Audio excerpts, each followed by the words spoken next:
to power has true power. Lesser power, clinging to power, lacks true power. Great power, doing nothing, has nothing to do. Lesser power, doing nothing, has an end in view.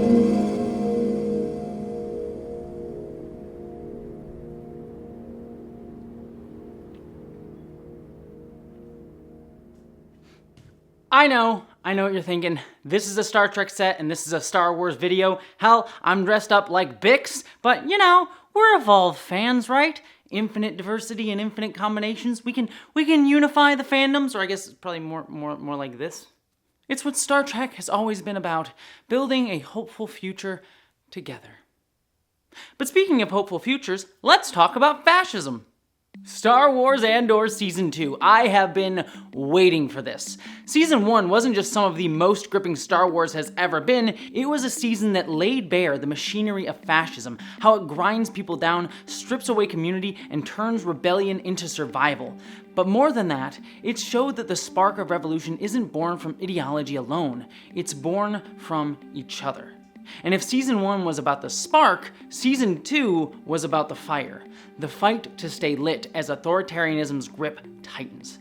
This time, the lens turned inward, exposing fractures in revolutionary movements, the moral costs of rebellion, and how we need to reach for each other, especially when it's hardest. It's one of the best written, most insightful shows on TV, and maybe one of its most necessary right now. Because Andor Season 2 arrives in a different world. As Marva said, the darkness is now here, and it wants to stay. In a world where the United States is deporting its own citizens to El Salvador, where immigrants are being rounded up daily, where trans people are being directly attacked, where speaking out against genocide gets you labeled an enemy of the state, Andor's narrative feels disturbingly sharp. I personally never believe that art will start a revolution on its own, especially art made by mega corporations like Disney. But I do believe that it can teach, it can imagine new futures, and it can transform rage and hope into something real. And to be quite frank with all of you, I need that fire. I need it in a world where a better future worth fighting for feels like it's constantly slipping away. Showrunner Tony Gilroy even called Season 2 the most important thing he'll ever get to do. And maybe it is. But despite all my praise that I will heap on this season of the show, something about this season felt off to me. The flame was there, but it flickered. And I couldn't really figure out exactly what it was. Maybe it was me. Maybe it was the world right now. Or maybe we've been dreaming the wrong dream, talking about the wrong things. Because Andor understands fascism, but does it truly understand why we keep cycling back to it?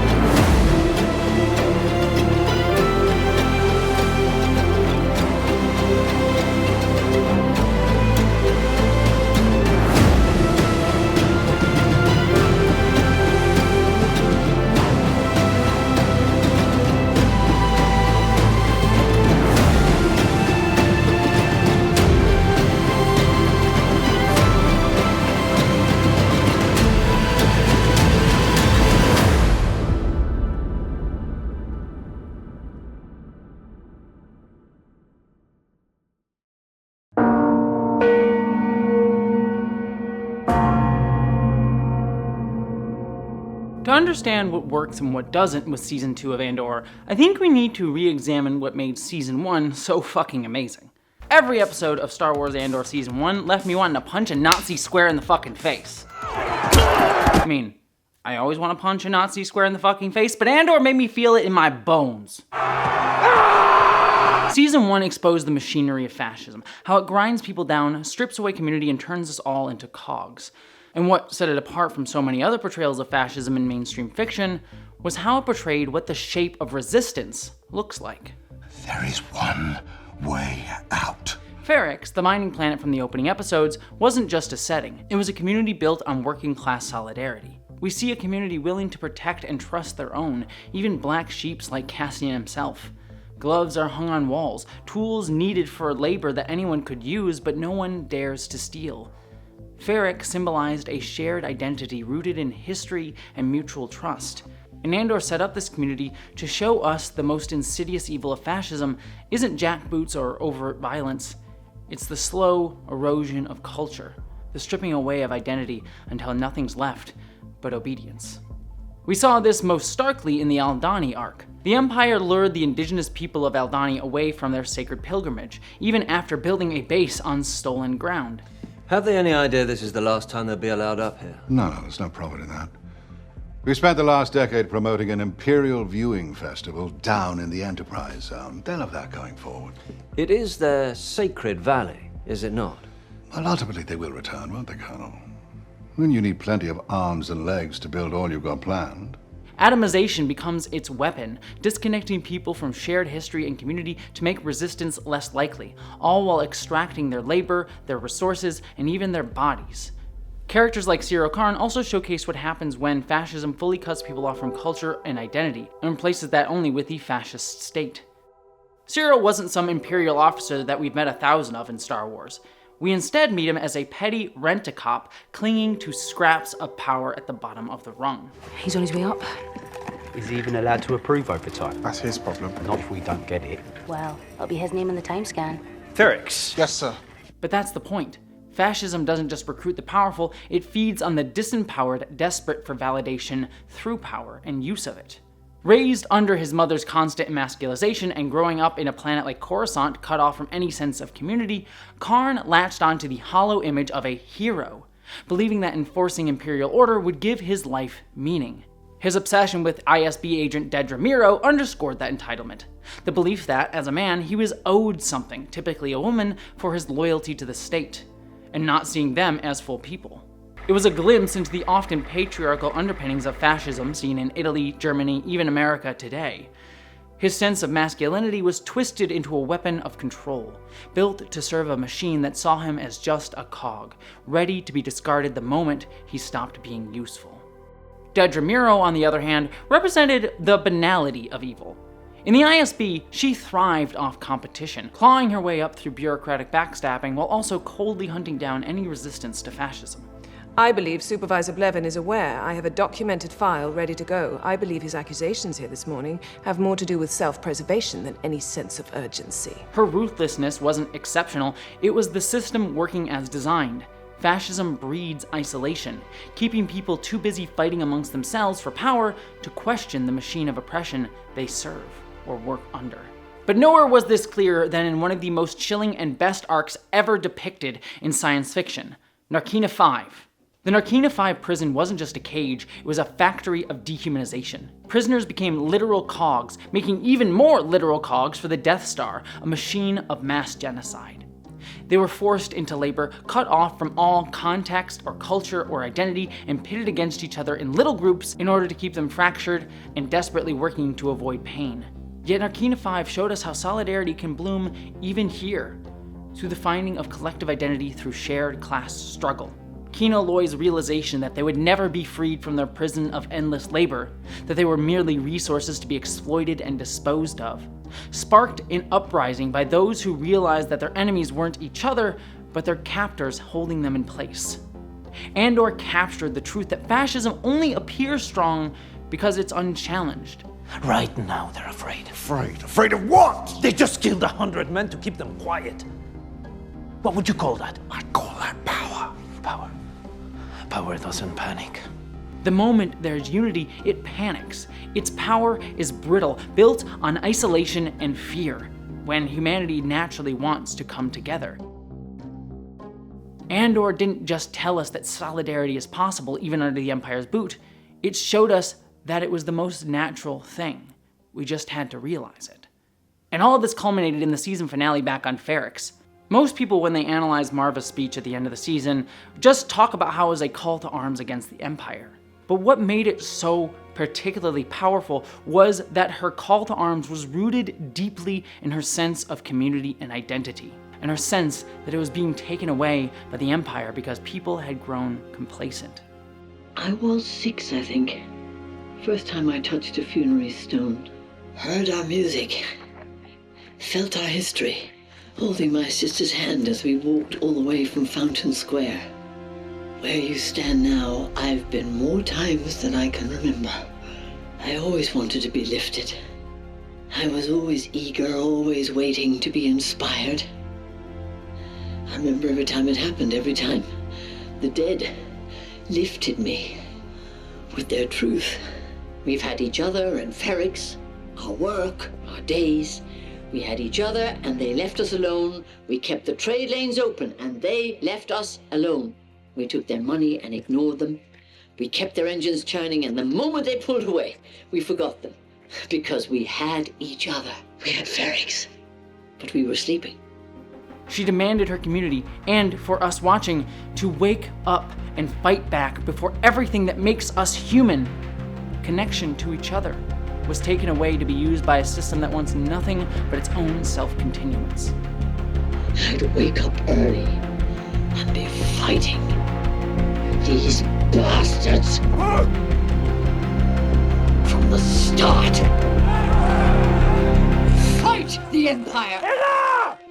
And we saw this same arc mirrored in Cassian's journey throughout the entire season, from seeking only self-preservation to reaching for solidarity and something greater. Kill me. Or take me in. His story became a blueprint for how consciousness raising and resistance are born.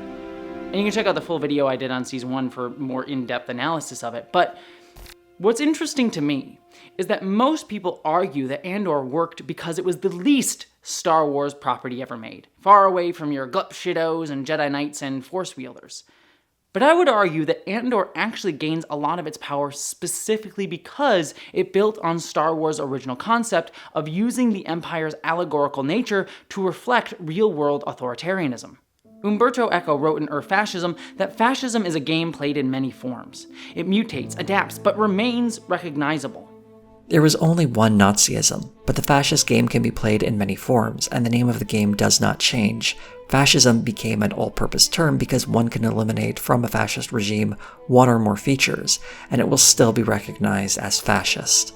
The way Eco highlights this idea is by showing a sequence. As you can see, Group 2 has 2 similarities to Group 1, Group 3 has similarities to Group 1 and 4, and while Group 4 contains none of what Group 1 had, due to the series of decreasing similarities between Group 1 and 4, there is a family resemblance that we can see between these groups. Thus, while 1 and 4 are superficially different, we are able to recognize their similarities through transitive association. The Empire in Star Wars isn't a one-to-one metaphor for any single regime, it's an amalgamation, borrowing from multiple histories, just as Eco describes. That nebulousness isn't a flaw, it's what makes Star Wars generally so powerful. It's why George Lucas evoked both Nazi Germany and the Vietnam War in the original trilogy. Cue that clip you've all probably seen a billion times. So it was a very anti-authoritarian, very kind of 60s against the man kind of thing, nested deep inside of a fantasy. Or a colonial, we're fighting the largest empire in the world. Right. And we're just a bunch of hayseeds in coonskin hats that don't know nothing. That's right. And it was the same thing with the Vietnamese. Yep. In both of those, the little guys won. Right. And the big, highly technical empire. The English Empire. Right? The English Empire, the American Empire, lost. Yeah. The Empire wasn't just Nazis, it was American imperialism too. Even the prequels, for all of their many flaws, captured this with the Republic's fall, paralleling real-world moments like the Patriot Act with Palpatine's attempt to grab more executive power. Misa proposed that the Senate give immediately emergency powers to the Supreme Chancellor. Hell, Anakin literally turns to the camera at one point and quotes George Bush. If you're not with me, then you're my enemy. Either you are with us, or you are with the terrorists. Yeah, but tell me how Star Wars was never political. But by doing this, it allows us watching to see the threads that connect all of these different systems, even if on the surface we would like to think they're drastically different, that America is so far off from the Nazis. Instead, by pulling from and amalgamating these disparate sources, we can see how all of these systems intermingle and fall into each other. But what does make Andor unique within Star Wars is that George Lucas often employed what historian Chris Kempshall calls a pop history understanding of politics, pulling from more broad historical pastiches and well-known symbols. Andor, instead, often went much more specific. It didn't just gesture at broader histories of authoritarianism and imperialism like fascist Italy, Nazi Germany, authoritarian Russia, or Roman imperialism. It pulled directly from those histories, both authoritarian and revolutionary, like the Aldani heist echoing the Bolsheviks' 1907 bank robbery to help fund the Russian Revolution.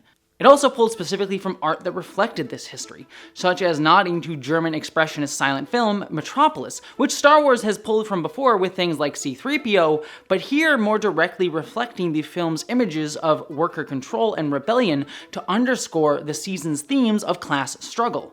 More subtly though, it also took full advantage of the film medium. Andor echoed the work of Soviet filmmaker and bisexual icon Sergei Eisenstein, who revolutionized film editing as a tool for political expression. Unlike typical Hollywood filmmaking, which often tries to make editing seem invisible to make its world feel seamless and unchallenged, reinforcing its ideologies without question, or like George Lucas himself often does, uses them stylistically for aesthetic without deeper direct intent, Eisenstein believed that editing should be noticeable, even jarring, to cause the viewer to engage deeper with the work. He saw editing as a way to create synthesis between conflicting ideas, between cuts and contrasting images, often using this in his work to highlight the power of collective struggle and communal action instead of the lone hero narrative of most of Western film.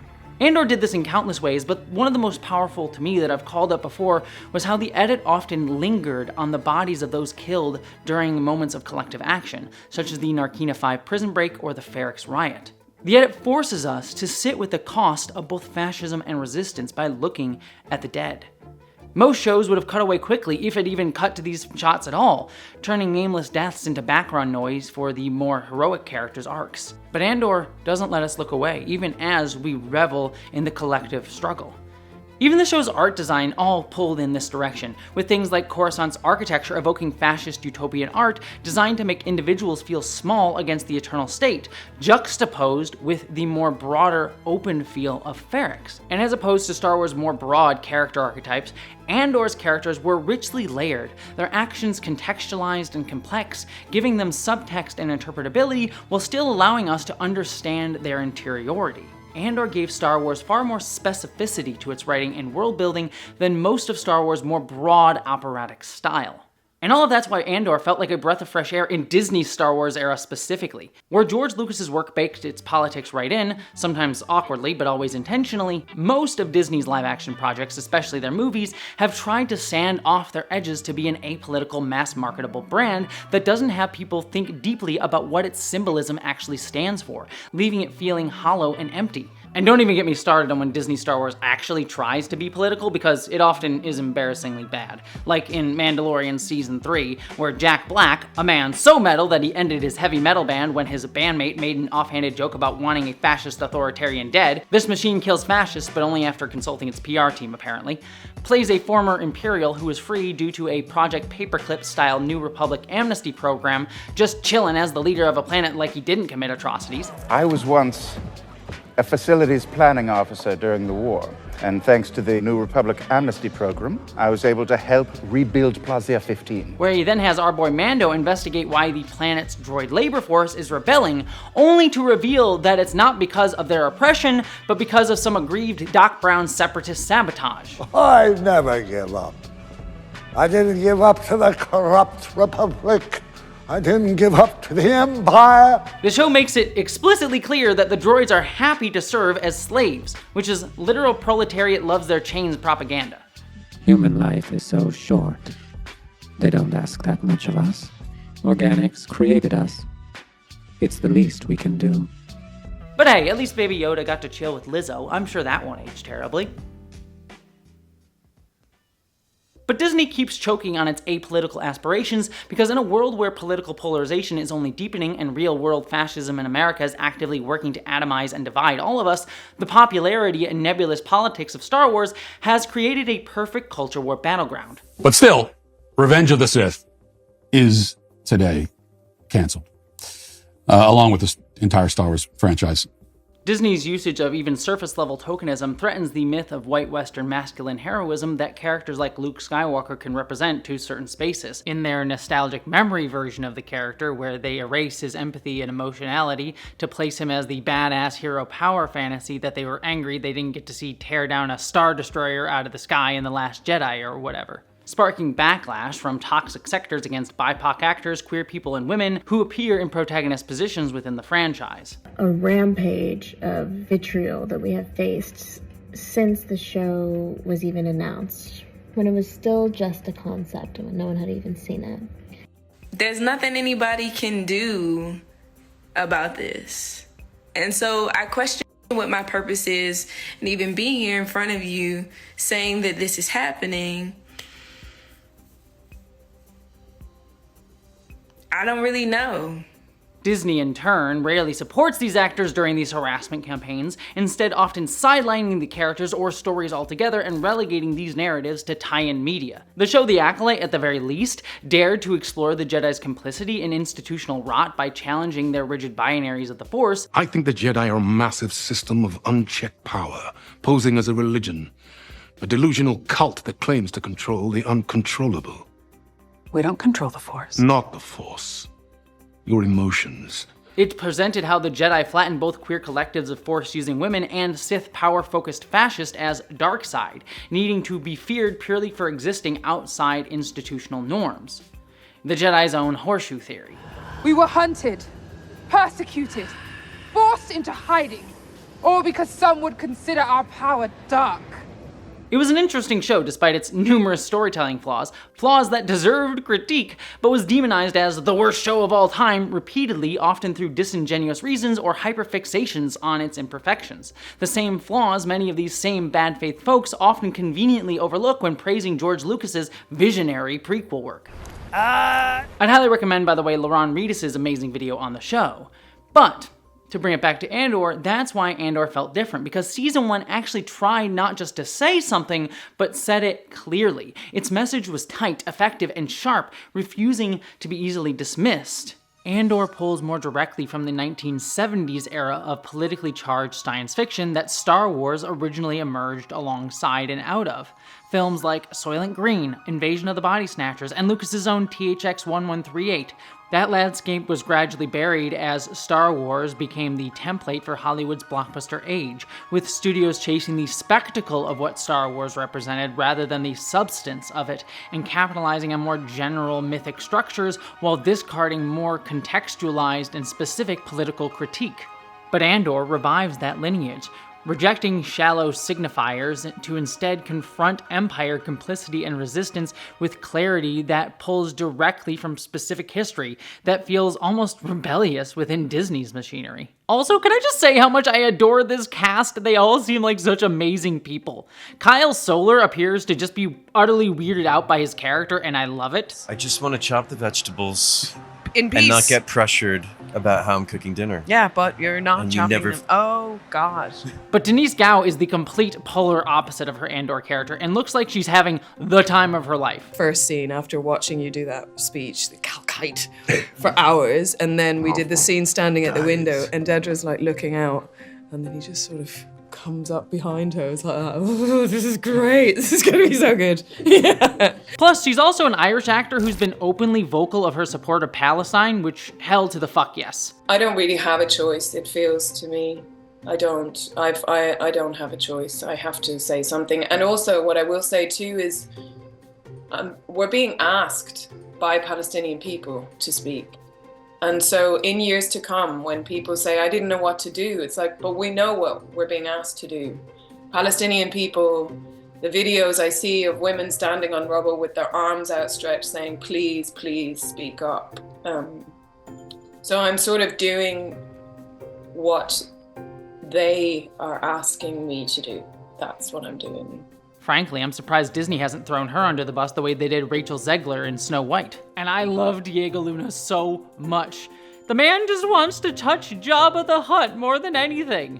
Jabba, I've always wanted to touch him. Like the texture of Yaba is something I need to discover. But on top of that, he's an incredibly talented producer and director in his own right. He co-founded a documentary film festival that focuses on human rights and even won a Human Rights Award. And his production company is just as socially active, working to fight violence against women and journalists in Mexico. Freedom of expression is a human right. Absolute king behavior. But most importantly to me, Andor was ground level Star Wars. As much as I love my glup shittos, Andor wasn't about fan service or grand prophecies or mystical bloodlines. It was about everyday people. The ones not written into mythologies, the ones whose names don't get sung in victory marches, but are still remembered through a shared history and culture that we must fight to preserve. If there are heroes brave enough to take on a whole Imperial garrison, I'm brave enough to stick it out here. Symbolized most by Marva's desire to have her ashes turned into a brick to support her community long after she dies, and her name perhaps forgotten. It was about showing that resistance to oppression isn't about waiting for some hero to rise out of the Force or our collective unconscious to come and save us, but instead takes collective struggle. People coming together, building solidarity through shared pain and identity, and carving out space for real change by fighting back. It was workers on the factory floor, rebels in the streets, communities rising up. Not for prophecy or legacy, but because they reached out for each other and stood by each other. Season 1 reignited the franchise's revolutionary spark by reminding us of what Star Wars can be when it stops chasing Baby Yoda plush sales and nostalgia-fueled cameos. It was about making us uncomfortable, forcing us to look at the machinery of Empire and the real ways we fight it, in a way that Star Wars has never done before. And that fire didn't go out with the end of Season 1.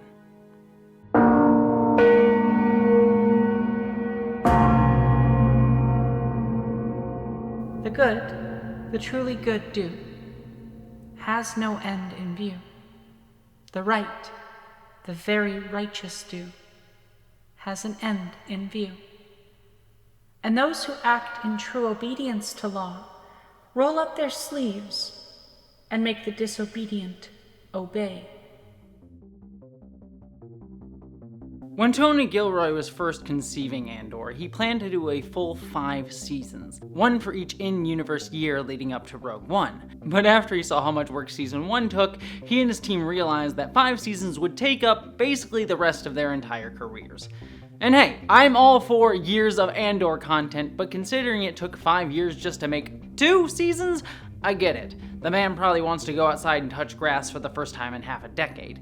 So, instead, they condensed each year into 3-episode arcs for Season 2, mirroring Season 1's structure but with massive time skips in between. To make sure this worked, Gilroy and the writing staff mapped out the whole season first, then broke it into blocks, carefully writing the start and end of each arc to basically give the audience a puzzle at the start of each section that naturally displays where each character is instead of just expositing what happened in between. And there are moments where this subtlety falters, but it mostly demands us as the audience to pay closer attention, like with Cyril Karn's arc, who in Block 2 suddenly is now living on the planet Gorman, posing as a sympathetic Bureau of Standards officer in order to infiltrate the local resistance. But the show doesn't outright tell us this, it drops subtle cues. His awareness that he's being watched without letting on, his chats with his mother that don't quite make sense with why he chose to leave Coruscant, his slightly uncharacteristic empathy for the indigenous Gorman population, all shown before confirming his ISB mission outright, forcing us to look for the subtleties through every single arc. But my favorite touch with the time skips is how they display the time cards. Remember this absolute fucking legend from Ferrix?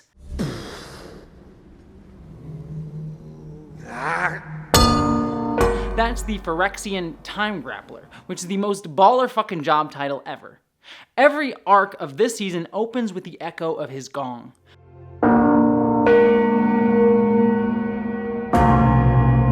Ferrix's heartbeat still pulsing through the show. We never find out exactly what happened to Ferrix after the riot in the season finale, but it's implied that at the very least, Ferrix was met with heavy reprisal from the Empire, if not outright genocide.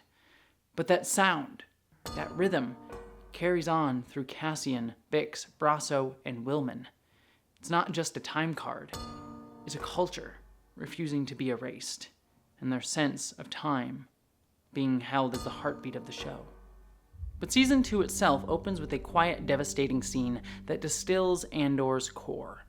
Cassian, undercover to steal a prototype TIE fighter, meets Imperial engineer Naya, someone terrified, conflicted, and surviving.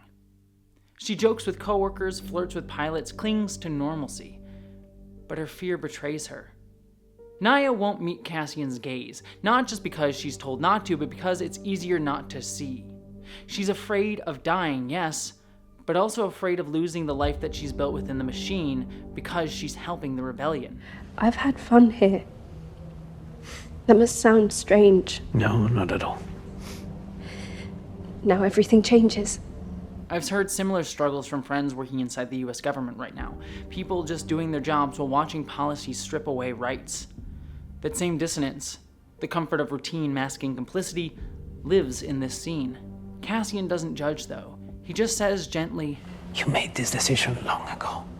The Empire cannot win. You'll never feel right unless you're doing what you can to stop them. You're coming home to yourself." And right there is the emotional thesis of the show. Fascism erases identity, reduces people to functions, while trying to trick you that the life you have is one that's full and bright because you're giving yourself to something greater. But choosing to look, to remember who you are, is where every rebellion begins. And all of it's made even sharper by Luke Hall's amazing production design. The blue-orange glow of the TIE cockpit has never looked better, showcasing the aesthetic beauty and function and yet emptiness of fascism. Even Michael Wilson's amazing costumes tell a story. For example, an Imperial outfit, this is very restrictive. It's almost choking you. And that's part of the story. If you work for the Empire, you're probably feeling that. And you can tell that every department was working to make every single detail in this show inform and build the story. I'm gonna stop myself from praising these elements at every single scene because we'd be here all day, and this video is already long enough. Don't look at the time code, please, dear God. But then we jump right into an action sequence as Cassian tries to escape with the TIE fighter that's both thrilling and genuinely funny. Classic Star Wars. It's grounded, visceral, and blends Star Wars humor with real stakes.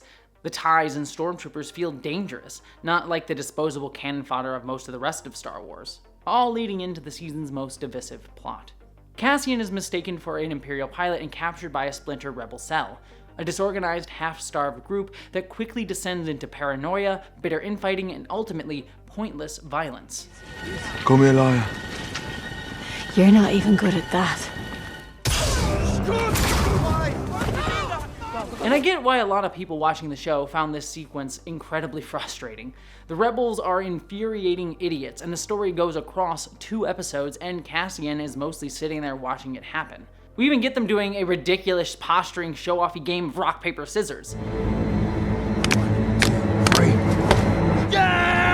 But all of that is what makes this sequence so sharp for me. It's a painfully honest depiction of what happens when revolutionary and especially leftist movements chase the aesthetic of revolution because it makes them feel strong without doing the hard, unglamorous work of building trust, resolving conflict, and staying accountable to each other. Without that groundwork, all that's left is chaos dressed up in the cosplay of radicalism. And frankly, this is one of the most disillusioning things that I've dealt with over the past few years because I've seen it happen again and again, especially online, where leftist spaces fetishize the spectacle of revolution without doing the work to make it sustainable, humane, or inclusive. There's a rush to condemnation, purity tests, and scapegoating, while real introspection, especially around marginalized voices, consistently gets ignored. And that's dangerous. When movements assume that they're immune to bigotry, anti-Semitism, anti-blackness, anti-Muslim hate, transphobia, misogyny, they often recreate the very systems that they claim to fight. I've been on the receiving end of it, attacked by fellow leftists just for speaking up about trans issues, made to feel like I was the problem, and I've seen trans people also do it to others. This dynamic isolates you from the very people that we need to be in solidarity with. It's exactly what this group of rebels embodies, flailing around with no cohesion, no solidarity, just rage and distrust. Real organizing is messy because people are fucking complicated. Solidarity doesn't come from posturing or just assuming that you care about different groups. It comes from listening, disagreeing, and growing and holding space for friction. And that's why Andor nails this critique without falling into the usual Disney trap, portraying revolutionaries as too chaotic or extreme, to justify working within the system as the only reasonable path. I'm not your enemy. I agree with your fight. I just can't get with the way you're fighting it.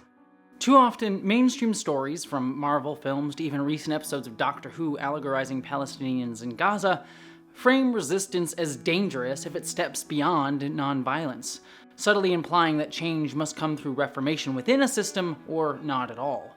Even when non-extremist anti-oppressive violence isn't outright condemned, it's often erased, only showcasing the most extreme versions of anti-oppressive violence. This is the only language these people understand.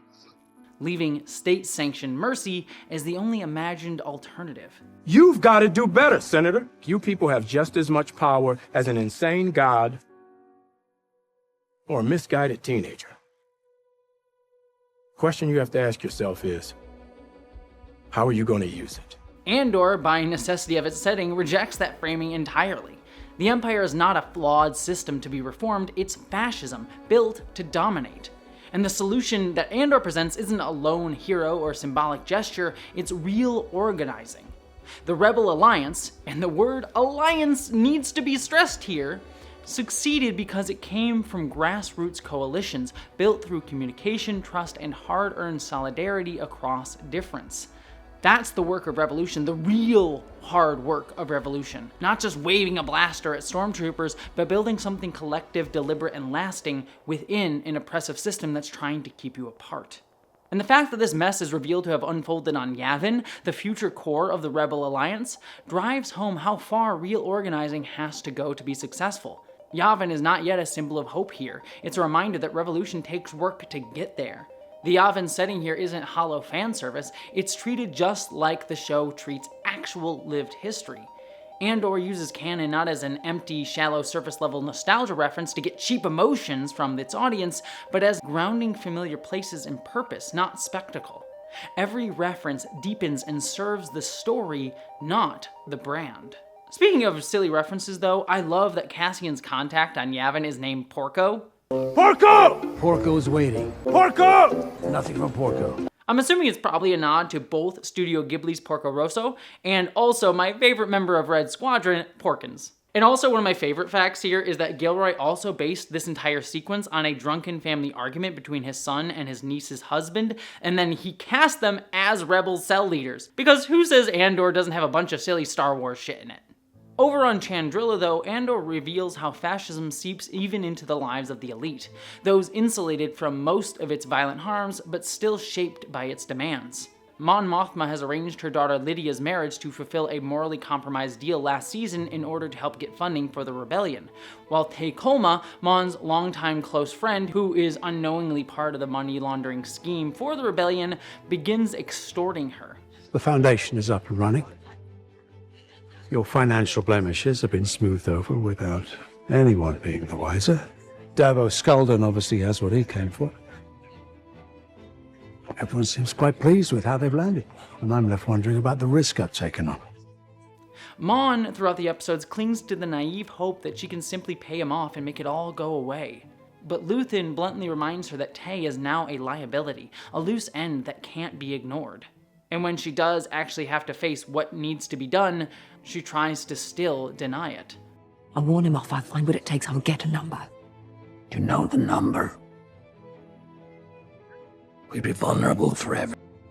Luthen's sharp response, I'm not sure what you're saying. How nice for you. Slices right through her privilege.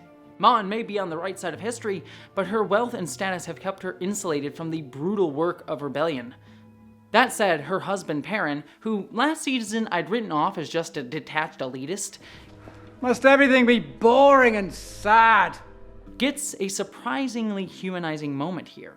His speech about clinging to rare moments of joy reflects how disassociation isn't just a privilege, it's also a survival tactic. My hope is that you learn to reach past this constant cloud of sadness. Pleasure Gaiety, amusement, these are the hidden things.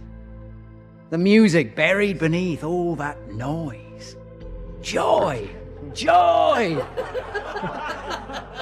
Joy.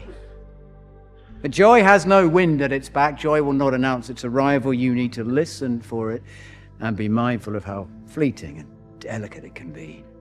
He's a victim too, able to choose numbness because of his class. We should find some Gorman guests for tonight and see how amused they are.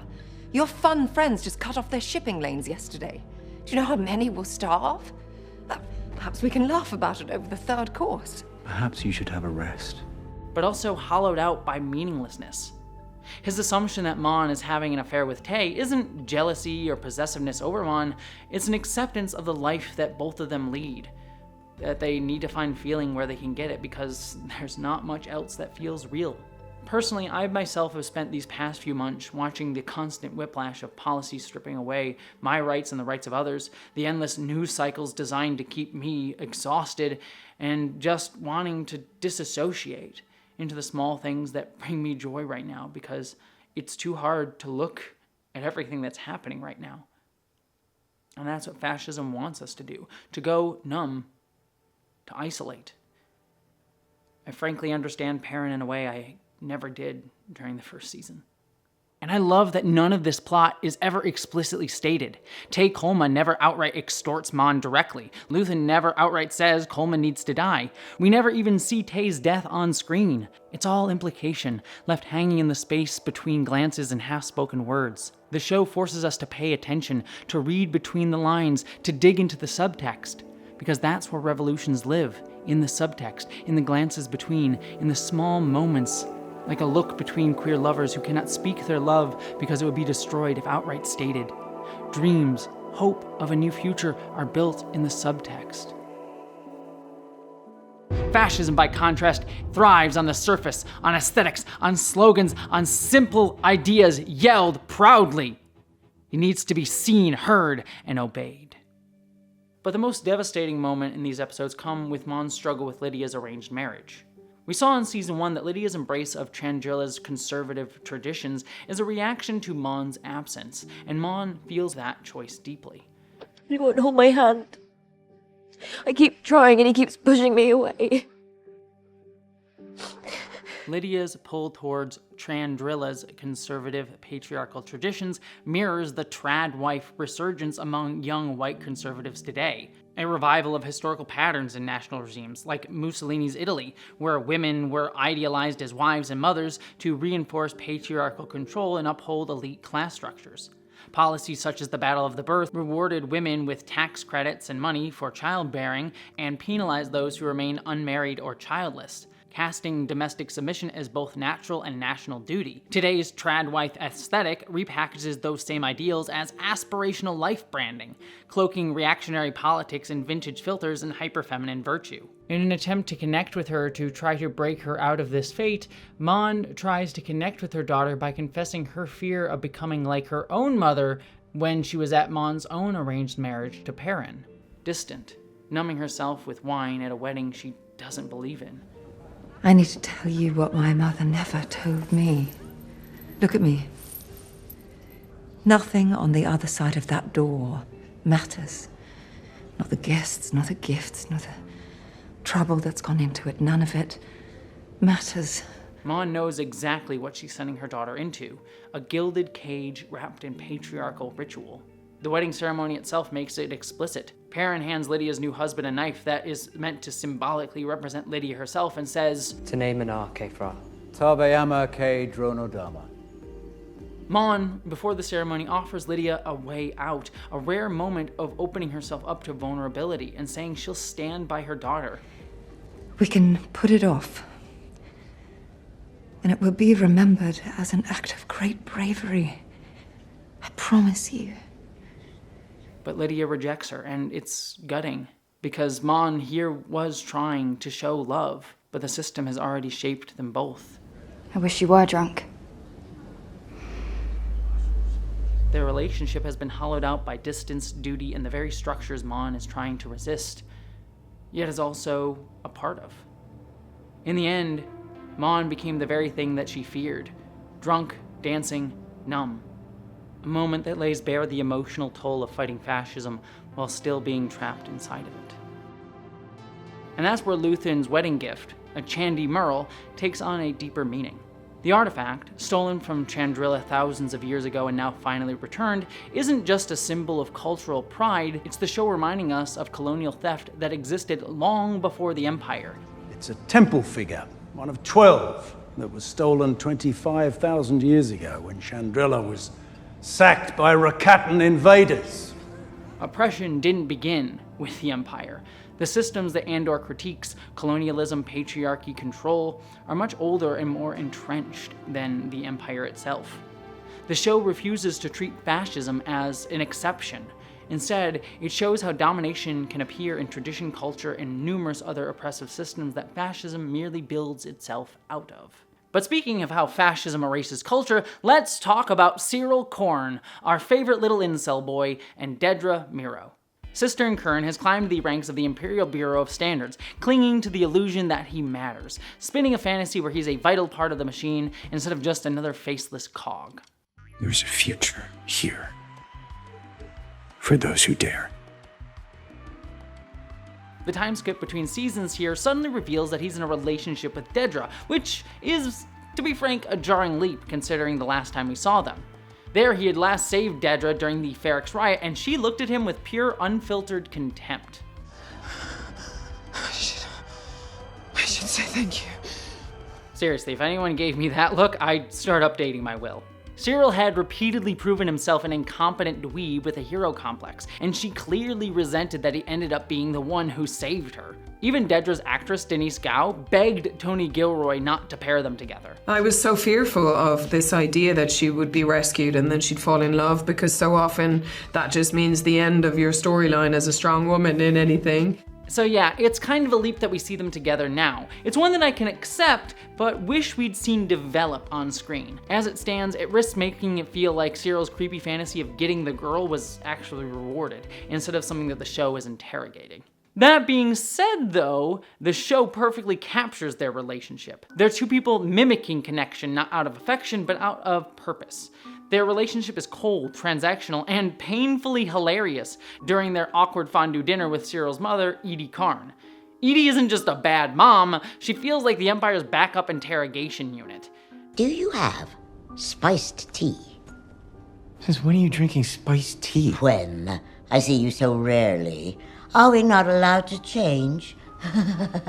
Every line she throws at Cyril is a dagger to his ego. Well, isn't this a day to remember? Can I say how pleasing it is to hear he's found someone with whom he can actually communicate? Mother, would you like I'll get there. Yeah, okay. Fascism often demands its men to embody dominance and strength, and Cyril, constantly being belittled by his mother, clings to the Empire's definition of masculinity. His obsession with proving himself a real man, something that he constantly feels emasculated from due to his mother, is exactly the kind of insecurity that fascism exploits, weaponizing the need for validation into unwavering loyalty. I also especially adore the moment where Cyril flops on his bed, desperate to escape his mother even for just a second. It's easily one of the funniest scenes in Star Wars. Yes, even funnier than Babu Freak. And it was actually entirely improvised by actor Kyle Solar, with the director Ariel Kleinman fighting to keep it in, despite Tony Gilroy initially hating it in the dailies. But that's not in the script. That's gonna be mean to death. We've all been there, right? Yes. Kyle is, honestly, he disappeared. I had no idea, and then I saw the show. As they're negotiating, Ari was like, yeah, so what do you want to do in here and stuff? And I was like, well, I know what I would do in this situation. But beneath all this comedy is something much darker. Because when Cyril leaves the room, Dedra calmly lays out the terms of Edie's access to her son. How often she can see him and under what conditions, effectively negotiating custody. And Edie agrees, even seemingly respecting Dedra for it. But when I say the word plan, that makes it sound optional, which is not the impression you should be taking away. This game ends now. You want Cyril in your life, you will think before you speak. I'll make sure he visits twice a month. I'll make sure that he calls you. I will guarantee a level of engagement, but it will be inversely proportional to the volume of anxiety you generate in our lives. And that moment makes the relationship between Dedra and Cyril click for me, because for both women, Cyril isn't a partner or a son, he's something to control, an object. Dedra, her professional position weakened by her failure on Ferrix and desperate to regain authority anywhere, seizes power in her relationship, the one place she still can feel in full control. Edie herself, stripped of agency by age, class, and her conservative social role, channels her need for relevance into dominating her son's life. And it's a familiar pattern, upper middle class conservative mothers molding their children not for their children's sake, but to create a version of success that they never achieved. Neither of them really care about Cyril or each other, not in any real human sense. They all function as parts in a machine, acting out the motions of affection while simply using each other. They don't have anything human within them, and you can see that hollowness etched into the apartment itself. Stark, immaculate, and cold, but just 4 white rooms with no doors, no privacy, no identity. Its architecture designed as function and to erase, not to hold place and culture and identity. Contrast this with the Yavin home that Cassian and Bix share later in the season. Every object, every wall is alive with history, from places like Cassian's home planet of Canary and Ferrix itself, from their shared past. It's not just a space, it's a living archive, a place where memory resists being scrubbed away. If fascism is the axe that forgets, then places like Yavin are where memory takes root and refuses to die. But Edie calls her son's sterile apartment a palace.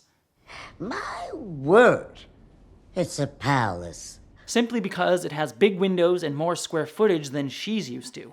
And that is painfully familiar. How so many of us live today in tiny cookie-cutter boxes sold as the new American dream, while even the fantasy of owning a house in the shallow, endless suburban sprawl is out of reach for many of us. Across Coruscant this season, we don't see the glittering elite or criminal underworld that usually defines the planet in Star Wars. Instead, we see bodegas, hollow diners, urban decay. Even the joyful chaos of Dexter's Diner from the prequels is gone. Fascism destroyed Dexter's Diner! This is the cruelty of fascism! But even the nostalgic Americana has decayed. Fascism tries to make sure that there are no third spaces left, no room for community. It wants us cut off from each other so we retreat inwards and only find meaning in our roles for the machine. But we finally get to see in these episodes the boy, the man, the best cape-wearing fascist around, Ben Mendelsohn's Krennic. What a festive evening this has become. I adore this man's sniveling little middle manager energy all the way from Rogue One, so seeing him here was a treat, and he does not disappoint.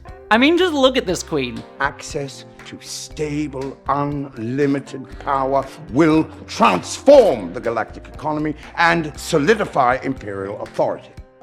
And it turns out, spiders are not the most unique thing in Gorman. Krennic should have been born a theater kid, but instead just got stuck being a fascist middle manager. Unlike where he's the bottom rung in Rogue One, we stand here amidst my achievement, not yours! Here he's the top of the pile, and our caped facilitator is after calcite, a mineral the people of the planet Gorman unknowingly sit upon, and claims it's for the Empire's energy initiative. A transparent, capital B, capital L, big lie. He assembles Imperial officers to plan its extraction and regrettably discuss how to silence resistance. That delivery is dependent on some version of Gorman calcite to coat the reactor lenses. Now, should we fail to find any alternatives, we will have to control Gorman with a hand firm enough to silence any resistance. It's all very polite, very managerial. The way fascism loves to dress up atrocities in the language of bureaucracy, sterilized of its actual violence. There is a risk of total collapse. 9 cities. 800,000 Gormans. Relocation would be ideal, but we need to plan for alternatives, all of which will require preparation. But the subtext is clear here. They're planning a genocide. The sequence, complete with retro path-style tourism videos, directly evokes the Wannsee Conference, where Nazi officials didn't debate whether the Holocaust should happen, just how to execute it. We have a storage problem in Germany with these Jews. And there have been conversations for almost a year now about this Jew and that Jew and the complexities of the law. And this problem, as you, I'm sure, know, has tormented us. As you know, we first undertook to expel them from all means by which our people would have to deal with them, every sphere of life of our German people. The laws we enacted at Nuremberg, and we should all drink a toast to Dr. Stuckert for devising them. Co-author. Modestly, I am the co-author.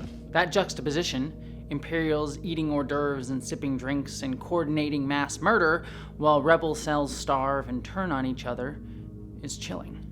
Especially horrific are the Ministry of Enlightenment officials, smugly pitching propaganda to dehumanize the Gormans, portraying them as elitist, arrogant, and manipulative. We made the story, we shaped it, we blew it up, we decided when it was over. With the right ideas, planted in the right markets, in the right sequence, we can now weaponize this galactic opinion. No, we love the spiders. Oh, it's an image we can build on. Aggressive, unpleasant, keeping to themselves. Is it just coincidence that the Gorman personality seems so in tune with these creatures? Their plan to use spider imagery tied to the Gormans' silk industry directly echoes the anti-Semitic characters found throughout Nazi propaganda, such as those in Der Stürmer, a Nazi propaganda rag which often depicted Jews as sinister spiders spinning webs of control. Of course, it's important to recognize that the Gormans here aren't a one-to-one for European Jews under Nazi Germany. For one example, there was a centuries-long history of anti-Semitism in Europe that the Nazis simply built upon that doesn't seem to already exist here with the Gormans. On top of that, the Empire's approach also mirrors imperialist strategies against numerous indigenous groups throughout history, a composite of how colonizing nations have justified ethnic cleansing in pursuit of land, labor, and resources. On top of that, the Nazis weren't trying to take natural resources from the Jews, mainly using them as a scapegoated enemy within to galvanize nationalism, though they did steal Jewish money and property. But, given Star Wars' long-standing visual and narrative parallels between the Empire and the Nazis, the Jewish references land heavily here. Andor doesn't just evoke fascism, it's dissecting how it operates, with politeness, paperwork, and propaganda, quietly stripping away humanity until genocide becomes just another task on the agenda. This brings us, though, to Mina Rao, an agricultural world where Bix, Brasso, Willman, and my boy B2 Emo have been hiding since the Ferrex riot, taken in by farmers Kellen and Talia. The golden fields stretch like Elysian plains, and in the quiet moments on this planet, B2 Emo playing with children, shared meals full of laughter, you feel what the rebellion is fighting for. Connection, care, collective spirit, and a place where you get to feel the real tangible results of your labor, all weaved through your community, standing in stark contrast to the Empire's machinery of isolation, alienation, and dehumanization. But even here, the Empire creeps in. Inspectors arrive to audit Mina Rao's farming output, reducing everything that this community has built to extractable resources and a number, and their very presence putting our undocumented protagonists at risk. And what makes these scenes so sharp is that our protagonists aren't the only undocumented people on the planet. The farm relies on undocumented laborers, a clear reflection of the American agricultural system, where immigrant labor is essential but relentlessly demonized. And we have to get them the hell out of our country because they're ruining the fabric of our country. According to Cornell's Mobilizing Against Inequality project, undocumented workers make up 25% of U.S. farm labor, enduring often long shifts in harsh conditions, often without any labor protections because of their undocumented status. This is a 24-hour job. So I need people who are willing to work in shifts at different times of the day. Similar statistics hold across industries like construction, janitorial work, and healthcare. A study by the Federal Reserve Bank of Dallas even found that immigrant laborers were crucial in growing much of the U.S.'s post-pandemic economy, helping keep inflation down and preventing labor shortages. Well, there's no question in the United States we have a shrinking workforce. Anything that happens from a policy standpoint that reduces people in our workforce is going to make it very difficult for industry, and certainly for agriculture. Yet these undocumented immigrants are scapegoated often to stoke xenophobic fear. Americans have watched their communities destroyed by this sudden, suffocating inundation of illegal aliens. I said, if you let them in, it's going to be hell. They are vicious, violent criminals. These people are roaming our country. They could go into a restaurant, they can do whatever they want, and they will kill you because they are wired that way. And now they're concerned about how President Trump's campaign promise to launch the largest deportation effort in American history will play out. About 2/3 of crop workers are foreign-born. And while many come to the U.S. for seasonal jobs legally through H-2A visas, the USDA estimates that 42% of crop laborers are undocumented. The Imperial Sergeant there to audit Minnow Rao knows this dynamic well. He admits himself he looks the other way because the farmers need the labor, exposing the hollow pretense of Imperial law. The councils need the help or there's no harvest. The help is undocumented. The rules are clear, but the situation requires nuance. But he still wields that law as a weapon of control. We see him wield his power against Bix, trying to coerce her into sex under the threat of exposure. But it's such a simple choice. I said no! When she resists, he attempts to sexually assault her. A brutal scene that ends with her killing him in self-defense. And I love that she doesn't just kill him, he bashes his head on his way out. The bastard fucking deserved it. And most importantly, Bix even gets to name overtly exactly what he tried to do. He tried to rape me. But this scene sparked one of the more overt discourses around the series, kicked off by Anakin did nothing wrong YouTuber Star Wars Theory. He argued, sexual assault in Star Wars feels unnecessary. You can portray power dynamics and make the audience hate the Empire in other ways without taking it to such a disgusting place. Vader wouldn't tolerate that shit, nor does the Empire condone it. It has no place in Star Wars, period. Unnecessary. The Empire doesn't condone it? Why would the Empire care? Why? They want these people oppressed. They want them scared. It benefits them. It helps to them to that end. What do you mean they wouldn't condone it? On what basis? Oh, God, he pulled that from just so deep up his ass. Surprised he had any intestinal lining left after pulling that one out. Jesus.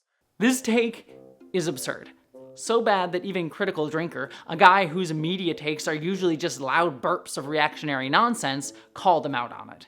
I just don't think that that's something that the Empire would be cool with if they actually saw it. I don't think it I think the Empire wouldn't give a shit about the people that they're subjugating and murdering in mass levels and enslaving. I don't think they would maybe care. the Empire as a whole, but I don't think Palpatine and Vader are like, oh Palpatine and good, Vader I guess aren't I watching raped the guy, are they? or Imperial raped the like woman. in terms Yeah. of like whatever rules of engagement these Empire officials have, like it would be against the rules, but then like that doesn't mean a whole lot when you're on some podunk farm planet at the end of nowhere.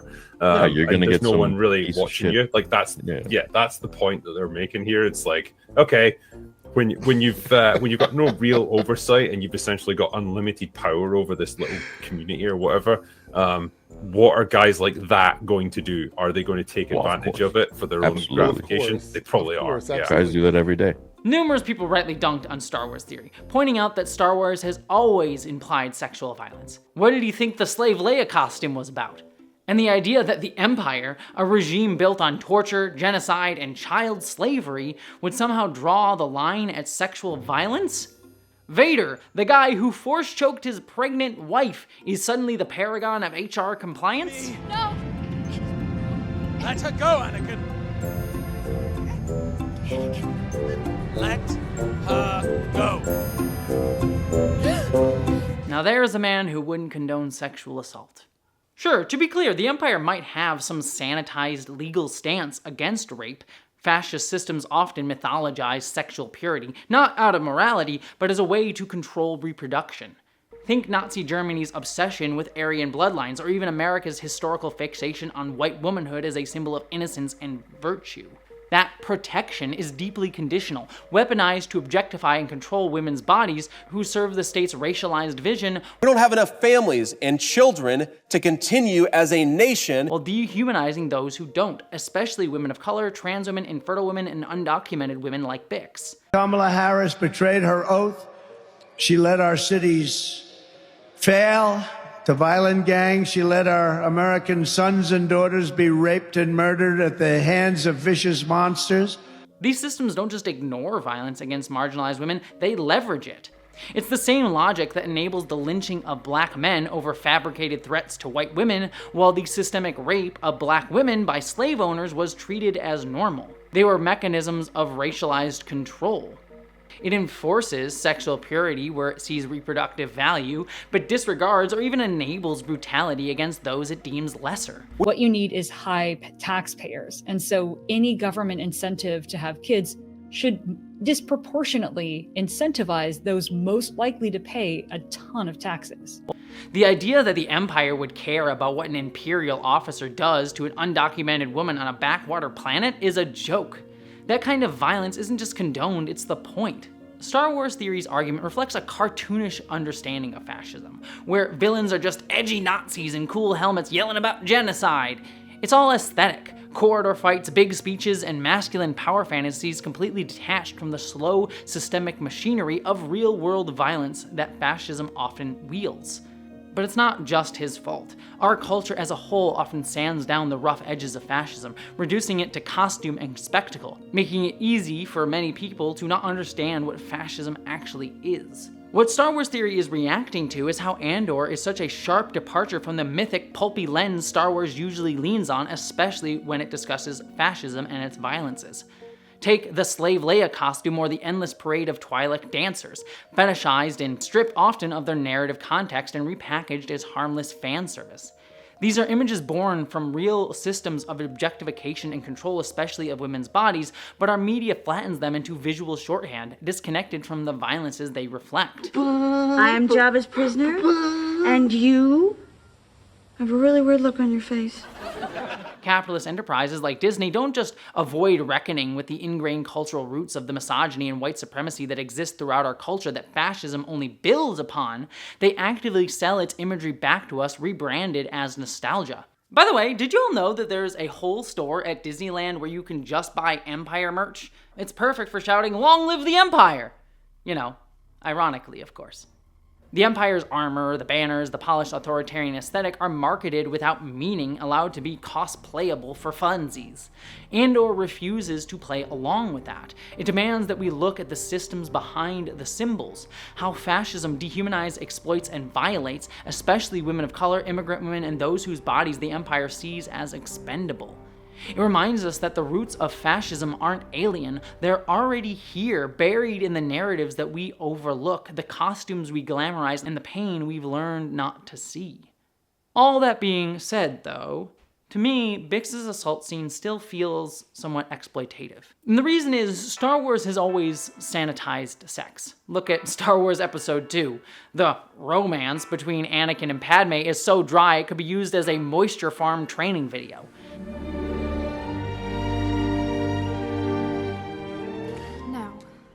There's no emotional depth, just sterile flirtation, sand discourse, and whatever the hell this is.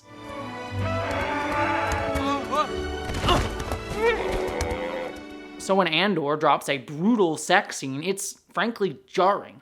Not because it's implausible in a fascist regime, but because the franchise has erased meaningful depictions of sex and intimacy everywhere else.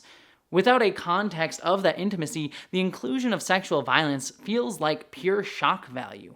It could still work, but that sense of spectacle is amplified by how little attention the show gives Bix's psychological aftermath to this event. Her trauma from Dr. Gore's horrific torture in Season 1 is rightfully given narrative weight this season. We are reminded how it affects her right in the season's premiere with her having a traumatic dream sequence, and that trauma continues to shape her arc throughout the season. Same thing again? Dr. Gorst? You want to talk about it? Just go back to bed. But the attempted assault here disappears by the very next episode, never mentioned again. It feels like a throwaway moment meant to escalate tension and signal systemic brutality, but without engaging with how that violence lands emotionally on the people most directly affected by it. As a result, to me, Bix starts to feel like a narrative punching bag, her trauma compounded without any real reckoning. Not that I want the show to reduce her to like a ball of trauma, but we never get the sense that this affects her really at all beyond this moment.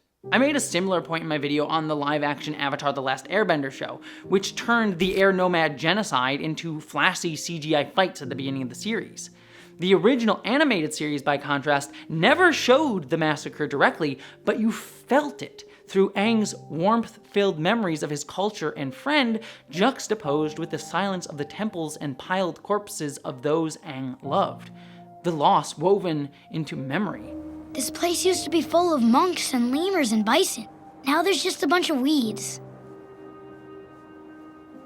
I can't believe how much things have changed. That right there is the difference between Eisenstein's synthesis and Hollywood voyeurism. One invites emotional engagement through contrast and juxtaposition, asking us to feel something by combining two ideas in our head, and the other just lingers visually on pain, reducing the viewer to a passive witness and distancing us from Bix's internal experience rather than drawing us into it. It's not that Star Wars shouldn't depict sexual violence. It should if you're going to depict the Empire's brutality honestly. And clearly, some fans need the wake-up call. But violence needs to be felt, not just shown. Otherwise, it's just spectacle. Andor does this beautifully when it comes to cultural violence and systemic erasure. But when it comes to asking us to feel, not just depict and look at, that violence as it affects marginalized people, especially women of color, it can, at times, falter. A point that I'll be coming back to. All that said, I do appreciate that Bix saves herself. The show avoids the tired masculine savior fantasy. Cassian doesn't swoop in to save her at the last second. He helps her escape the larger Imperial threat a few moments later, but she's the one who kills this bastard. I could just watch that clip again and again. In fact, I will. On a more hopeful note, I also adore that Brasso lets B2 Emo stay behind with Kellen. She knows all your friends and how to make sure you rest when you need to. You'll be fine, B. We'll have so much fun we'll forget all about them. As heartbreaking as it is that my beautiful little B2 Emo never gets to see Cassian again, which honestly, frankly, shatters me a little bit. How will Cassian know where to go? I'm genuinely moved that Brasso honors B2's emotions while still doing what's best for my little droid. In a franchise that so often reduces droids to sentient labor fantasies, loyal, unpaid workers who never question their servitude unless it's for a joke. You need anything? Equal rights? Andor stands apart. This is the one Star Wars series that actually treats droids with respect and tenderness. I'll have them clear the room if you want to be alone. I don't want to be alone. I want Mama Marva. That and Star Wars Outlaws, which I'll talk about probably in another video at some point, because I actually really love that game and what it does with droids. But B2 Emo is my child, and we must protect him at all costs. But then there's Brasso's final act of heroism. When he realizes the Empire is about to arrest him, he pretends to lash out at Kellen, making it look like he believes Kellen betrayed him, shielding him from suspicion. Use us up. Turn us in. You'll pay for this. And what I love most is that the show doesn't spell this out for you. It trusts us to catch the subtle, knowing look that passes between them. I even saw an Entertainment Weekly article interpret the scene as Kellen actually having turned them into the Empire, which I think is missing something really crucial here. Kellen risked everything that he had to help them earlier. Brasso sees that, and his final act is one of solidarity, protecting Kellen even as he knows that his being arrested will lead to his likely being killed if his involvement on Ferrix is discovered. And his death during the escape attempt gutted me. And it's again something we don't directly see on screen, but only realize after we see his in-moving body and Cassian's reaction. We feel the weight of his loss not because of the violent moment of his death, but in the lingering looks on Diego Luna and Adira Ajana's exchange afterwards. captured so beautifully as Mon Mothma's numbing party music pulses in the background. It gives me chills watching it every time.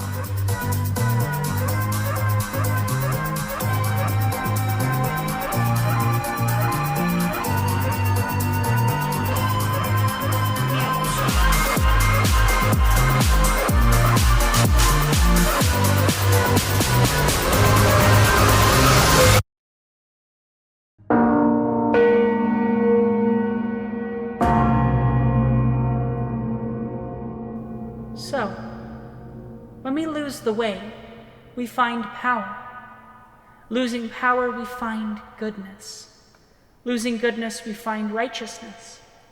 Losing righteousness, we're left with obedience.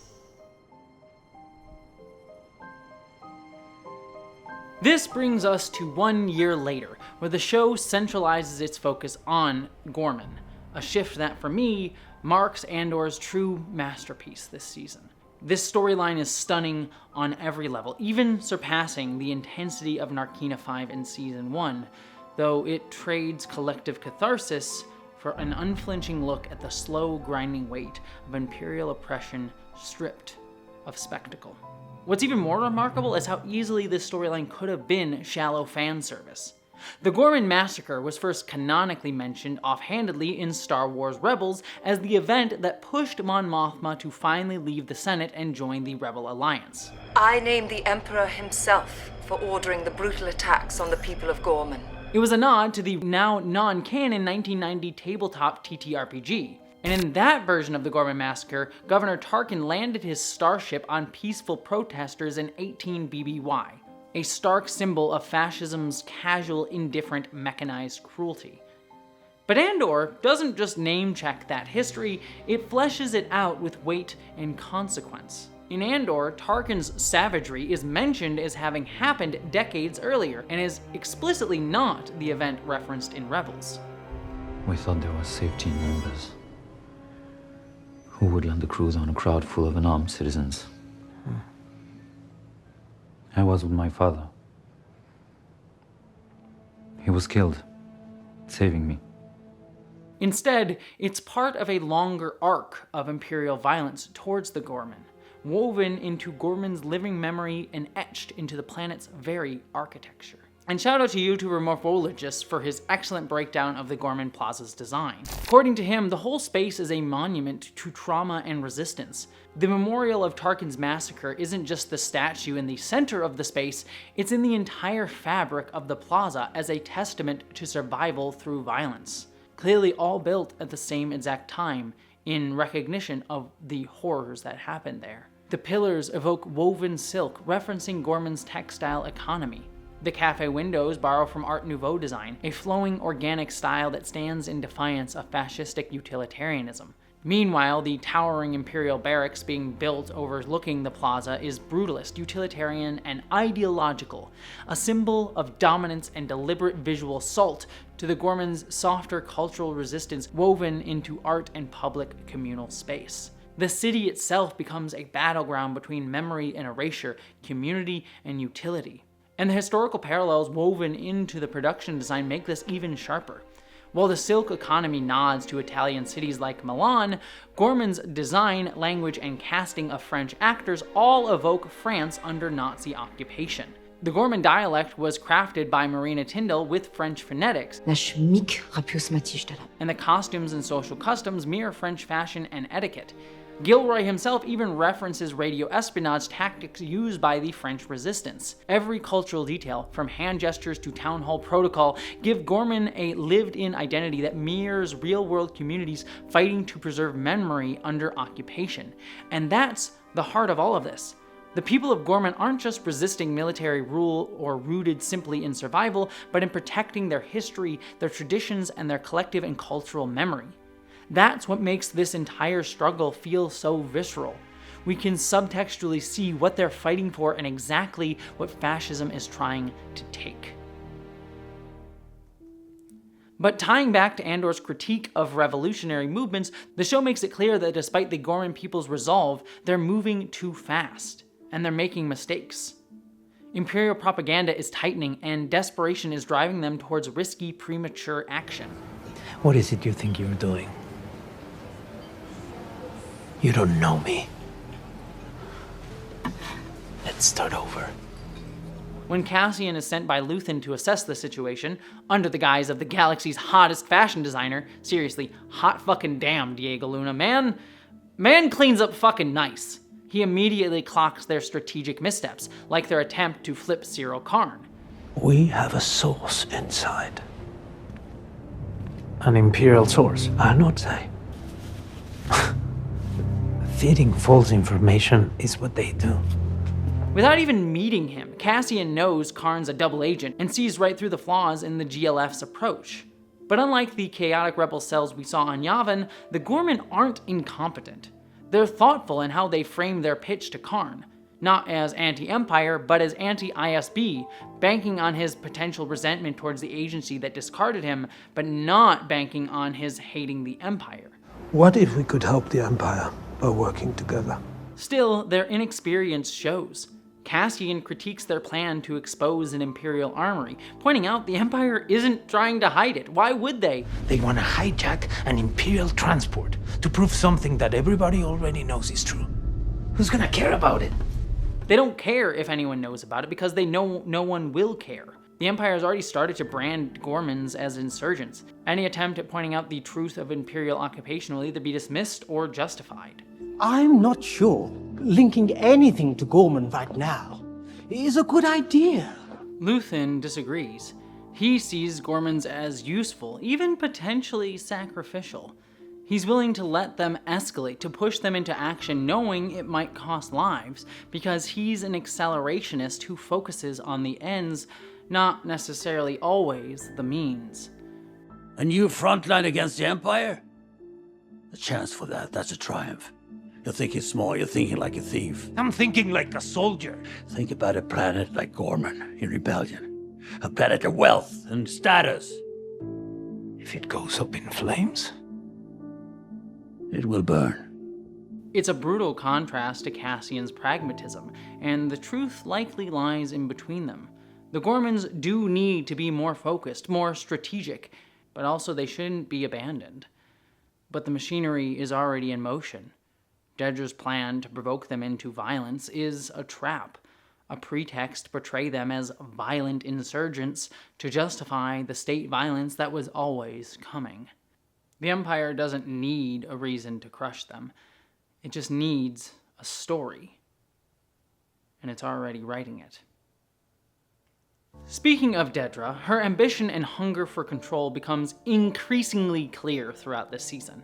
Using Cyril as a double agent to infiltrate the Gorman front, telling him that it's under the pretense that he's just hunting outside agitators, shows how easily she weaponizes everyone, even her supposed lover. Again, it's pure utilitarianism. People are just tools to fascists, even other fascists. Cyril, for his part, remains a willing cog. He doesn't crave power for his own sake. As we talked about, he just craves validation, the approval that comes from serving the system. He believes in truth and justice earnestly, but only as the Empire defines those terms. His faith in the system is absolute because he's never questioned the morality of its design. To him, the Empire's definition of good is gospel, and that blind faith is what makes him a fascist dweeb so pathetically easy to manipulate. Excellent work, Cyril. Thank you, sir. We'll keep you briefed.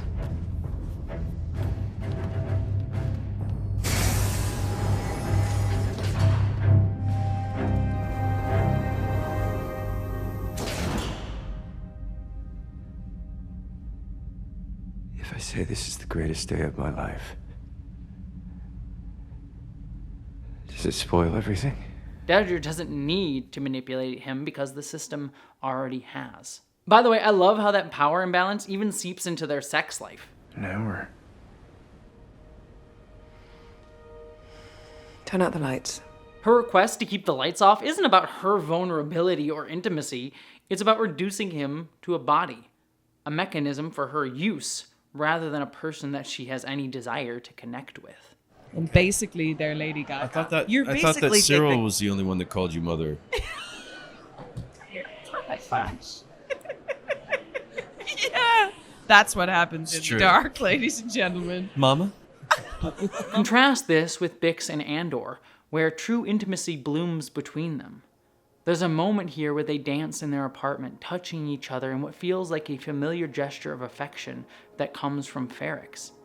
A tender act that captures the empathy and connection so core to what the rebellion fights for. Genuine human connection.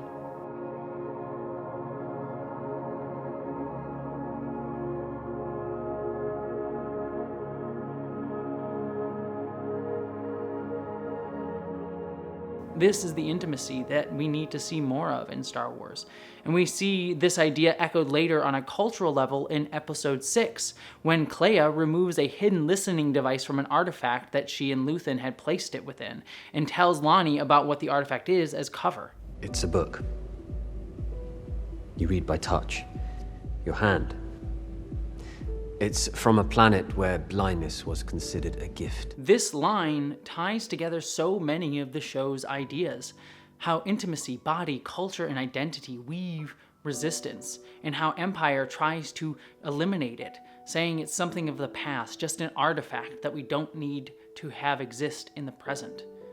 Fascism is all about erasing history, erasing what came before, to say that only the state is all that matters, to build up their own story that this is the apex of civilization, instead of looking at all the things that civilization had before. The joys in culture and connection and love that weave throughout human history, and how it's core to what it means to be human. Because even as Bix and Cassian live in an apartment designed for Imperial isolation, they still try to make it a home. They cook together, share space, and build tiny rituals of care where the Empire only wants silence and efficiency. Bix even gets to know the owner of the bodega that she regularly visits, showcasing her instinct to build connections in a place designed to suffocate them. As Nemec says, freedom is a pure idea. It occurs spontaneously and without instruction. Random acts of insurrection are occurring constantly throughout the galaxy. There are whole armies, battalions that have no idea that they've already enlisted in the cause. And this brings me back to Bix, because in these episodes, she's still haunted by her torture at the hands of Dr. Gore. And when she's isolated from Cassian when he goes on a trip to Gorman, trapped alone in Luthen's safe house, she turns to drugs to dull the pain. As Bix actress Adira Arjona puts it, it makes her rebellion be internal and self-destructive. She's broken, she feels defeated. Bix is being self-destructive here, but it's human. A reflection of how people try to escape when they feel alone and empty from the traumas that they faced, and have no connection to culture or community to help build them up. Even one person, just like Cassian, can't be everything to her, nor be there at all times. And I love that Luthen goes to visit her. He's clearly testing whether she's ready for a mission, whether he can use her, but he still finds a moment of empathy and connection. When he acknowledges her drug use to manage her nightmares, there's an unspoken acknowledgement that he's been there too. It works for a while. But the dreams come back worse when you stop.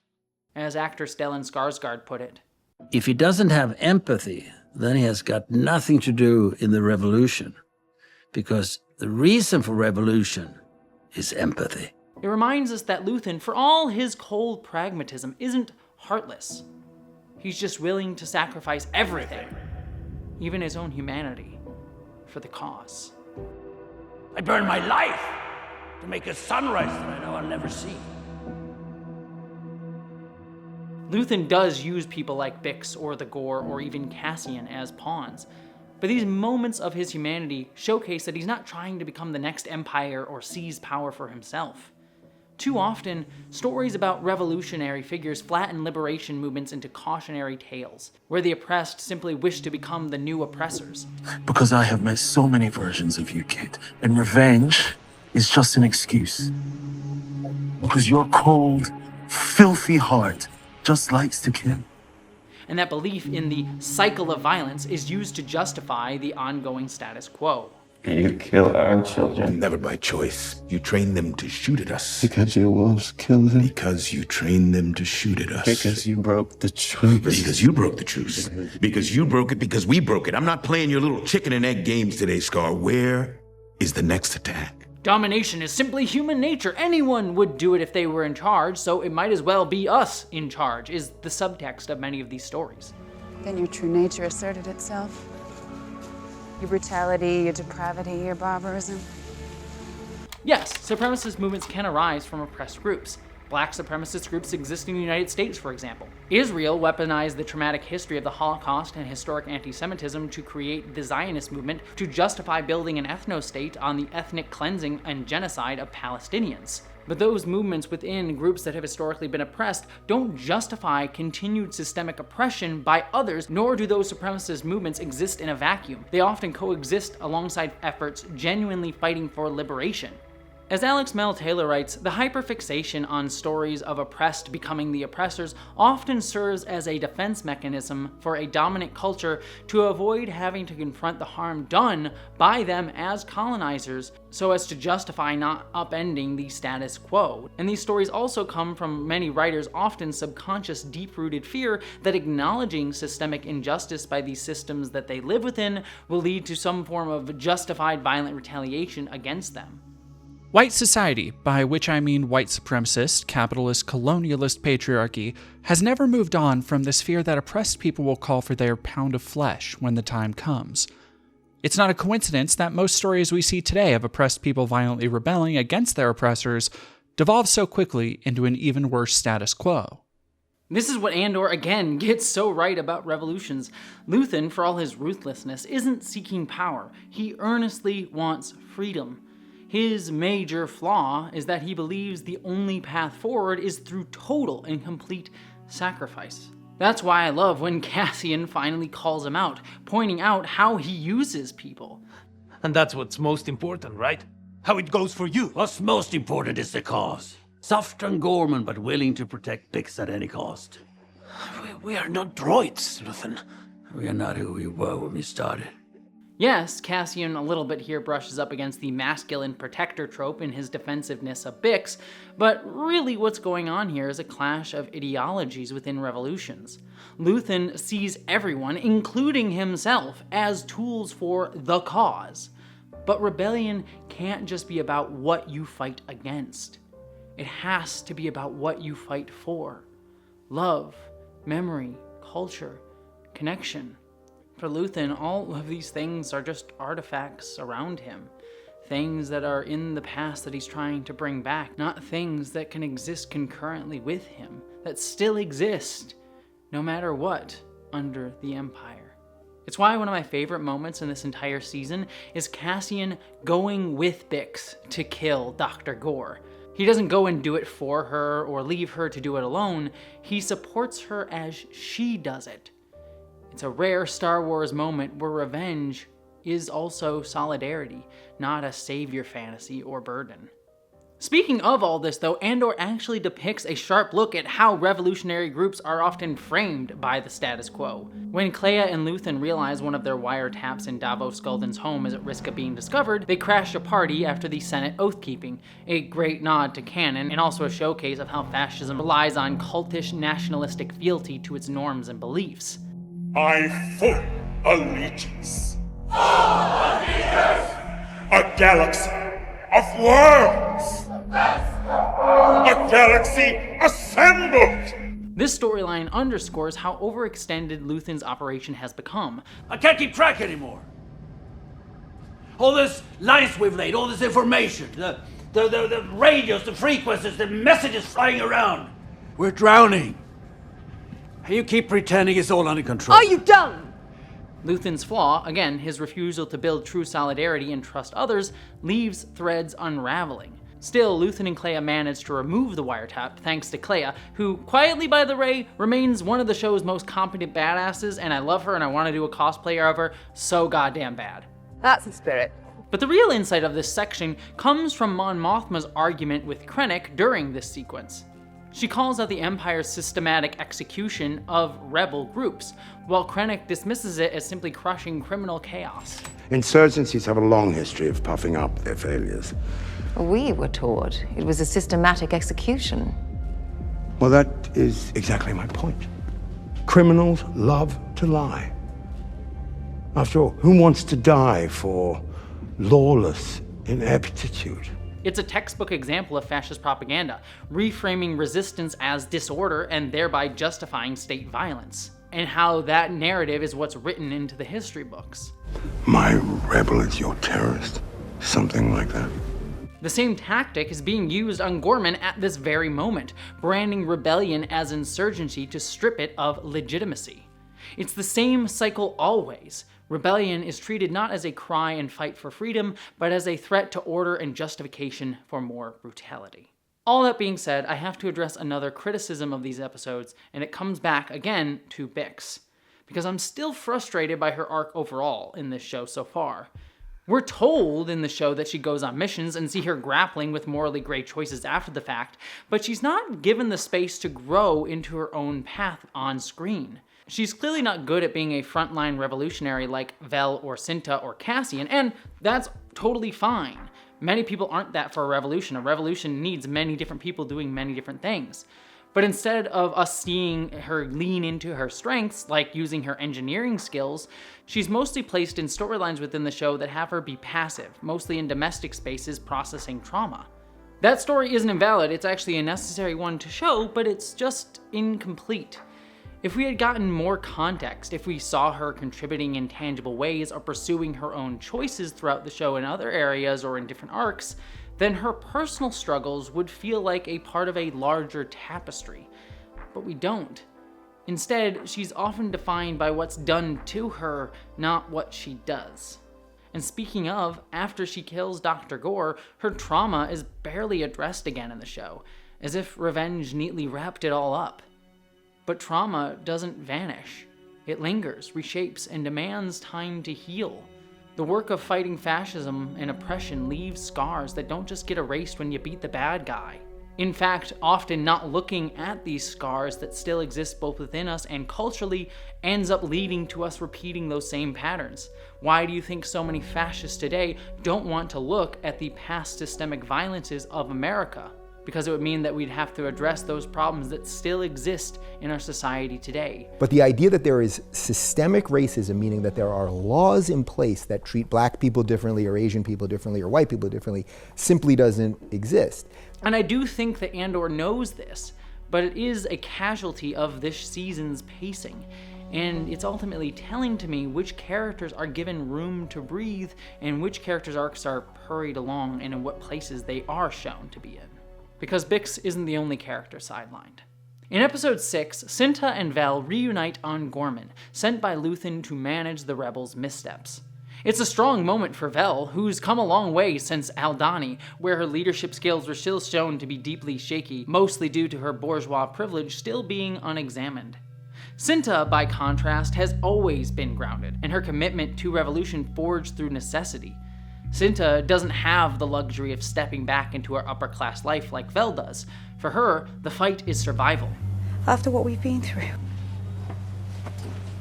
You think the Empire stops to catch its breath?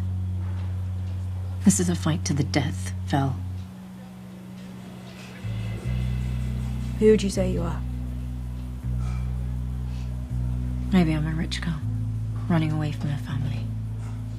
That's cold. Vel, on the other hand, has to choose it. And in choosing Cinta, she does choose something real.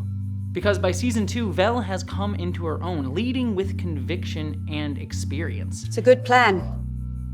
You've picked the right spot. Nobody needs weapons, everyone has a way out, but right now it is just the plan. I can't stress this enough. You're all going to need to respect the chain of command. Cinta and I will have blasters, nobody else. But we do not go unless everyone here agrees to do exactly as they've been told. And more importantly, both Vel and Cinta admit they want to fight together. Not for the cause, but because their relationship, their love for each other is the cause. You're the only reason I'm here.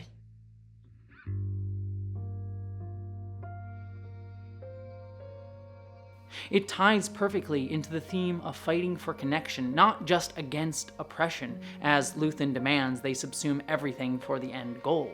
Instead, they actively say they're going to choose to defy Luthen's utilitarianism, choosing to fight alongside each other. We're worth more to him separately than together. Well, that's something we'll have to talk to him about. And then they kiss. A moment of queer intimacy as resistance in a world designed to erase it.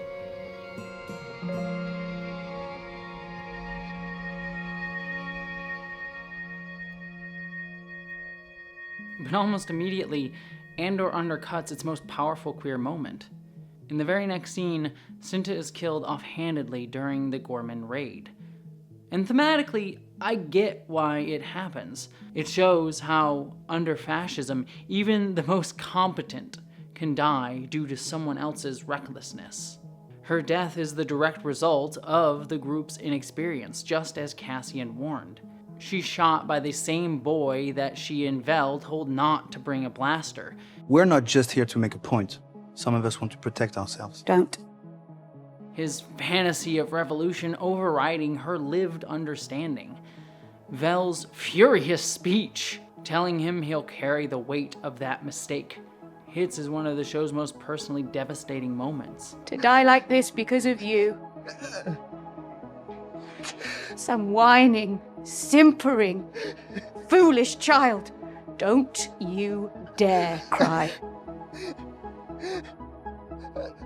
You'll make up for this forever.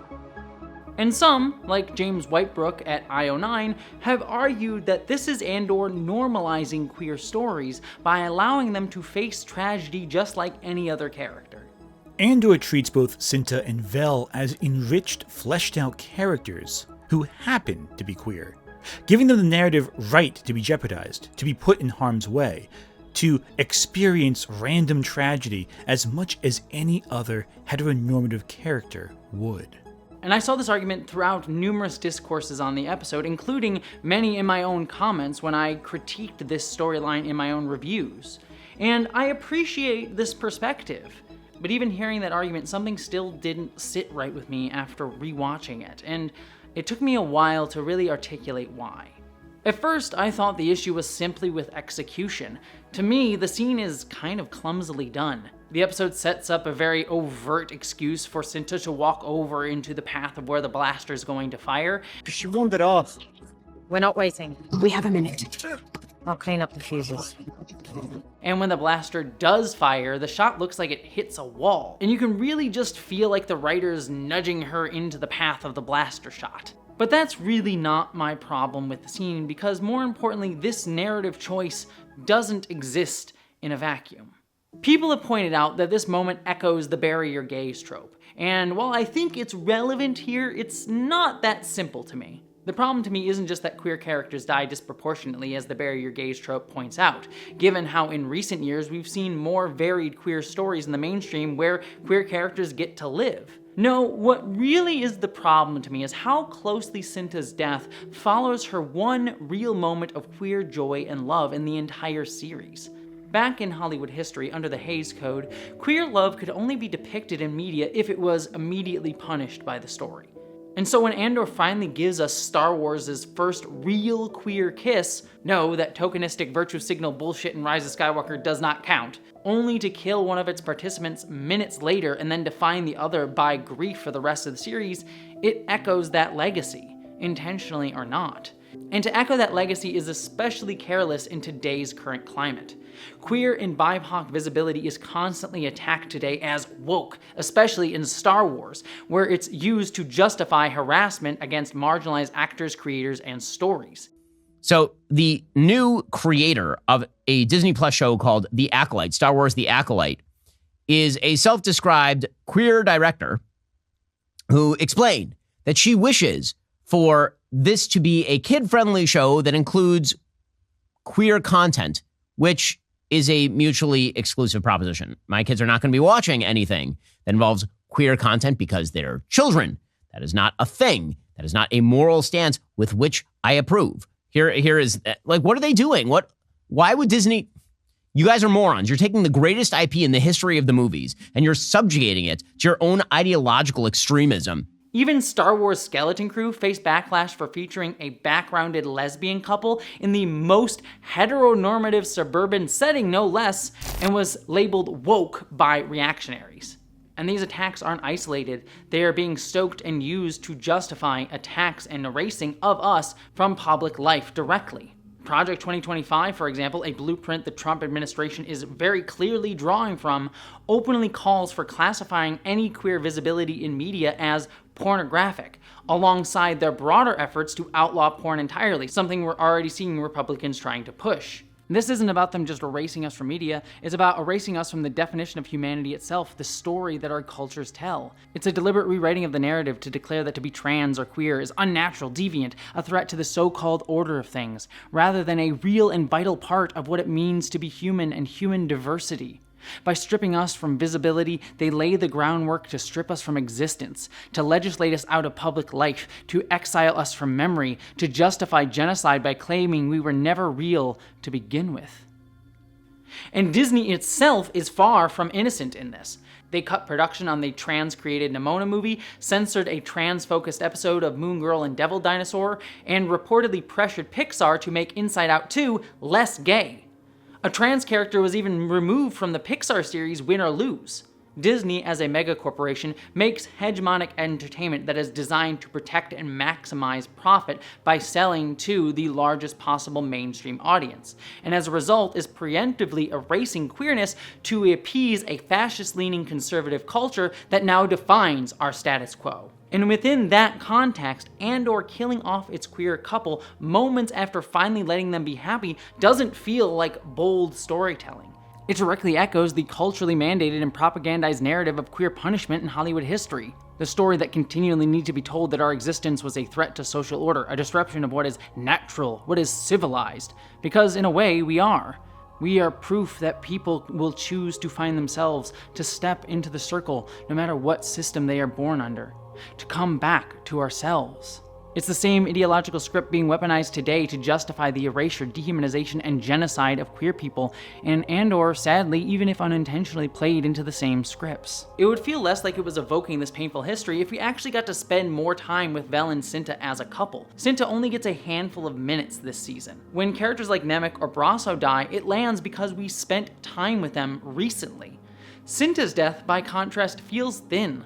Like the writers saw her as narratively expendable to make a thematic point. It's a pattern that queer people, especially queer women of color, know too well. Not just in fiction, but in real life. These are the same lives most at risk and face the highest rates of violence. Black and indigenous women, trans women, queer women, those who fall outside white heteronormative structures of reproduction and are deemed disposable. That being said, some have argued that Cinta's death is meant to symbolize how queer people are more likely to die under fascist regimes. And that is true. Queer people are often targeted precisely because we disrupt ideals of reproductive purity and racialized hierarchy. Under Nazi Germany, for example, queer people were directly targeted, even if J.K. Rowling wants to ignore that fact. But even there, a grim stratification existed. Poor and non-Aryan queer people are often sent right off to camps to be killed, while rich queer people deemed Aryan were sometimes sent to conversion therapy, seen as salvageable for their breeding utility. Both fates were absolutely horrific, but that brutal logic, who is useful to fascism and who is disposable, feels disturbingly echoed in Andor. Vel, white and wealthy, survives, but now is defined by trauma and remains single for the rest of the series, despite years passing. Cinta, on the other hand, a queer woman of color, does not get to survive. The narrative, again, may not intend this distinction, but it reflects a long-standing pattern. Which bodies our culture spares, and which ones our stories quietly discard. But on top of that, queer people have always resisted these stories and narratives and these systems of oppression. Black and indigenous women, queer and trans people, and countless others and intersections of all these identities have often been at the head of numerous movements for liberation. Cinta's death as a queer woman would sting less if Andor had overtly textured its narrative within the larger tapestry of queer resistance that it directly is drawing from. Numerous queer people have always fought bled, and died in revolutionary movements long before Star Wars ever dreamed of a rebellion. Andor itself is directly pulling from the French Resistance, but where are the queer figures who fought in it? Claude Cahun, Marcel Moore, Daniel Cordier, Ovid Delect. All were French queer people who resisted the Nazis and whose stories are often erased in the narrative of the French Resistance. And Andor indirectly mirrors that erasure. The garment front, which is clearly meant to evoke the French Resistance, is coded as mostly straight and heteronormative, reflecting how queer contributions to resistance are often erased from the narrative of history. It's a subtler, more insidious kind of historical erasure than something more overt, like the Nazis burning the Institute of Sexology, which wiped out a century of transgender and queer history and research. But the ultimate effect is it portrays us simply as passive victims worthy of pity, not as active agents of change. And this is what ultimately frustrates me most, and something that's hard to get across. Cinta's death feels designed for a straight audience. Queer people don't need to be reminded that we die under fascism. We know. We're living it right now. Hell, the day that I am filming this was the day that it was announced that the Republicans in the United States are banning transgender healthcare for adults outright. So this sequence is clearly not meant for queer people, but it's meant for a straight audience to feel pity for us.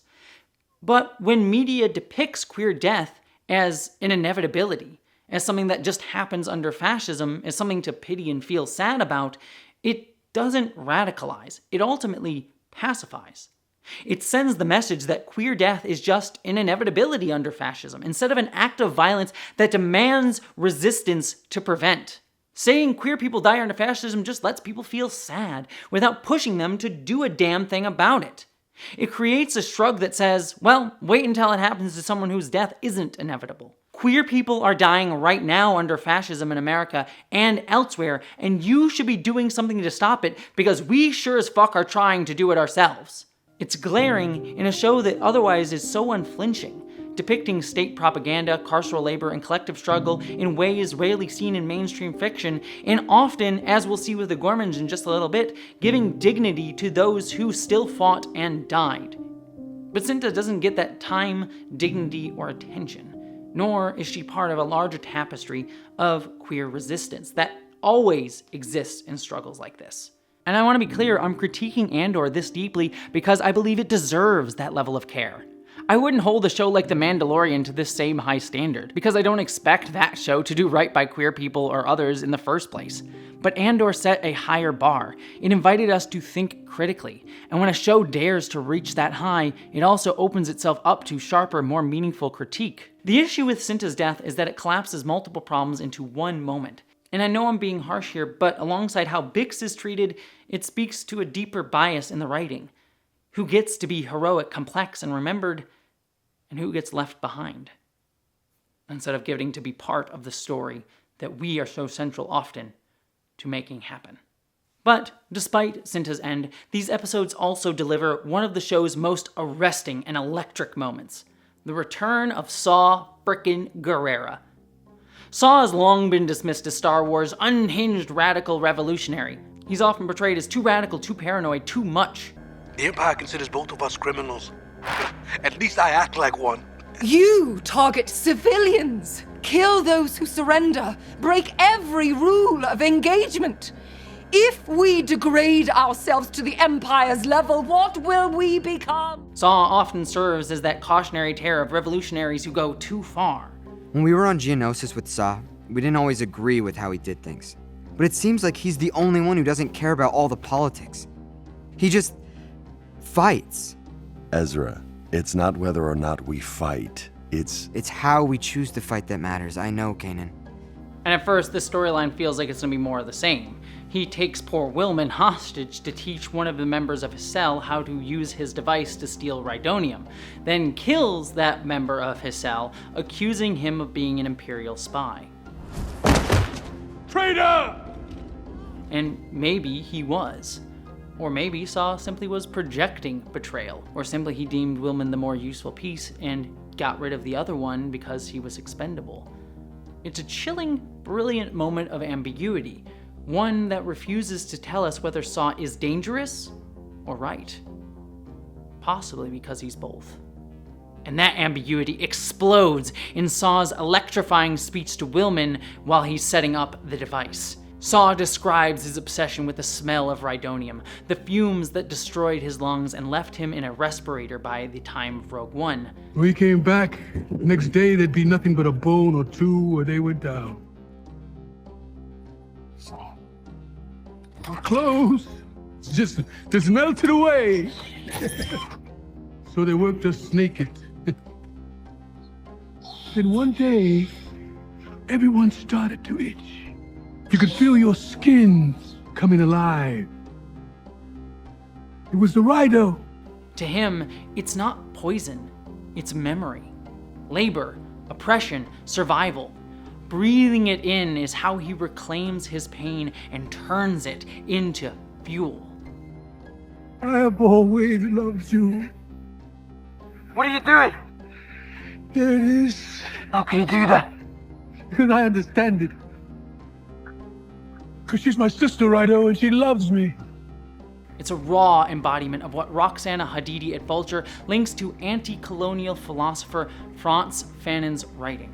Fanon argued that when people are denied the right to resist oppression, the result is psychological damage. When colonization remains unchallenged by armed resistance, when a sum of harmful stimulants exceeds a certain threshold, the colonized defenses collapse, and many of them end up in psychiatric institutions. In the calm of this period of triumphant colonization, a constant and considerable stream of mental symptoms are direct sequels of this oppression. Fascism often wears the mask of logic, built on so-called self-evident truths that are, in reality, the biased lies of history, shaped by the imperial, colonial, and patriarchal systems that it grows out of. Of course the man is stronger and should be the head of the family. Of course there are only two genders. Of course capitalism is the end of history. Of course liberal democracy is the peak of civilization. These are all things that many people just take as self-evident. And as a result, fascism can build its logic off of these supposed truths. And it comes across then as efficient, rational, orderly. Its cruelty is bureaucratic, organized. Sanity under empire means submission. Madness, then, becomes the only path to freedom. And Saw doesn't reject that. He embraces it. You feel how badly she wants to explode? Remember this. Remember this moment. Remember this. Try. You think I'm crazy? Yes, I am. Revolution is not for the sane. Look at us. Unloved, hunted, cannon fodder. We'll all be dead before the Republic is back, and yet, here we are. Where are you, boy? You're here. You're not with Luthen, you're here. You're right here, and you're ready to fight.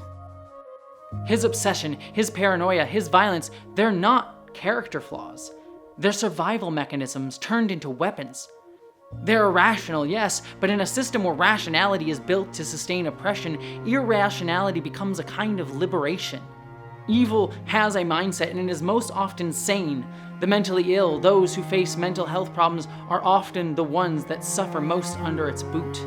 Saw isn't fighting to restore the old order. He doesn't want the Republic back. He wants something entirely new. As Fanon wrote, "Decolonization is truly the creation of new man. But such a creation cannot be attributed to a supernatural power. The thing colonized becomes a man through the very process of liberation." Saw's extremism is his rebirth, a fire that refuses to negotiate with the world that broke him. He's terrifying, he's exhilarating, and his mind is able to think beyond the bounds of the now, of the status quo, of the endless cycles. For the fuel, for the thing that explodes when there's too much friction in the air. And the show doesn't pretend he's always right. It makes clear he sometimes goes too far. But it also never condemns his need to use violence or how he ended up this way. What makes Saw truly dangerous, though, isn't his paranoia or extremism. It's that he refuses to be anything less than a defiant assault on the status quo. So when Willman is inspired to breathe in those same fumes, it lands to us watching like a call to action. Let it in, boy. That's freedom calling. Let it in. Let it run. Let it run wild.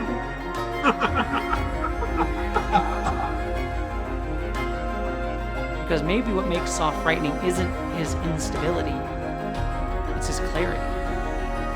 His ability to envision a world so radically free it looks like madness to those still bound by imperial logic. And Andor touches that fire. The question we must ask about the rest of the season is, does it know what to do with it?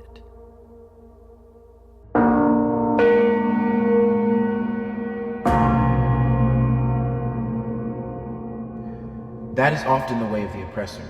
He cannot understand the simple fact that people want to be free.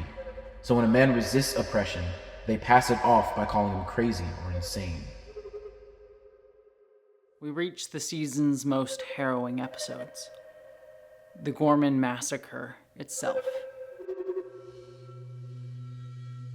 Strangely enough, these episodes begin quietly, almost tenderly, on Yavin, contrasting sharply with the violence to come. And Willman arrives not as a soldier, but as family, seamlessly folded into their domestic space, welcomed with the kind of sense of communal connection all three of them have been denied for so long. The show reframes Yavin not just as a rebel stronghold as it's been known since the very beginning of Star Wars. Now, it's a vision of collective survival, of roots planted in the shadow of Empire. But Willman doesn't just bring warmth, he brings a mission. Dedra is on Gorman, and a reckoning is due for the genocide she oversaw on Ferrix. The warmth of Yavin fades quickly. The Gorman city of Palmo is unrecognizable.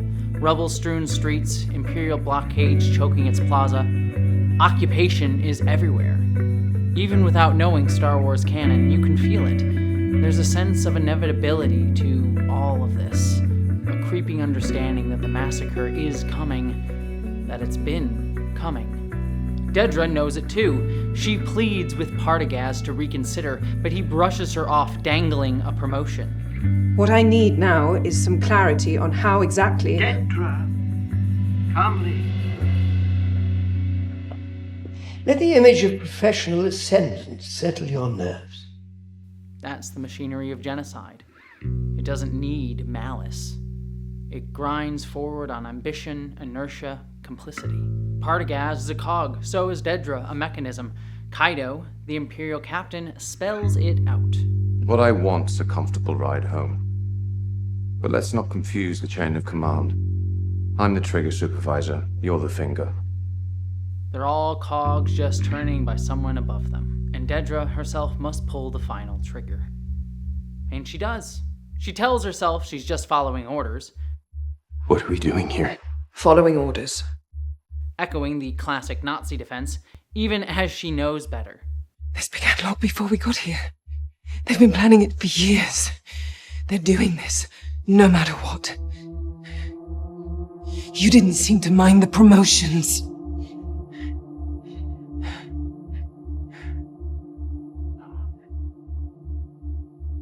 You can see it in Denise Gao's brilliant performance. The way Dedra tries to rationalize her role, even as the horror of what she's done begins to fracture her. I don't feel sympathy for her, but I do think this is some of the show's most brutally effective work. Her breakdown after the massacre is important to see, but it isn't about redemption or feeling sympathy for her. It's a portrait of self-inflicted rot. Genocide dehumanizes everyone it touches. Not just the dead, but the ones who carry it out. That's the banality of systemic violence. It masks itself as inevitable, as order. No one feels responsible. It's just the machine. But the truth is, Dedra, Kaido, Partagaz, they're all complicit. Every gear turns because someone chooses to turn it. The Empire's orchestration is also shown to be deliberate, methodical. The soldiers stationed in Gorman's Plaza are young, untrained, and trigger-happy by design. They look like children. The Empire wants them to fire. Inexperience breeds fear, and fear is easy to use and manipulate. This isn't just intimidation, it's a powder keg engineered to explode. By contrast, the Gorman resistance is unraveling. Arguments break out. Some push for peaceful protest, others demand armed retaliation. Surfedelt cum fantalesc. Dan laifik benash bi selmo poch. Fick up Cereforce! Cereforce? Nash fixketan Cereforce a dogambolis! It's a familiar fracture seen across anti-colonial history. The ANC turning to armed resistance after the Sharpeville massacre, the IRA breaking with Sinn Féin over its diplomatic path in Ireland. The Empire thrives on this kind of division. Its efficiency feeds on the chaos of the oppressed. And Lazine, a member of the resistance, knows it. He sees clearly. Disunity is an imperial strategy, and he calls it out, turns their fragmentation into resolve. Au soit dial, dem d'abord, salums, sin clash, jusqu'al cor sin compens, mo soit compen, nash pidum gor. Nash pidum gor. Dilan molen walai. Mukum kosma la biv madal. This is not just a slogan, it's a resistance against the very structure that's designed to splinter them. When the Imperials pull back out of the plaza, it's a trap dressed in the guise of opportunity. The Gorman people flood in, believing just for a moment that they've reclaimed their space. But it's a calculated false flag designed to provoke a crackdown and paint the Gore as violent agitators. The continued and inexplicable Gorman resistance to imperial norms. Many people, even some Gormans, have already been asking how long the Empire's patience can be tested. And here we are this morning with rumors of a general strike and mass demonstrations. Authorities. Resistance leader Carol Ryland sees it but cannot get anyone to listen. Simnash grave Sérieux. Dim. Tim Munklo Frejek. Kumbi en beau. Sua Mikren bi et Bordeaux. The manufactured narrative has already been written in blood.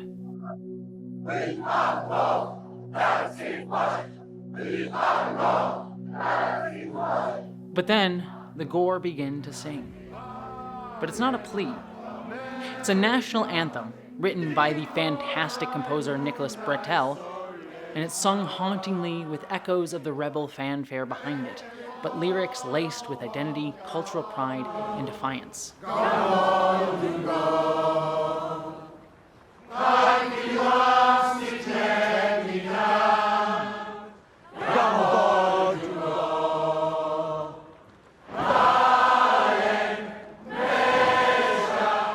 This isn't Detroit Become Human, where a song melts the hearts of the oppressors. It's not meant to be sentimental. They don't sing for mercy. They sing for themselves. For survival, for unity. It's a declaration that we are still here. You can bury us, but you will not silence us.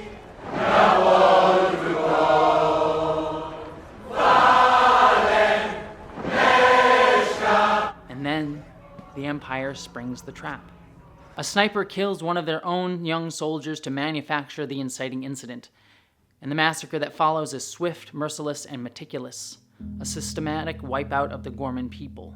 It's one of the most difficult to watch sequences in all of Star Wars for how brutally it portrays genocide not as chaos, but as cold, calculated, state-sanctioned policy.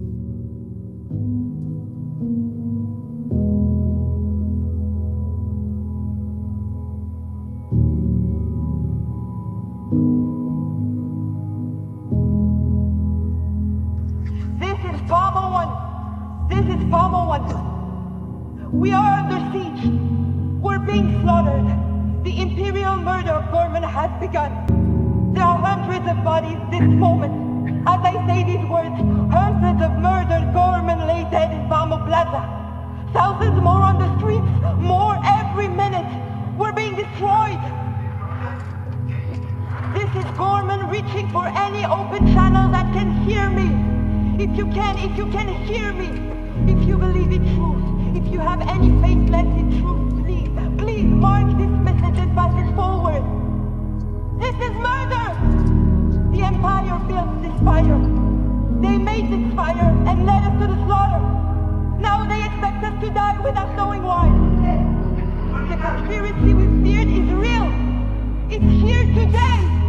Imperial ships are already landing upon.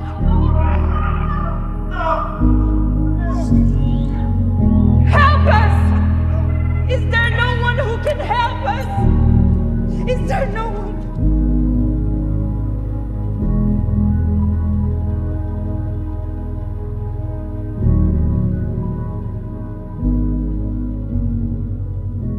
The real-world parallels are impossible to ignore.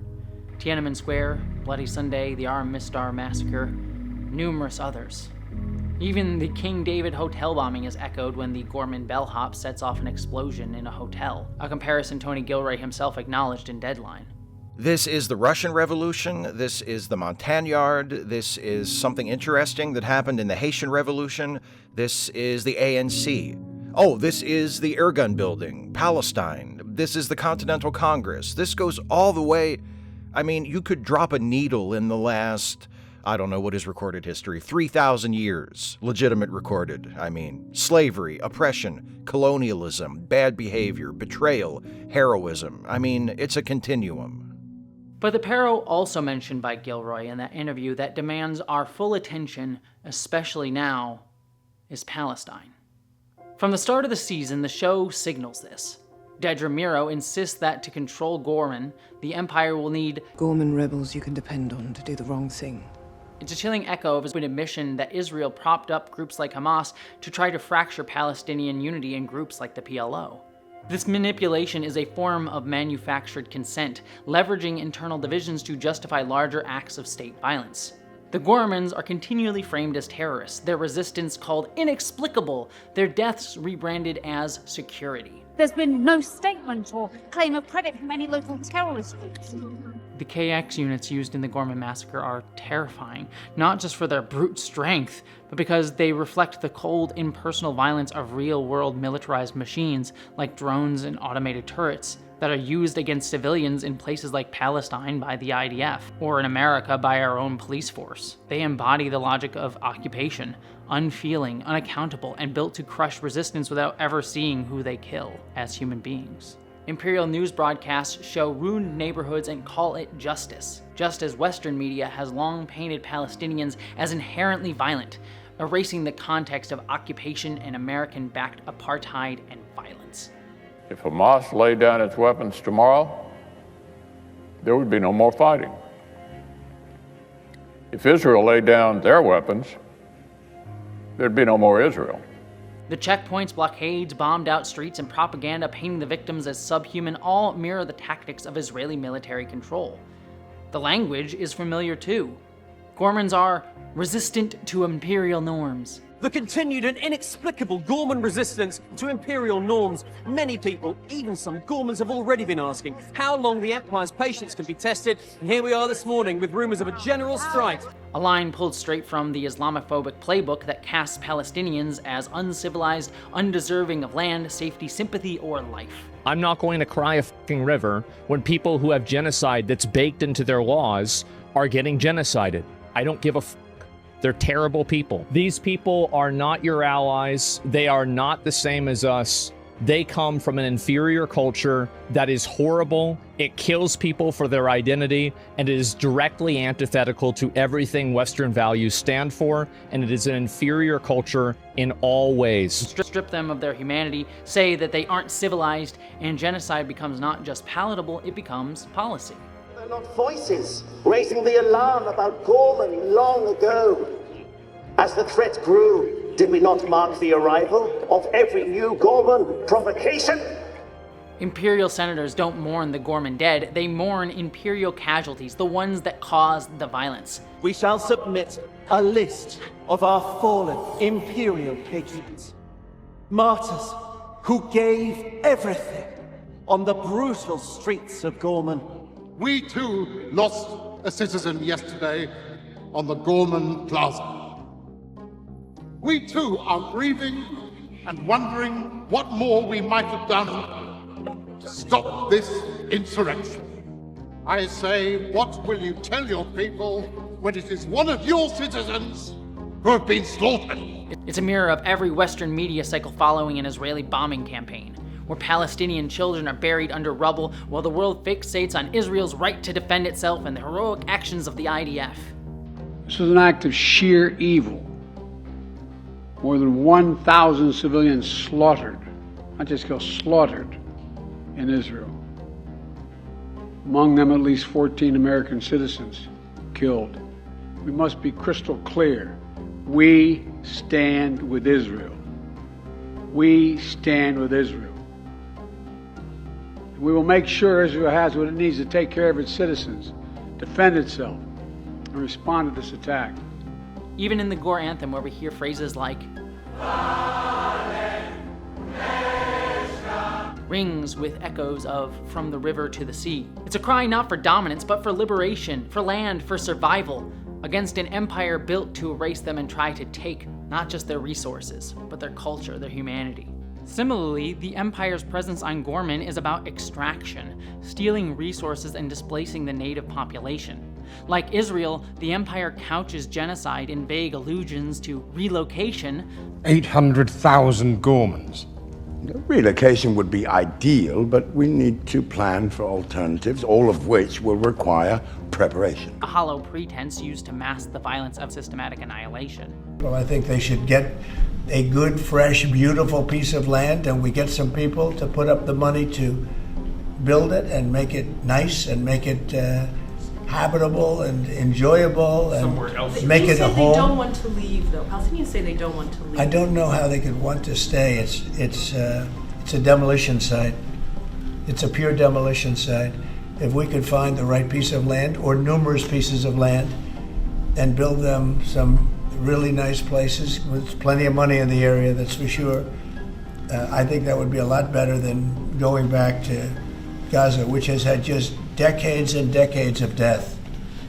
Not to mention how forced relocation is a direct form of ethnic cleansing right from its definition, reflected not only in Israel's history with events like the Nakba and currently to this day, but also like America's treatment of indigenous tribes, forcing relocation through events like the Trail of Tears. But unlike Israel or America's settler colonialism, the Empire doesn't plan to live on Gorman. They make it clear Gorman will be rendered uninhabitable. The extent of our withdrawal may render the planet unstable. It's gouge mining. But that genocide also gets the Empire something else. As Eckhart's Ladder noted in this fantastic video that you should all check out, Gorman's destruction was never just about calcite. Krennic himself admitted that they could synthesize it. Synthetic calcite, calcite alternatives, calcite substitutes. Certainly, it was probably faster and easier to take it from the Gore, but in truth, the massacre wasn't logistical, it was ideological. It was a demonstration of state power executing a script written to justify genocide as a continual tool of control.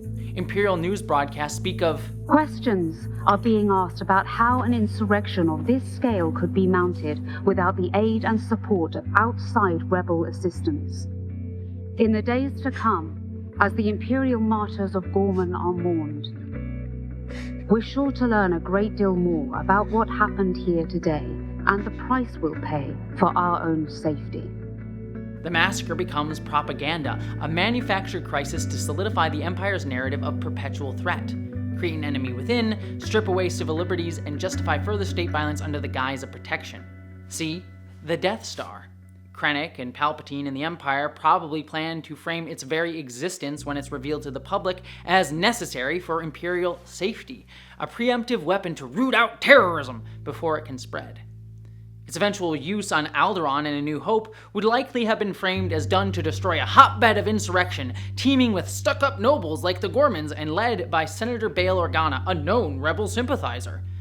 A planetary genocide repackaged as necessary security. And those parallels aren't just with Gaza, they're happening right here in America.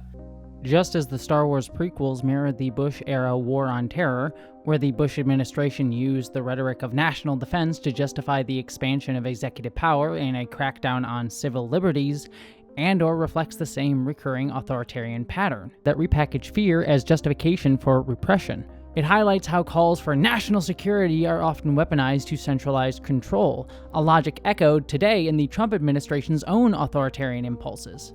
The Trump administration has already begun labeling pro-Palestinian activists, especially immigrants, as anti-Semitic Hamas supporters. Everybody knows they're anti-Semitic, and that's got to stop immediately. Activists like Mahmoud Khalil have been detained by ICE, stripped of rights, and Trump himself called Khalil the first arrest of many, promising to deport terrorist sympathizers and boasting that they'll never return again. If you tell us when you apply, hi, I'm trying to get into the United States on a student visa, I am a big supporter of Hamas, a murderous, barbaric group that kidnaps children, that rapes teenage girls, that takes hostages, that allows them to die in captivity, that returns more bodies than live hostages. If you tell us that you are in favor of a group like this, and if you tell us when you apply for your visa, and by the way, I intend to come to your country as a student, and rile up all kinds of anti-Jewish student, anti-Semitic activities. I intend to shut down your universities. If you told us all these things when you applied for a visa, we would deny your visa. I hope we would. If you actually end up doing that, once you're in this country on such a visa, we will revoke it. Habeas corpus and due process get quietly suspended. Just for them, they say. The privilege of the writ of habeas corpus can be suspended in a time of invasion. So I would say that's an option we're actively looking at. But that logic is never contained. Omar Abrego Garcia is the face of the struggle to preserve the US Constitution. His wife last saw him on video. This video, she recognized him from his tattoos. He's among dozens deported to a prison in El Salvador, despite the US government admitting it was a mistake and the US Supreme Court saying it should facilitate his return. Trump's team has already said the same tactics will be expanded to US citizens. We also have homegrown criminals. I'd like to include them in the group of people to get them out of the country. But this is how fascism works. Justify violence against the margins, then let that violence metastasize and expand. The trap is always the same. Treat it as acceptable there, and soon it becomes policy everywhere. Gorman wasn't just a massacre, it was a message, a performance, a blueprint, and it's a blueprint we've seen before, and it's being written again, right now. This is what makes Mon Mothma's speech in the next episode so powerful and so dangerous. This chamber's hold on the truth was finally lost on the Gorman Plaza. What took place yesterday, what happened yesterday on Gorman was unprovoked genocide. For the first time, someone with political weight calls the Empire's actions what they are: genocide. She names Palpatine directly, placing blame without euphemism, cutting through the lies the Senate has long used to shield itself. And the monster screaming the loudest, the monster we've helped create, the monster who will come for us all soon enough, is Emperor Palpatine. She frames Palpatine as the loudest voice in the Empire's atrocities, even though he never once appears on screen in the show or utters a single word. Because that's the genius of his power. Palpatine doesn't have to literally speak, the Empire speaks for him. It's violence, it's propaganda, it's silence, all of it is his voice, echoed through every senator too scared to dissent, every stormtrooper trained to follow, every citizen conditioned to look away. You can stand to see the Imperial flag reign across the galaxy. It's not a problem if you don't look up. Mothma's clarity cuts through the Senate's moral inertia because it mirrors our own political rot. In the US, Republicans embrace authoritarianism openly while Democrats cling to civility, refusing to name fascism even as civil liberties collapse around them. They still believe the rules will save them, not because they're blind to what's happening, but because they're safe. They aren't the ones at risk right now. They benefit from the system, even as it erodes. That's why so many viewers of Star Wars Andor responded to this moment from Mon Mothma with memes about how much they wish we had senators like her in real life. Leaders willing to risk something real, actually speaking truth to power instead of clinging to their own while surrendering to authoritarians like Trump. We have precious few people like that. I love the Senate storyline in Andor, how it peels back the layers of complicity and fragility within the political structure. We see it with the Gorman senator's arrest when no one speaks up for him. A year earlier, that senator had some political allies, connections, But the Empire slowly isolated him and his people, cutting away his support until he stood alone and no one wanted to say a damn thing as they came for him. This is the Senate chamber. I have every right to be here. Will no one help me? Gorman is being slaughtered! It's a chilling illustration of how even senators can be thrown to the pyre when it serves imperial interests. No amount of coattailing or compliance will save them from the grinding gears of the system. Mon Mothma feels that too. Her petitions against the Empire's brutality on Gorman are meaningless. Signatures on paper the Empire never intended to heed. We're assembling a petition, and I know how sad that must sound. It takes more than failed legislation to upset me these days. She's beginning to see the truth. That while the Senate is ineffective in the face of Palpatine, it was never corrupted. It was always built to uphold Empire. Season 1 made it clear. Cassian's planet in the first few episodes wasn't colonized by the Empire when he was a child, but by the Republic. Long before Palpatine's rise, the Republic sanctioned commercial mining operations that stripped Kenari of its resources, leaving behind ecological devastation and entire generations of orphaned children, all in the service of profit. Andor didn't just indict fascism, it implicates the systems that claim to oppose it but carry out the same practices under different names. It all didn't just begin with the Empire, the machinery was already in motion. Cassian didn't become a revolutionary because of one regime, he was born into resistance because the so-called good one destroyed his world. Nor did the Empire emerge out of nowhere, an evil that suddenly twisted a good republic into something monstrous. It simply consolidated the power that was already there, formalizing the violence, extraction, and control that the Republic had long relied on. The Empire and Palpatine didn't seize power, it was handed to them, brick by brick, under the guise of safety, with thunderous applause. I love democracy. I love the Republic. The power you give me, I will lay down when this crisis has abated. The Senate has always been an engine of colonialism and systemic violence, just with a more polished veneer. The Empire simply dropped the pretense and pushed away any of the mechanisms meant to prevent its consolidation of power. That's the world we're living in right now, too. The United States has a long history of authoritarianism that predates Trump's overtly fascist tendencies. America's founding is rooted in colonialism, patriarchy, and racial violence. From slavery, the ethnic cleansing of indigenous nations, and the control of women's bodies, to the systemic brutality faced by black, queer, and immigrant communities, amongst many others, Jim Crow laws, the internment of Japanese Americans during World War II, and Americans' ongoing complicity in the genocide of Palestinians. These violences aren't a betrayal of American values in the system, they're what those values were structured to accommodate. Human rights have always been rationed, codified, and compromised, like the ones that counted black life as 3/5 of a person, measured by proximity to whiteness, to property, to power, baked into the very foundational documents of this country. Andor returns to George Lucas's original insight that fascism doesn't just rise in a vacuum. It emerges from the machinery of empire, capitalism, and so-called democratic institutions.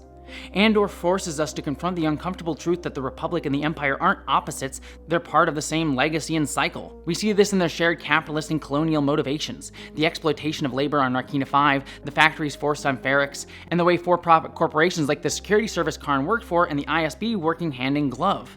It echoes the real-world complicity of many capitalist giants, German megacorporations like IG Farben, Siemens, Bayer, and Volkswagen, who all profited immensely from Nazi rule in Germany. These companies used slave labor from concentration camps to slash costs and boost production, feeding directly off the machinery of genocide for economic gain. We see chilling echoes today in how countless corporations profit from forced prison labor in the United States, reflected in Narkina 5, an exploitative system that directly descends from American chattel slavery. We also see real-world capitalists today enabling or capitulating to American fascism for their own benefit. Elon Musk, Mark Zuckerberg, Jeff Bezos. Andor reveals how power consolidates not just through fear but through profit, and how that profit stream continues uninterrupted regardless of who claims to rule. Many enter the system believing in its promise, trying to bend it towards justice, and that is a very noble goal, and many good things have come from that. I'm not so cynical as to believe that nothing good has come from people fighting from within the system. Lives have been saved, people have been given chances, change has happened, but the machine underneath it all still grinds on. It isolates, co-ops, and wears everyone down. Fascism isn't a rupture, it's the original blueprint resurfacing, the old logic reasserting itself when the mask slips. While these dynamics are expanding under fascist policies, they're built on foundations laid by liberal norms. Authoritarianism rarely emerges fully formed. It grows from the language and logic already accepted by the mainstream. When President Biden labeled pro-Palestinian protests at Columbia and Yale as anti-Semitic, he was helping construct the political, rhetorical, and cultural scaffolding that a figure like Trump could later use to justify suspending civil rights. But there is no place on any campus in America, any place in America, for anti-Semitism or hate speech or threats of violence of any kind. Even further back, the nationalistic fervor that President Bush rode in on post 9/11 to instigate the invasion of Iraq and Afghanistan was supported by Democrat politicians, many of whom echoed the rhetoric of unity, defense, and patriotism. That weapons of mass destruction in the hands of Saddam Hussein pose a real and grave threat to our security. Saddam is dangerous. The world would be a better place without him. But the reason he poses a growing danger to the United States and its allies is that he possesses chemical and biological weapons, and he is seeking nuclear weapons. Casting votes for war authorizations that would later be foundational to the decades of both Islamophobia and policies in the Middle East that the United States has continued to push. You're saying that Islamophobia is not a real thing, that if you're critical of something... Well, it's not a real thing when we do it. Right. Well, no, it really isn't. I'm not denying that certain people are bigoted against Muslims as people, and that's a problem. Big of you. But why are you so hostile about this concept? It's gross. It's racist. It's not. But it's so not. It's like saying those stateless, shifty Jew. You're not listening Absolutely to not. what we are saying. You guys are saying if you want to be liberals, believe in liberal principles like freedom of speech, like we are endowed by our forefathers with an inalienable rights, like all men are created equal. Ben, we have to be able to criticize bad ideas. And of course we do. No liberal doesn't want to criticize bad ideas. But Islam at this moment is the motherlode of bad ideas. Jeez. As well as violence and surveillance and destabilization in America as well, all under the approval of bipartisan consensus. The road to fascism is often paved with liberal respectability. This isn't to downplay Mon Mothma's role, in fact, quite the opposite. One of the most radical things the show does is refuse to caricature her as either a savior or a sellout. As one of my brilliant patrons, Conrad, pointed out, which by the way, if you want early access to scripts and videos and the chance to shape them like Conrad did, as well as support me right now as I'm trying to leave the country, check out my Patreon. The American Revolution, the Haitian Revolution, the French and Mexican revolutions, they didn't just start without people with power who used that power to expose its limits, to fund and legitimize more radical demands, and to prove that the system would never reform itself. People like Francisco Madero or the Count of Mirabeau. As Damian Walter pointed out, Marxist theory argues that bourgeois elites sometimes join revolutionary movements not always out of solidarity, but because they begin to sense the limits of their own power within the systems they helped uphold, or were born into. Figures like Mon Mothma embody this tension, deeply embedded in the era of the machinery of the Republic, yet disillusioned by her inability to steer it after the Empire. Her rebellion is not a pure rejection of privilege, but a realization that even privilege can be powerless in the face of empire. Mon Mothma isn't naive for trying to work within the Senate, she's playing a dangerous game. The problem with a bourgeois-led revolution, however,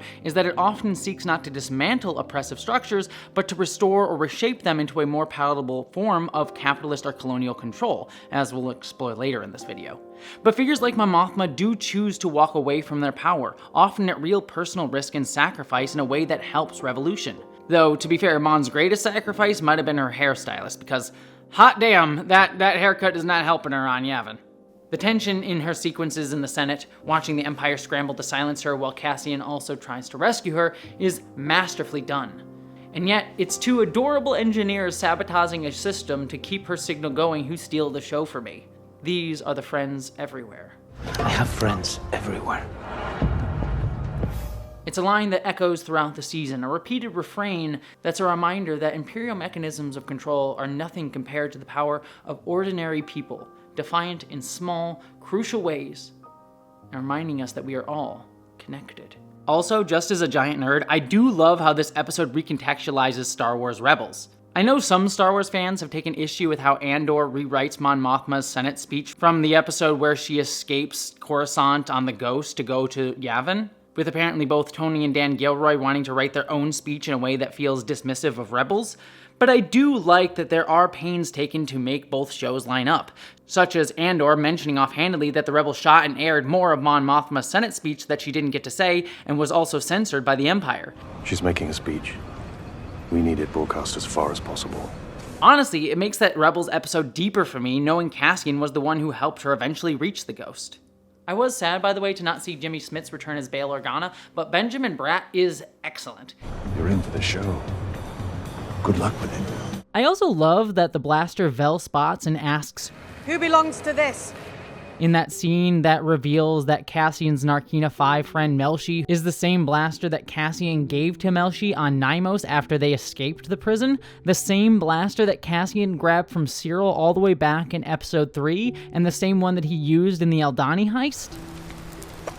Corporate issue. Interesting. There's no sense being upset.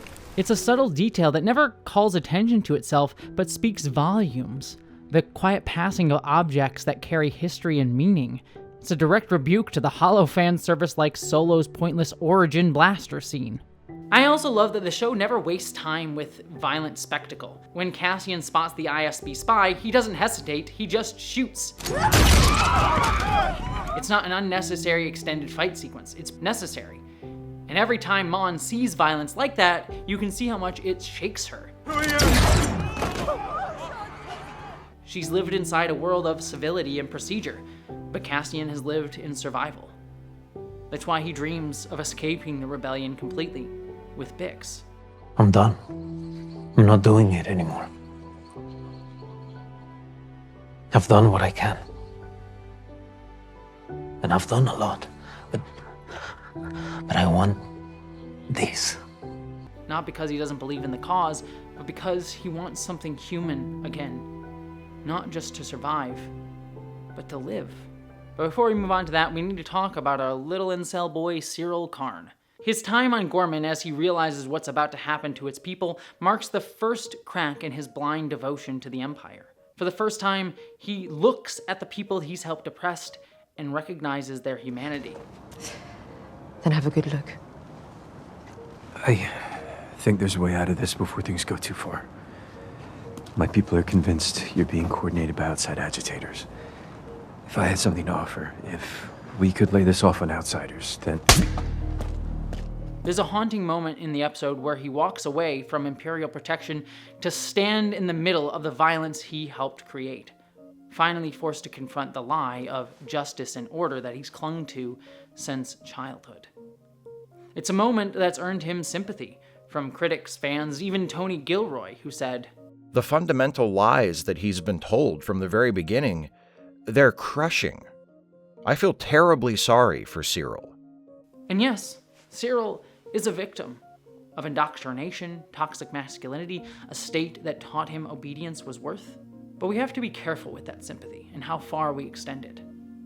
I've seen countless think pieces lament Cyril Karn's fate, wishing he had survived because he could have been saved, that he could have earned redemption if he had just gotten a few more episodes on the show. But many of these think pieces rarely fully reckon with the fact that first and foremost, Cyril was a fascist bully right from the start. In Season 1, he used his tiny scrap of minuscule authority over the people of Ferrix to brutalize them, getting numerous people killed in the pursuit of the fantasy of heroism.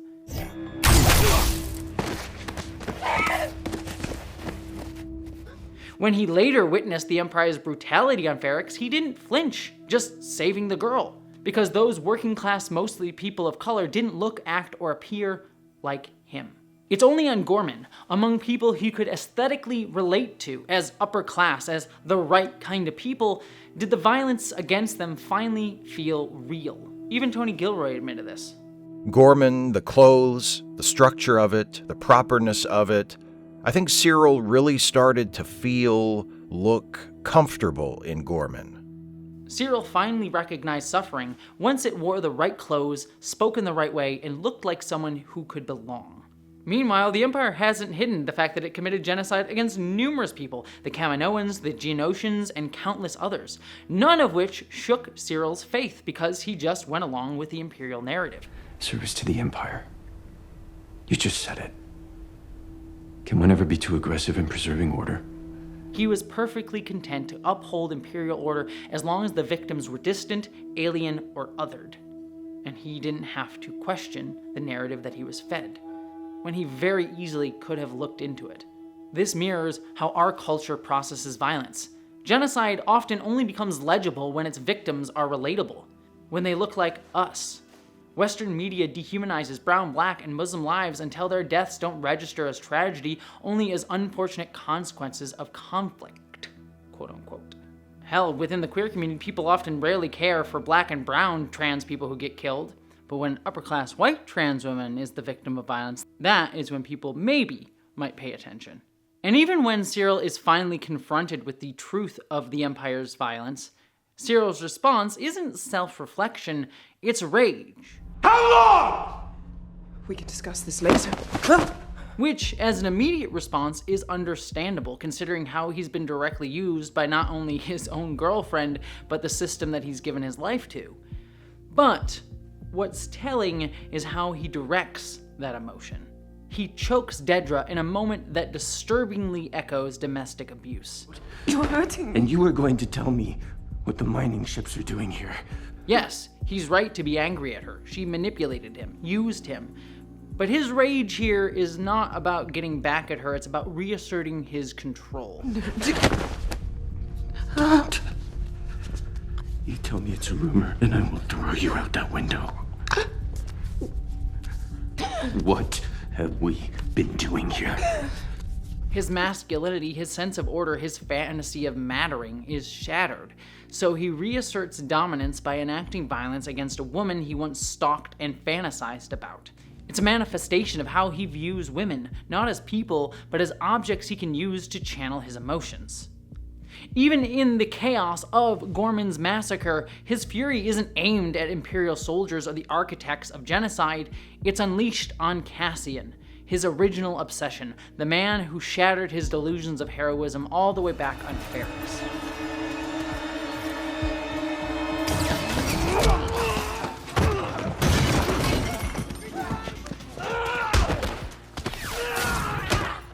Cyril's final act isn't fighting to save others, it's a desperate, childish attempt to reassert his heroism during a genocide he helped enable against a man who is trying to stop it.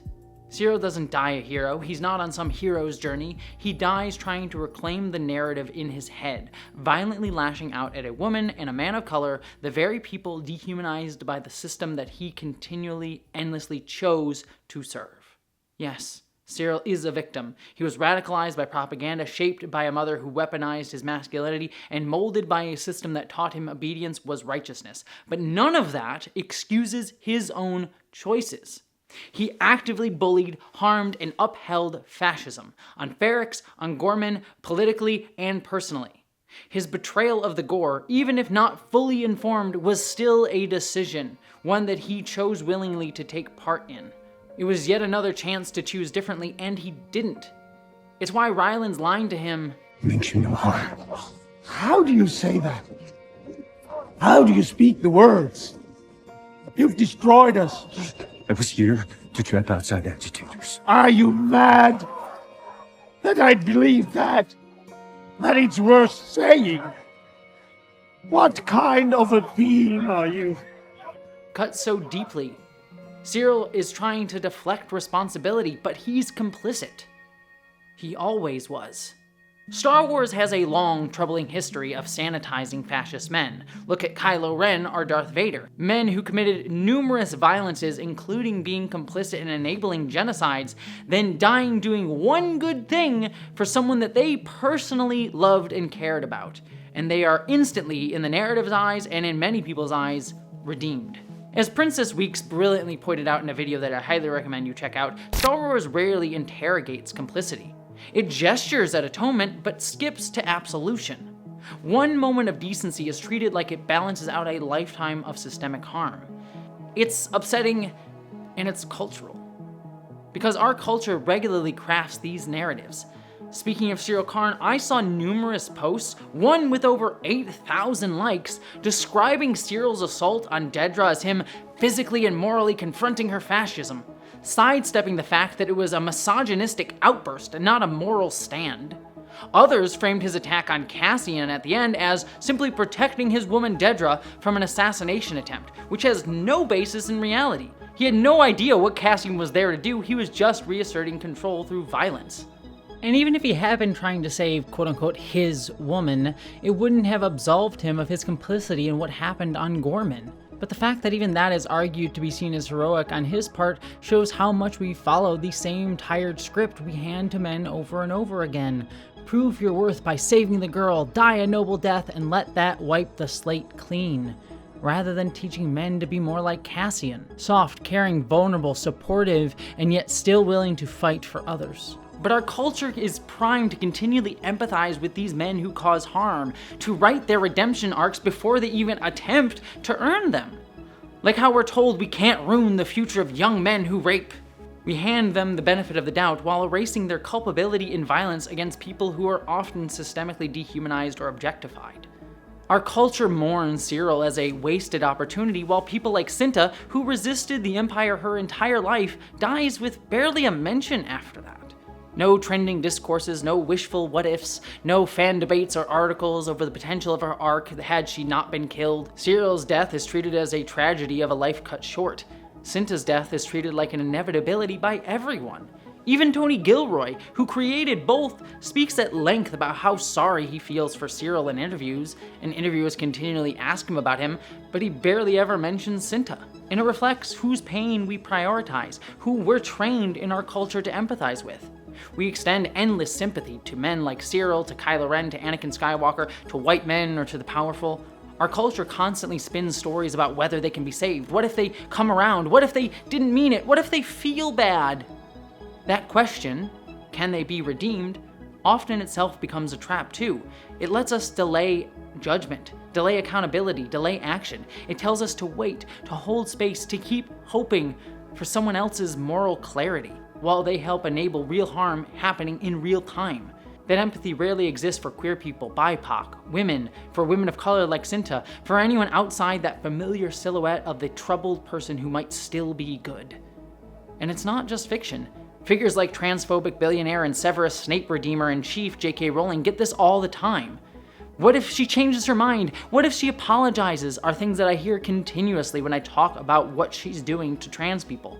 I and so many others, including those close to her, tried to reach out to her, but she made the choice over and over and over and over again, every single day, to continue to use her money and influence to push legislation that harms trans people, women, immigrants, asexuals, numerous other folks, those already being targeted, already dying. This isn't abstract, this is now. And I'm not going to sit quietly around and hope that maybe someday she and other people causing harm will come around one day. Fuck that. You don't wait for power to find empathy, you fight back. And if one day it finally affects her, if she turns her back on the machine she helped build, do you really believe that means that she changed? Or just that fascism finally touched someone she cared about? Cyril could have chosen a different path. He had chances. Many. But maybe if he'd survived and truly committed to dismantling the system that he upheld and the narratives that he had ingrained in his head, maybe there could have been redemption. But that would have been his burden to carry, not ours to offer. And honestly, the show strongly suggests he never would have unpacked it. He deserved the opportunity to change. But I'm deeply skeptical of a culture so eager to make that path easy for him, and so unwilling to even tell Cinta's. That double standard in the show's discourse says everything. As it stands, his final moments perfectly encapsulate everything about him. Cassian asks him, "Who are you?" And for the first time, Cyril sees it. He made Cassian the center of his obsessive fantasy, his rival, his foil, the mirror for his own imagined greatness. But to Cassian, he's no one. Not even the antagonist of this story. Just a man so desperate to matter that he handed himself over to the machine. A discarded cog in a system that never cared. That's the tragedy. Not that he didn't get to change, but that he chose not to. He died in the very violence he helped create, consumed by the empire he worshipped. A willing tool begging to be useful until the very last moment. That's the answer to who are you. No one the story will remember. Because in true revolution, it is the Cintas who are held and remembered, and the Cyrils who vanish like dust in the machine.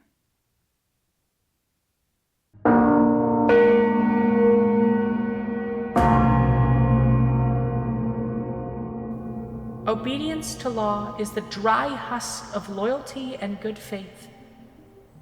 Opinion is the barren flower of the way, the beginning of ignorance.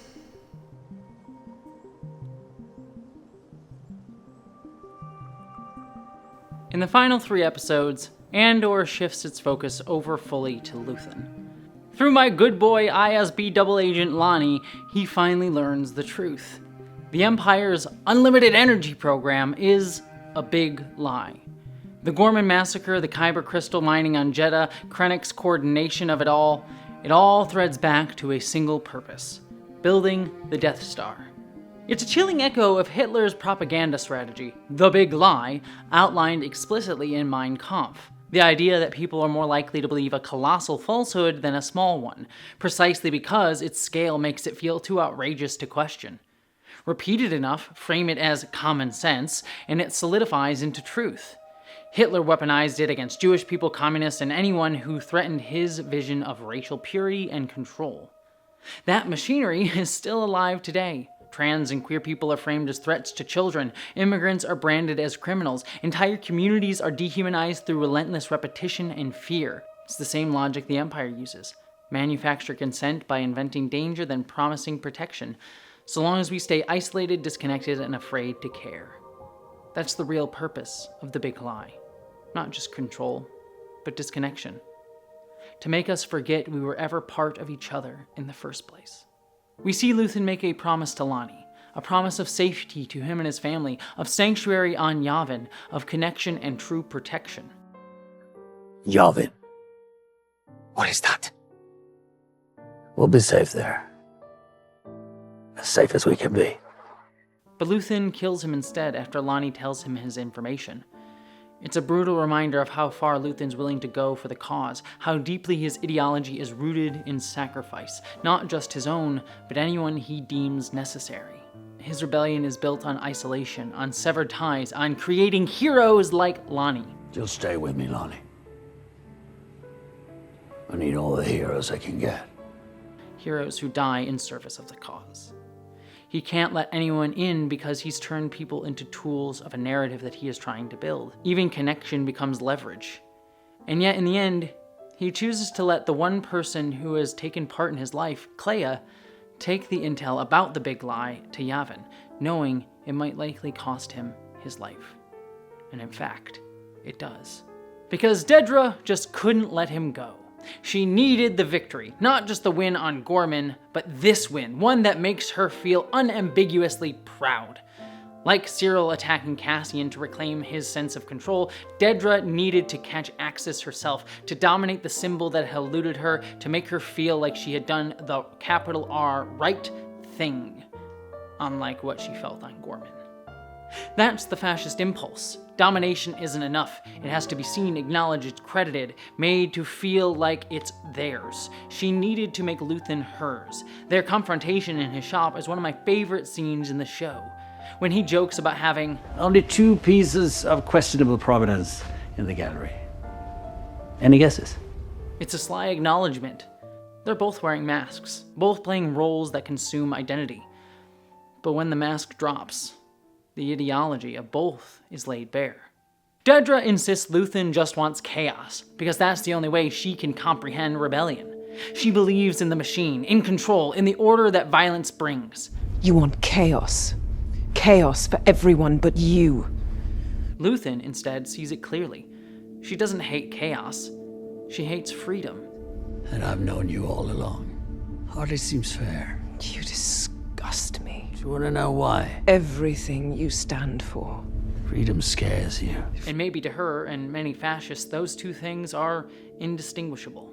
All Dedra has is an identity rooted entirely in the order of the Empire because any other identity was ripped away from her. Earlier, Dedra mentioned she never knew her parents who were arrested as criminals. My parents were criminals. They were arrested when I was 3. Even though we never learn what their crime was, they could have just been political prisoners. But as a result, she was raised in the Imperial Kinderblock. I was raised in an Imperial Kinderblock. Facilities designed to produce total loyalty to the Empire. According to The Rise and Fall of the Galactic Empire, which is an excellent book, by the way, also written by Chris Kempshall, these weren't just schools, but housing and educational compounds where the Empire could raise a new generation of loyalists. These Kinderblocks functioned as tools of ideological conditioning. Dedra was molded by them, trained to worship structure and stability, and to fear anything that deviates from it, anything that she sees as other, including other cultures and ideals. She gives everything to the Empire because it's all she knows. She has no other tie to self. It's chillingly close to how conservatives today seek to remake American education, transforming schools into for-profit nationalism factories that teach indoctrinated values of America over critical thinking. Cut off the head of the snake. The U.S. Department of Education. And framing other histories as the past or primitive, rather than a living and breathing part of the now, of our identity, culture, and self, and what it means to be human.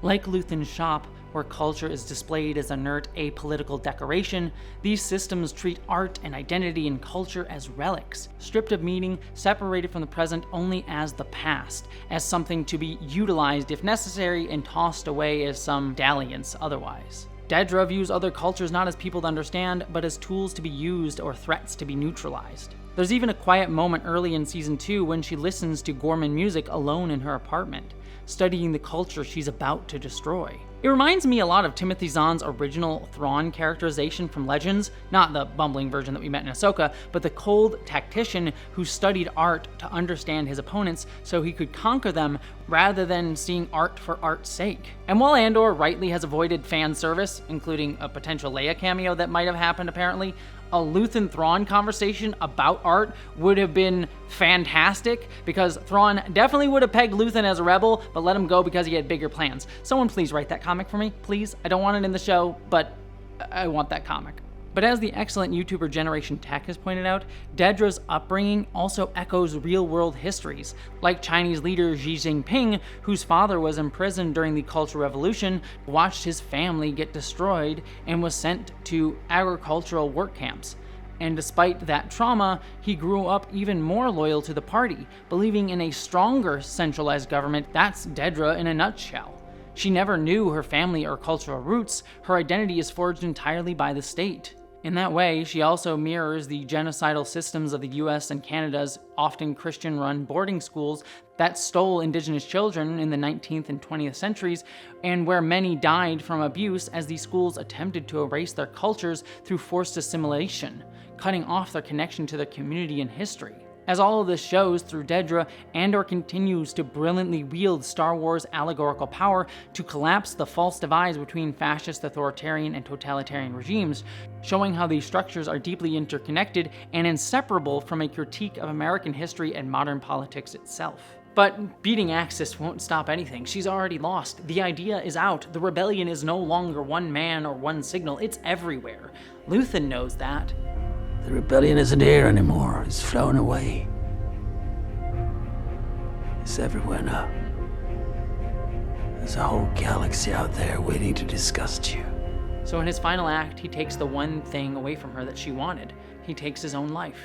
He refuses to be her trophy, refuses to be paraded as a symbol of the Empire's dominance. He sacrifices himself so that he won't give up others. She craves submission, and he'd rather die than give it to her. I also love, by the way, the small detail that the device that Dedra shows to Luthen is the same device that Cassian tried to sell to Luthen when they first met. But I really love the fact that after Luthen's attempted suicide, the story pivots to Clea, finally bringing her into full focus. She infiltrates the hospital to kill him with quiet precision, methodical, relentless, and unflinching. Also, by the way, apparently this set was built on the cheap because they had ran out of a lot of their budget, but it's ended up being one of my favorites in the entire series. Just the way the sight lines and the way everything is blocked is simply just fucking masterful. Also, the old lady alien who Clea uses to help her infiltrate. As much as I love dissecting the political weight of Andor, sometimes Star Wars hits best when it's a little weird and a little fucking silly. I mean, look at her. What? Iconic. But what really makes this episode shine is how it threads Clea and Luthen's backstory into the present. It opens on a flashback that we don't initially realize is Clea's point of view. Luthen, broken, listening to the genocide of Clea's people. A genocide he helped carry out. He chants, Stop. Stop, Russian news, make it stop. Russian news, make it stop! Like a prayer, he can't stop the machine grinding forward. But then he sees her, us, a child hiding. He doesn't turn her in. He saves her. Not out of heroism, but out of a fractured moment of mercy, because he just couldn't do it anymore. And from that mercy, their bond forms. Not as father and daughter, how could it be when he helped destroy her world, but as something forged in trauma and necessity. They anchor each other, shifting identities surviving together. But it's Clea, not Luthen, who truly sees what needs to be done. She's the one who looks at and makes him look at the consequences of the Empire's cause.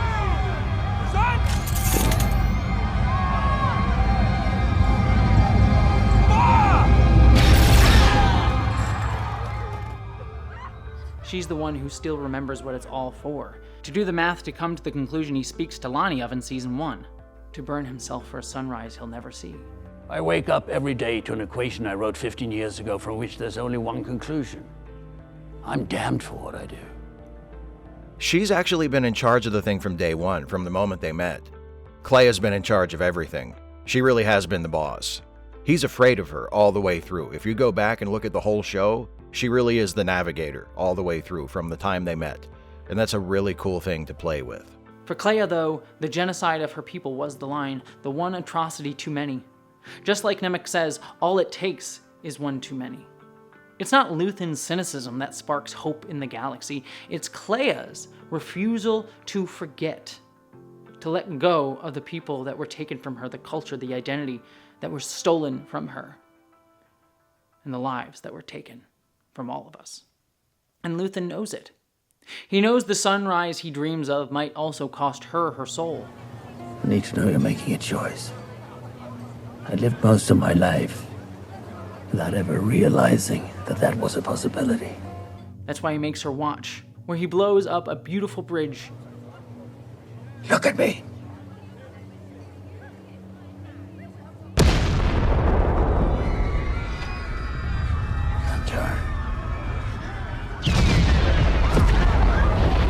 Luthen never let himself look at what came after the price. He only saw what must be paid, what must be burned, to make room for it. So when Clea finally kills Luthen, she releases him from the burden of contradictions he never resolved. And when she kisses him, it's awkward, hesitant. She doesn't quite know how to hold love or grief in her body. Not when she, like Luthen, spent so long holding on to the cause as the only purpose for being. But in that moment, she starts to become what Luthen never let himself be. Not just a survivor, not just a fighter, a builder. Clea is the one who carries it forward, not as a myth, but as a living thread. She's the sunrise made flesh. Someone still alive, still burning, still building the world they swore could be. But I also love that Clea is only able to kill Luthen and keep his secrets out of Imperial hands because of ISB infighting. Dedra, so desperate to be the one to catch Axis, would have stood guard at his hospital bed until the moment he woke up. Clea wouldn't have had a chance to get to him. But Agent Hurt arrests Dedra for overstepping her orders, and just like that, the door opens. It's a perfect example of how fascism's obsession with personal glory and internal mistrust makes it vulnerable. Dedra's hunger to claim victory for herself creates the exact gap that Clea needs. And it leads also to Krennic confronting Dedra, revealing to her that Lonnie stole her password, and that, in her trying to steal from Krennic information in order to catch Luthen, she handed Luthen everything he needed to uncover the Death Star. Supervisor Jung spent 3 hours last night logged into your account. Now, shall we take a guess at what he might have told The whole scene, by the way, is just a masterclass in acting and directing. Krennic looming behind her, taunting her with his disdain, belittling her competence while mocking her failure.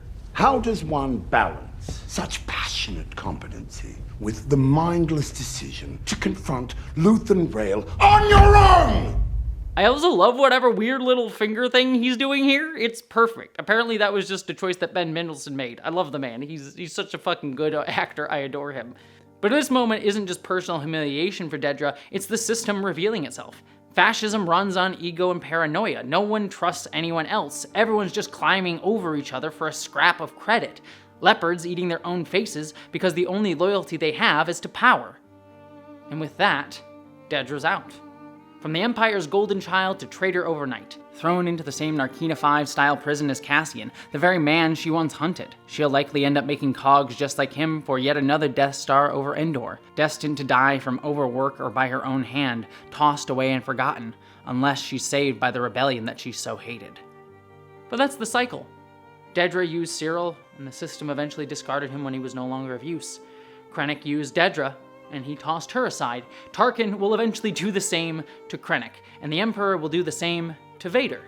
Fascism has no loyalty, not to its believers, not to its foot soldiers, only to power, and it devours everyone to preserve it. That's why it always fails, because it's built on the rot of its own ambition. The only question is, how long, and how many people will die? How much will we lose before the collapse finally comes? Because it will come. And to be clear, that's not an inconsequential question. It's not one about inevitability. People are dying now, and we need to fight back. But as long as there are people willing to resist, to reach out, to build something better, to try, there's still hope.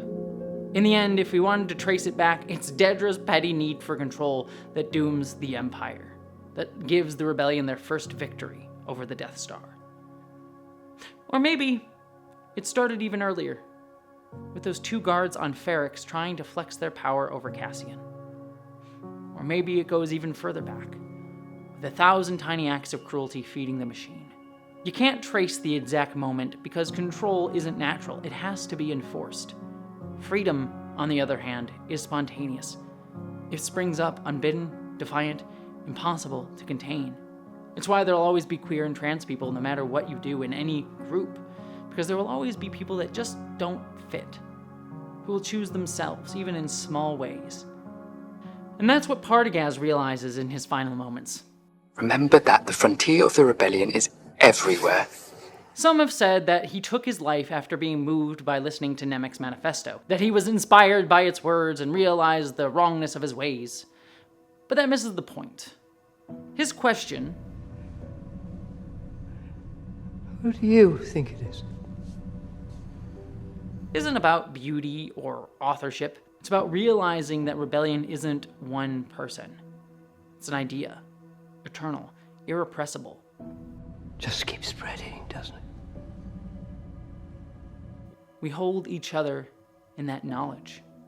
We are all Nemec's words, and he lives on in those who carry them forward, because those words connect all of us, always. Earlier, Partagaz described the plan to catch Clea by saying they should say she's diseased so others would recoil in disgust and turn her in. Escaped the hospital with an infectious condition that threatens everyone with whom she may come in contact. She must be found before thousands die. It reflects how he described rebellion in Season 1. Security is an illusion. You want security? Call the Navy. Launch a regiment of troopers. We are health care providers. We treat sickness. We identify symptoms. We locate germs, whether they arise from within or have come from the outside. The longer we wait to identify a disorder, the harder it is to treat the disease. But he was wrong. Rebellion is not a disease. It's connection. It's life. It spreads not through infection, but through solidarity, through love, through memory, through culture, through identity, through choosing ourself. The only people who don't do that are those who cut themselves off from all of it. And that's what Partagaz realizes, because he, by contrast, sees the truth of himself. He's a replaceable cog.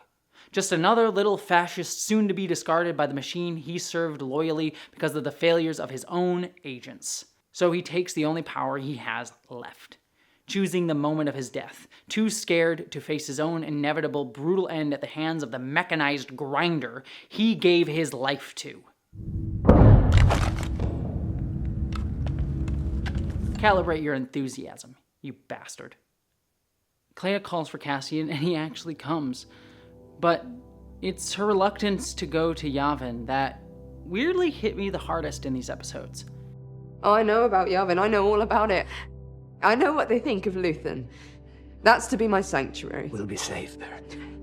Like Luthen, she believes that she won't be welcome there, that her role was simply to just give her life to the rebellion, not to live for herself. She's ready to die, another sacrifice for the cause, but Melshi and Cassian refuse to let her go. They tell her there's more worth living for, not just dying for. You're keeping Luthen alive. Big words. You can rest there. As a prisoner. As a hero. You need to see the place you helped build. You need to tell them what you told us. And the only reason that she goes is that she's knocked out during the fight, and Melshi and Cassian take her with them. But while I would normally get frustrated at that loss of her agency, I love at the end of the series, she tries to walk into the forest, convinced solitude and possibly dying out there alone is all she deserves. But Vel stops her, bringing her home and reminding her what has been said all season. You always used to say, know your way out before you go in. I don't even really know where I am.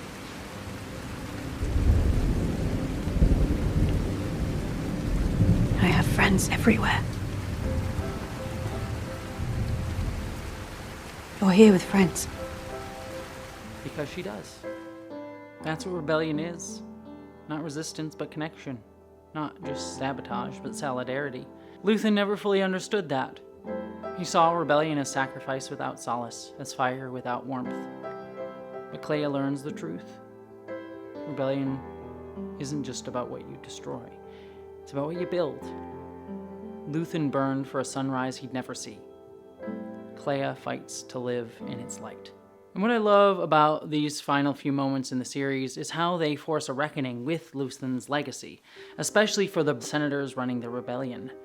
These are those people who continually clung to caution and civility, but Cassian won't let them.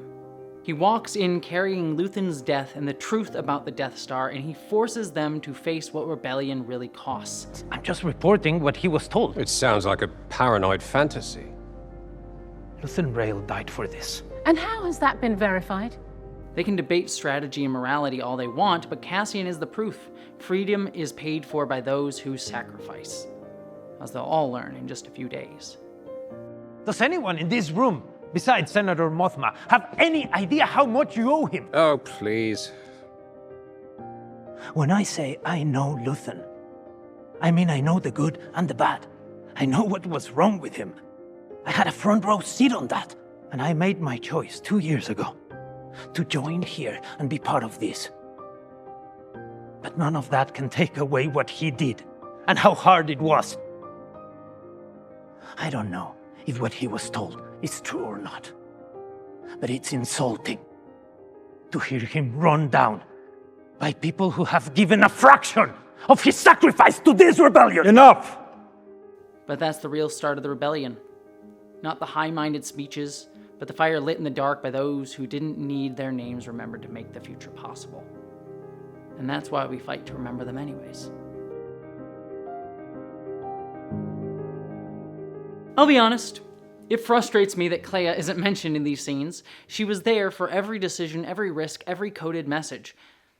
But this leads me to the thing I genuinely hate most at the very end of Star Wars Andor. In the middle of the season, Cassian begins to talk about, again and again, about wanting out of the rebellion. I'm not coming back. I'm done after this.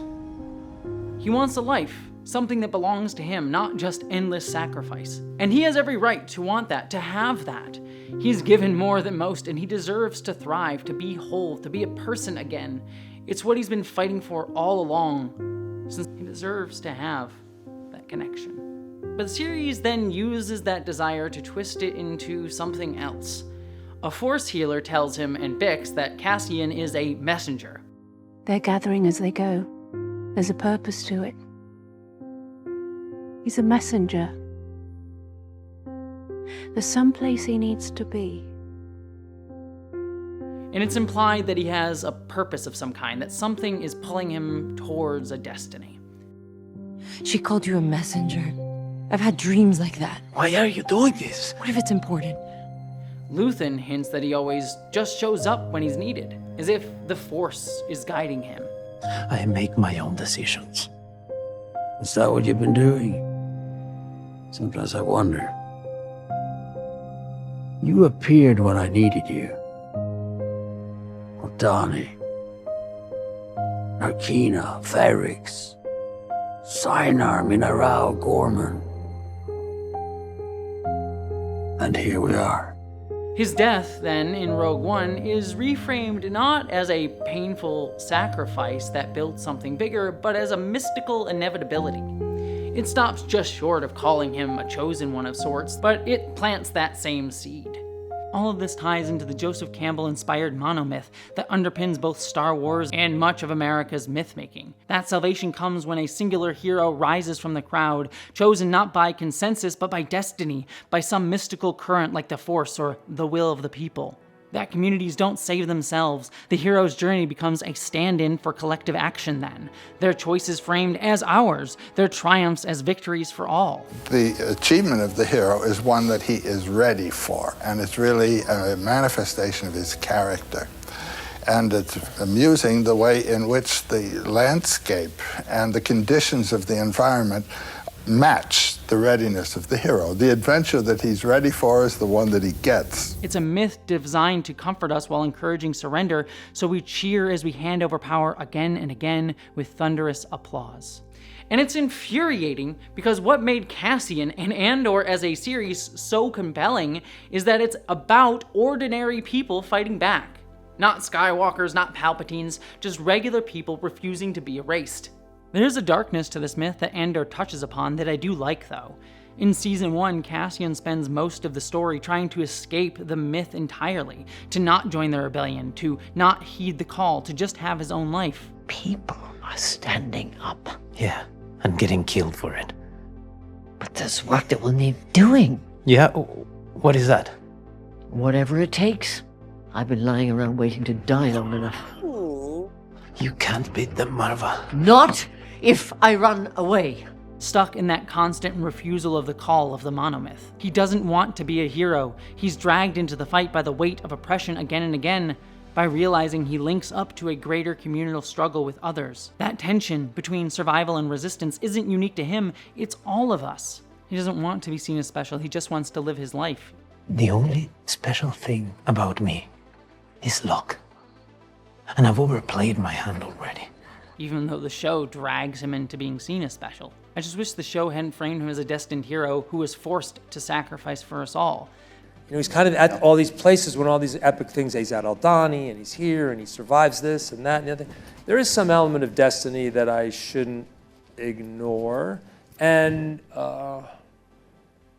reluctant destiny is really cool. I mean, there's a really major religion that's based on it. But kept the focus on that shared collective struggle in the choice to fight together. That's what Star Wars always claims to circle back to, but rarely follows through on. Rian Johnson tried it in The Last Jedi with Rey's backstory and the Force-sensitive kids. They were nobody. They were filthy junk traders who sold you off for drinking money. But the franchise snapped back to legacy bloodlines like a rubber band. You're his granddaughter. You are a Palpatine. It insists upon specialness, on divine intervention, on the idea that some people are just chosen above the rest. But that's not the truth of freedom or rebellion. We are not saved by mystical heroes completing prophecies. We save each other through collective action. That was the heart of Andor's first season, the power of everyday people standing together. But here, that power is siphoned off a little bit and placed into the hands of destiny. And even worse, it uses Bix to underscore it. Bix tells Cassian that she has to leave, that her presence makes it harder for him to become who he's meant to be. We have to beat them. And I believe you have purpose in making that happen. I need to believe that. So I'm choosing for the both of us. It's a beautifully acted scene and even brings me to tears, but it's also a painfully familiar and traditional way to write a woman lead, as needing to step aside for the man's heroic destiny because she's a distraction. Her love and the family that she represents to him become an obstacle, a distraction from his higher purpose. She becomes the one who says, "You have to go on without me." And outside of one more scene after this moment, the show doesn't return to her. She disappears, her sacrifice absorbed into Cassian's pain and narrative. Once she goes to the fortune teller, she realizes that she kind of might be right, that Cassian is destined for more, and that he has everything in his own power to make real difference and to make real change. And when we have that scene where he tells me, I quit. I want to just sort of be with you, and I just want a normal life. I'm done. I think Vix really realizes that, she's going to hold him back. And it's a great sacrifice for someone to be like, I want this for us, but you are destined for the greater good. I don't mind Cassian struggling with having to keep fighting. That's a real struggle, believe me. It's one I feel every day right now. I mind that the narrative makes it that Bix is the thing that he has to lose in order to become a hero. She deserved more than to be a stepping stone. Instead, all we get of her at the end is the final shot of the series, which reveals that Bix was pregnant all along, having given birth off-screen, left standing in an Elysian wheat field of Minau Rao, gazing into the distance, while Cassian rides off towards his supposed destined death in Rogue One. And in doing so, she becomes the visual embodiment of idyllic pastoral femininity, the sunrise that Cassian will never get to see, the symbol of hope that he fought for but will never reach. And some argue that this final shot, importantly, reframes her choice to leave Cassian not as a rejection of Cassian or for his destiny, but as a choice on her own part to protect her child. And Tony Gilroy argues this himself. The final shot was, for anybody who is confused about Bix leaving Cassian in 9, it's a very sophisticated rationale for leaving. I mean, how do you react if you feel like you're living with someone who has a destiny and you might be confusing that destiny? That's a pretty subtle thing. This underlines that and says, oh my God, she was pregnant when she was doing that. But Gilroy's wording here reveals a lot. The pregnancy was meant to retroactively underscore Bix's departure, something to help people feel less confused, to make it more obvious. A kid apparently makes it easier, simpler, than her sophisticated rationale for why she leaves Cassian. The pregnancy wasn't originally part of Bix's decision, it was added later, a narrative patch meant to reframe her exit as a personal choice and something easier for audiences to understand, rather than it seeming like a byproduct of Cassian's male-centered hero's journey, which means that the show fully intended to end on the note that Bix left Cassian because she risked distracting him from his masculine, action-driven, destined path. It retroactively grants her agency while still reinforcing Cassian's arc. And that choice, shaped by a predominantly male writer's room and directors lacking women's perspectives, revealed a gap in how her story was told. Yes, Gilroy included that final scene, but can we really call it Bix's agency when it was constructed just to justify her absence, not to center her voice? The scene could have worked, but the problem lies in its context. We never hear from Bix about wanting a child, what that child would have meant to her or means to her. It's just a visual cue, an image we're meant to read as profound without her voice in guiding us to what it means to her. It would have worked much better if we had cut to her covered in dirt, working as an engineer for the rebellion or on Minau Rao itself, pregnant or not, with a kid or not. It would have grounded her choice to leave Cassian in some sense of continuity and agency and personal choice. But throughout the season, Bix has been a casualty of the narrative's condensation, her arc often yielding to the needs of Cassian's or the other characters. It's also strange that Bix's story ends on Minau Rao, a place that is primarily associated, at least on screen, with her sexual assault. While it's definitely likely that Bix has other memories that she made there, the narrative never shows them to us. So tying her potential future as well as her motherhood to that setting feels unsettling. It's like how the ending of The Rise of Skywalker thought it was profound that Rey buried Leia's lightsaber on Tatooine, a planet where her most notable connection was being enslaved on it. These choices lean on lineage symbolism without considering the trauma those places actually represent for these women within the narrative, mainly focusing on what these places meant for the men involved, be it Luke or Cassian. Instead, she's reduced to a final image of passive, idyllic femininity, standing in a wheat field with the camera lingering on her almost fetishistically. A visual fantasy of patriarchal perfection, a woman softened, naturalized, removed from the violence of resistance, standing in pastoral femininity as a sort of reward.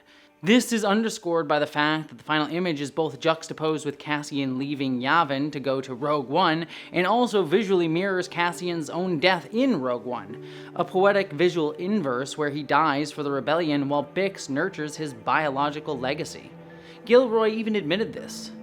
The scene makes Cassian's sacrifice in Rogue just that much more epically painful, the child he'll never see.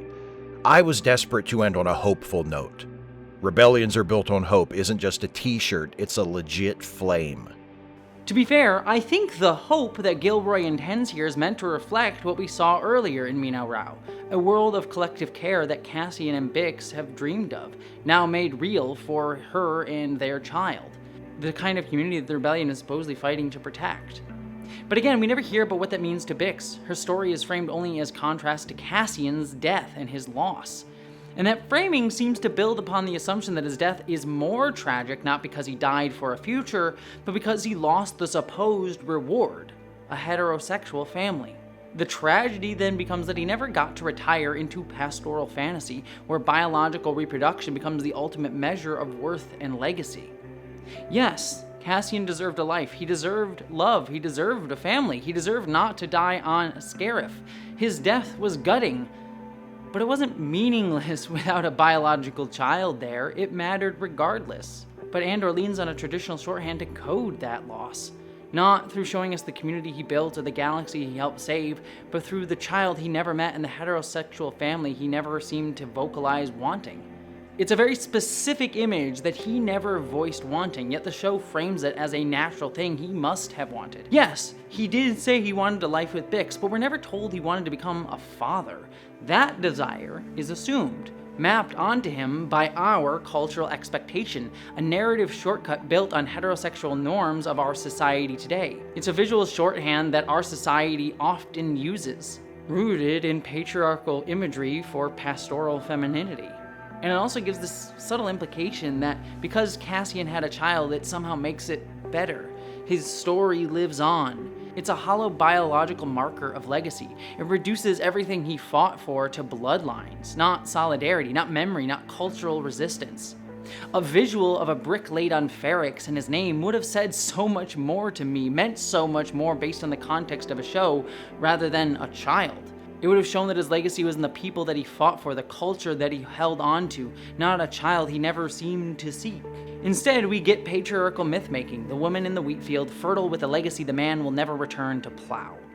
I've heard people argue that this was Bix's agency on display here, but most people won't read Bix's pregnancy as a symbol of her survival or her agency. They'll see it as a vehicle to continue Cassian's bloodline as well as underscore his tragedy. A consolation prize meant to comfort the audience with at least the fact that his legacy lives on in his child. Fandom has already latched onto that. Theories abound that Cassian's kid might be Poe Dameron or show up in Star Wars Starfighter or whatever spin-off Disney drums up next. We just broke free of the Skywalker saga, only to race back into venerating bloodlines. Sci-fi franchises keep doing this, doubling down on biological legacy. Star Trek Picard Season 3 did the same, obsessing over children as the final mark of meaning for characters like Picard, a man who never seemed interested in parenthood, and in fact seemed rather relieved that he didn't have to be a parent, as his brother had a child, so he didn't feel responsible for having to keep his family's reproductive biological lineage going on. And when Robert married and he had a son, You felt it was no longer your responsibility to carry on the family line. right. Yes, that's it exactly.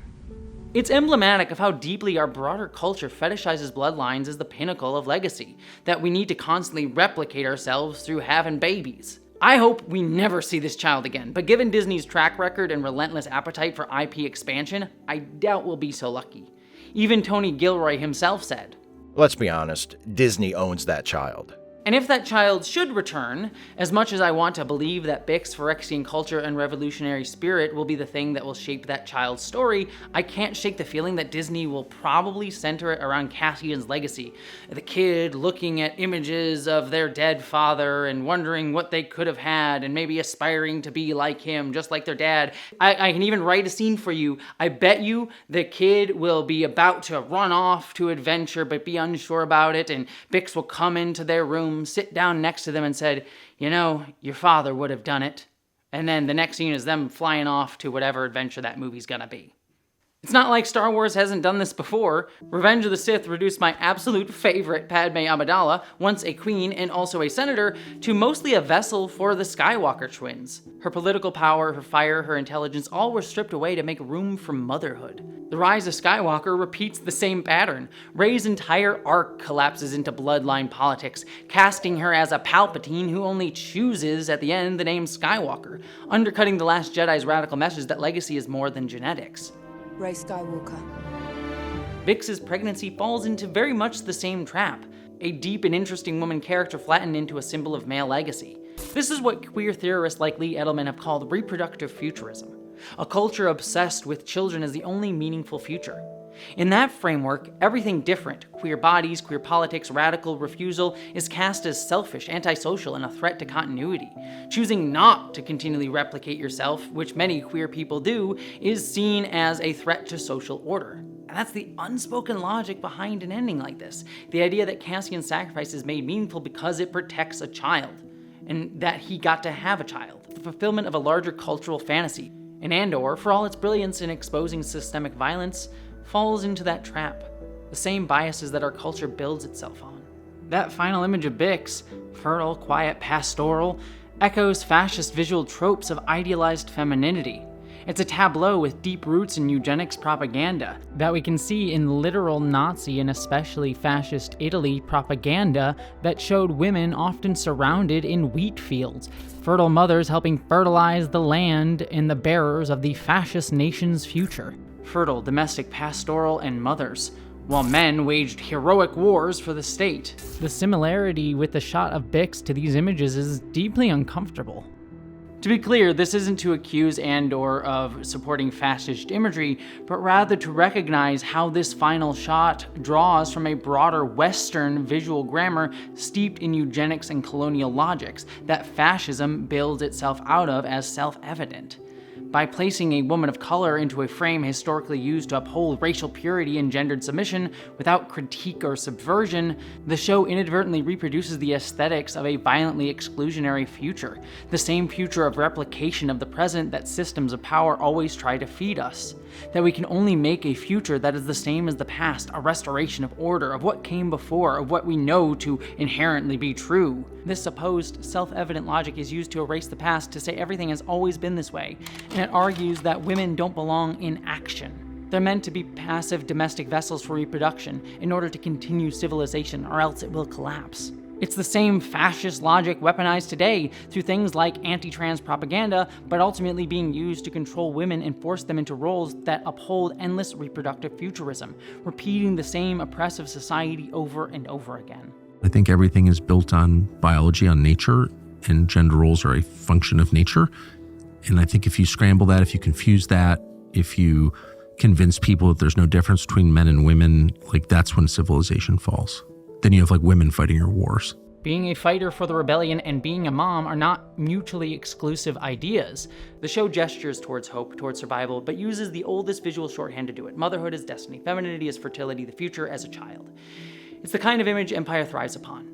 Hope imagined as obedience, life reduced to biological throughline. But rebellion was never about serving the next generation for its own sake. It was about refusing the logic that tells us whose lives are worth preserving and why. Still, there's beauty elsewhere in the show's ending. On Yavin, we still see resistance in its quiet forms, in new futures. Wilman, still thriving, getting all the girls after having an injury that left him disabled. Val and Mon finally eating together openly among friends, not stuck in their upper-class high-rise apartment having to code everything they say in whispers. Clea smiling earnestly for the first time in the show. Moments with Cassian laughing with Melshi and K2SO. Not destiny, not blood, just people choosing each other. Finding found family, not an image of a traditional one. Not legacy through children, but through community, through the bonds we build, through the stories we reclaim from the systems that try to define us. Because rebellion isn't about preserving bloodlines, it's about breaking the story that says they're all that matters. It's not about saying all that we can do is endlessly replicate the same ideas, the same systems, the same powers into the future, endlessly repeating as a cycle. And when we remember that, when we tell our own stories, messy, communal, defiantly alive, we build something more lasting than any bloodline. We build up each other, and we become the future no empire could plan for.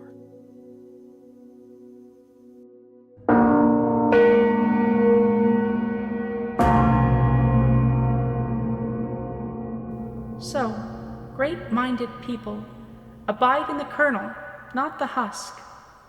The way is hidden in its namelessness, but only the way begins, sustains, fulfills.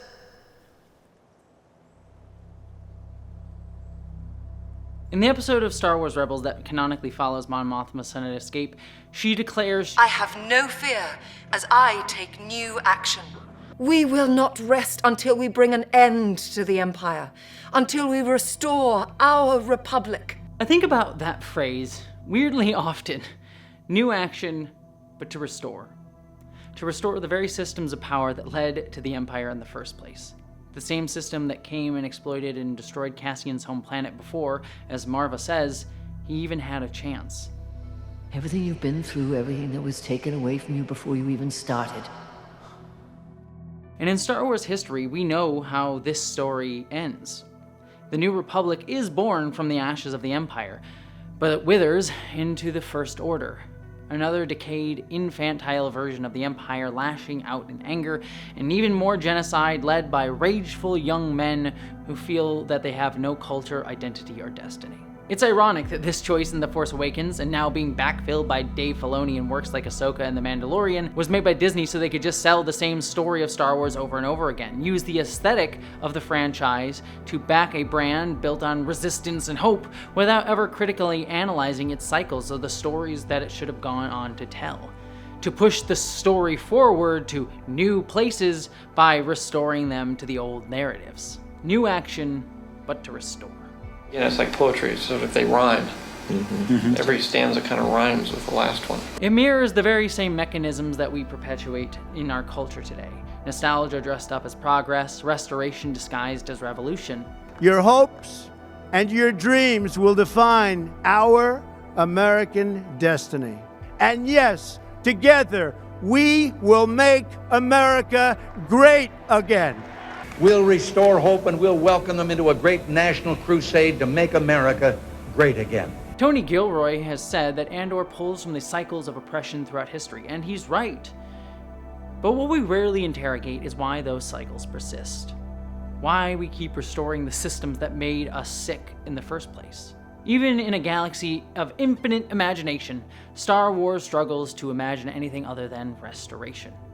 We cheer for the rebellion, but it's run by bourgeois senators who want to bring back the Republic, the same Republic that once gave power to Palpatine. It's why Disney is struggling right now to come up with a new story that takes place after the rise of Skywalker. They don't know where the story goes because they would have to learn that not all good poetry has to rhyme. To really look at where the story goes would have to be to imagine something radically new, radically different. It would mean they would have to imagine something beyond the same systems that keep corporations like Disney in power in the first place. It's why Rian Johnson put that scene in The Last Jedi showing that despite the Empire having fallen, the capitalist motivations of profit that continually propel endless war still exist, thus helping fuel the same cycles coming back over and over and over again. There's only one business in the galaxy that'll get you this rich. War.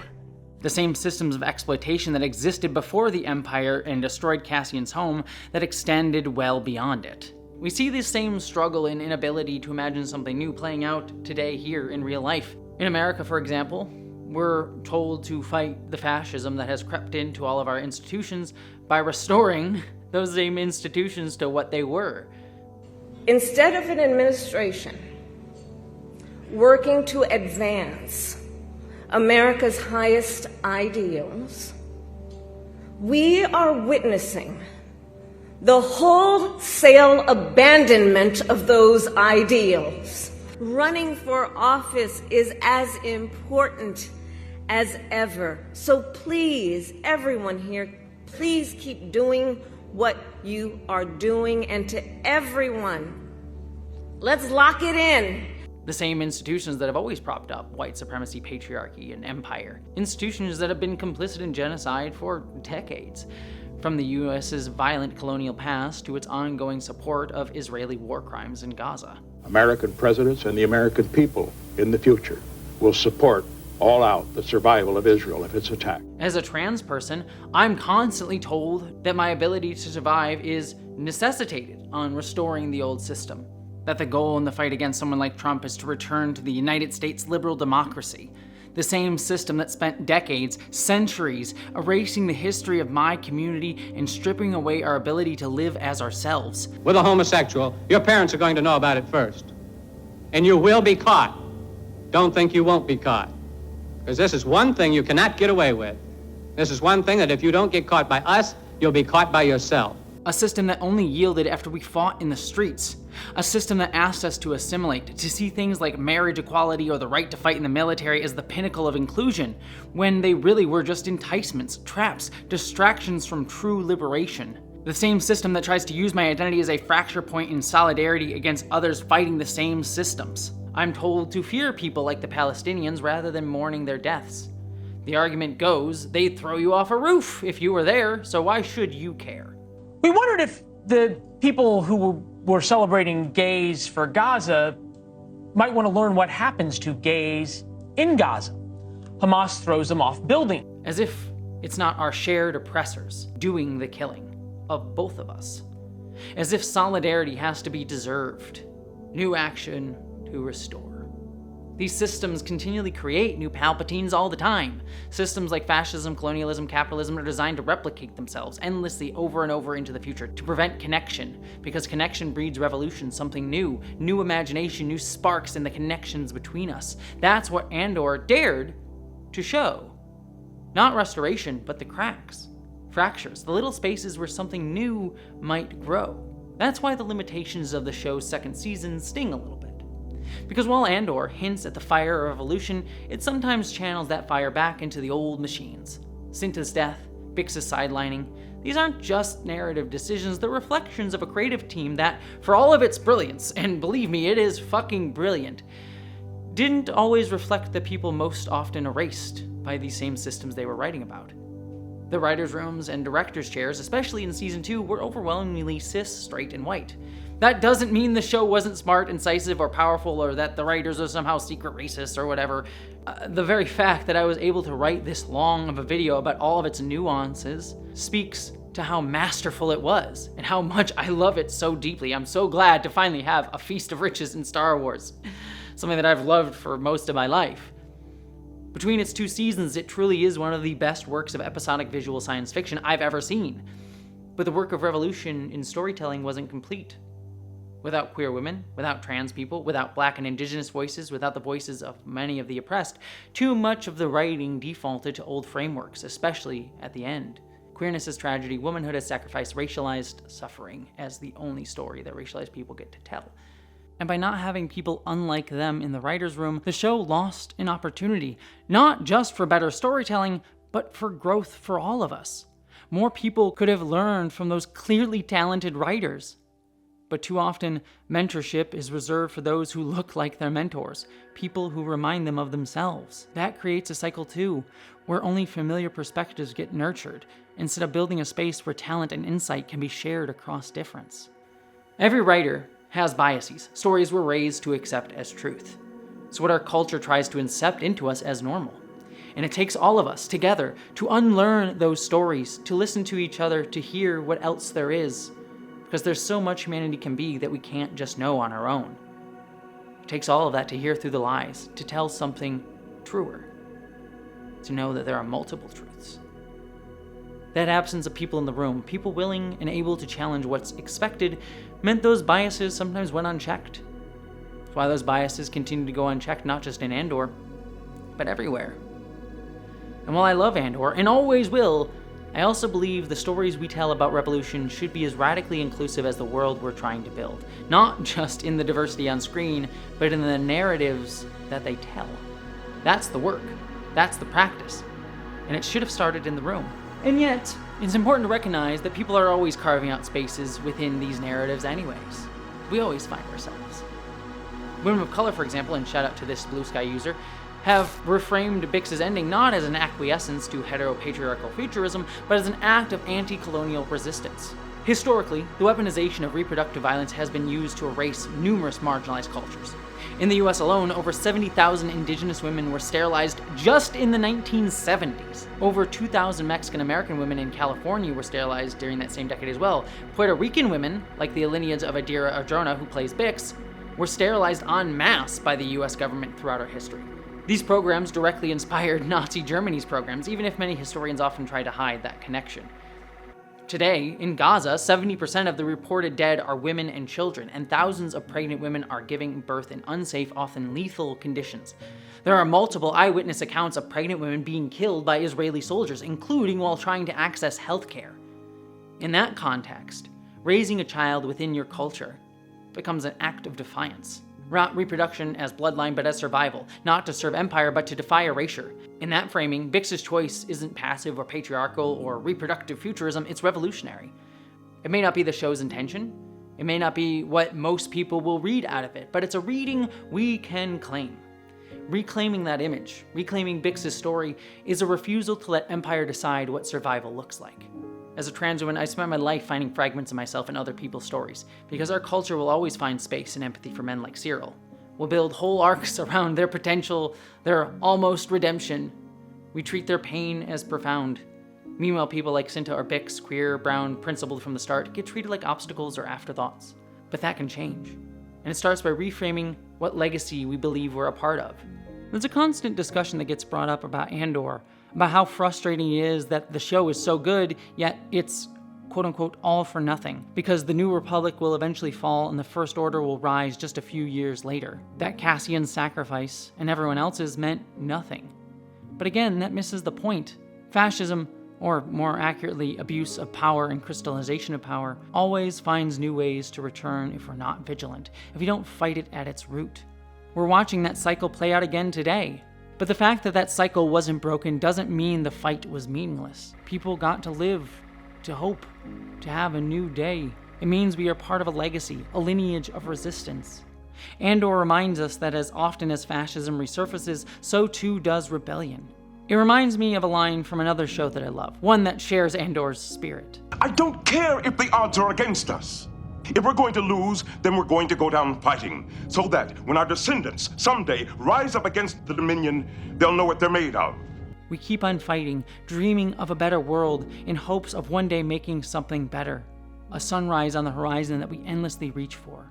When conservative figures like Jordan Peterson rage against postmodernism, you need to understand postmodernism because that's what you're up against, and you're up against it far more than you know or think. A framework that questions the authority of grand narratives, they're tapping into a real anxiety. Postmodernism is the cultural logic of late capitalism, a system that hollows out meaning, reduces everything to brandable aesthetics, and tells us nothing matters beyond the surface. It's why so much modern media, like Disney's Star Wars sequels that rely on nostalgia, on echoes of the past that have decayed from their actual meaning, feels so weightless. It's detached from history, from struggle, from purpose. But the answer that Peterson and other thinkers offer is worse. A return to the mythic strongman, heroic individualism, and ideas of destiny. The same tired meta-narratives used for centuries to uphold power, to say that they're the only stories we can tell as human beings. But in truth, what we need isn't a chosen one. What we need is each other. We're already part of a greater story, one written by the marginalized, the queer, the defiant. A story not of dominance, but of solidarity. Not of purity, but of shared humanity. That's why Andor resonates so deeply. Not because it gave us another Jedi savior, but because it grounded Star Wars in the legacy of real resistance. Not prophecy, but praxis. Not myth, but memory. It reminded us that history isn't made by heroes, it's made by people like Cassian, by people who reach for each other and fight for the future together. In Rogue One, Cassian has this line. I've been in this fight since I was 6 years old. And he was. And it's important to recognize it wasn't against the Empire. He was fighting against the mechanisms of colonialism, of imperialism, of oppression, of the systemic violence that isolates us from each other, that tears us apart and builds scars into our humanity. He's been fighting for freedom from that, to fight for our culture, for our identity, for histories of the past that echo forward and help us dream of something new. And at the very end, Cassian dreams of his sister.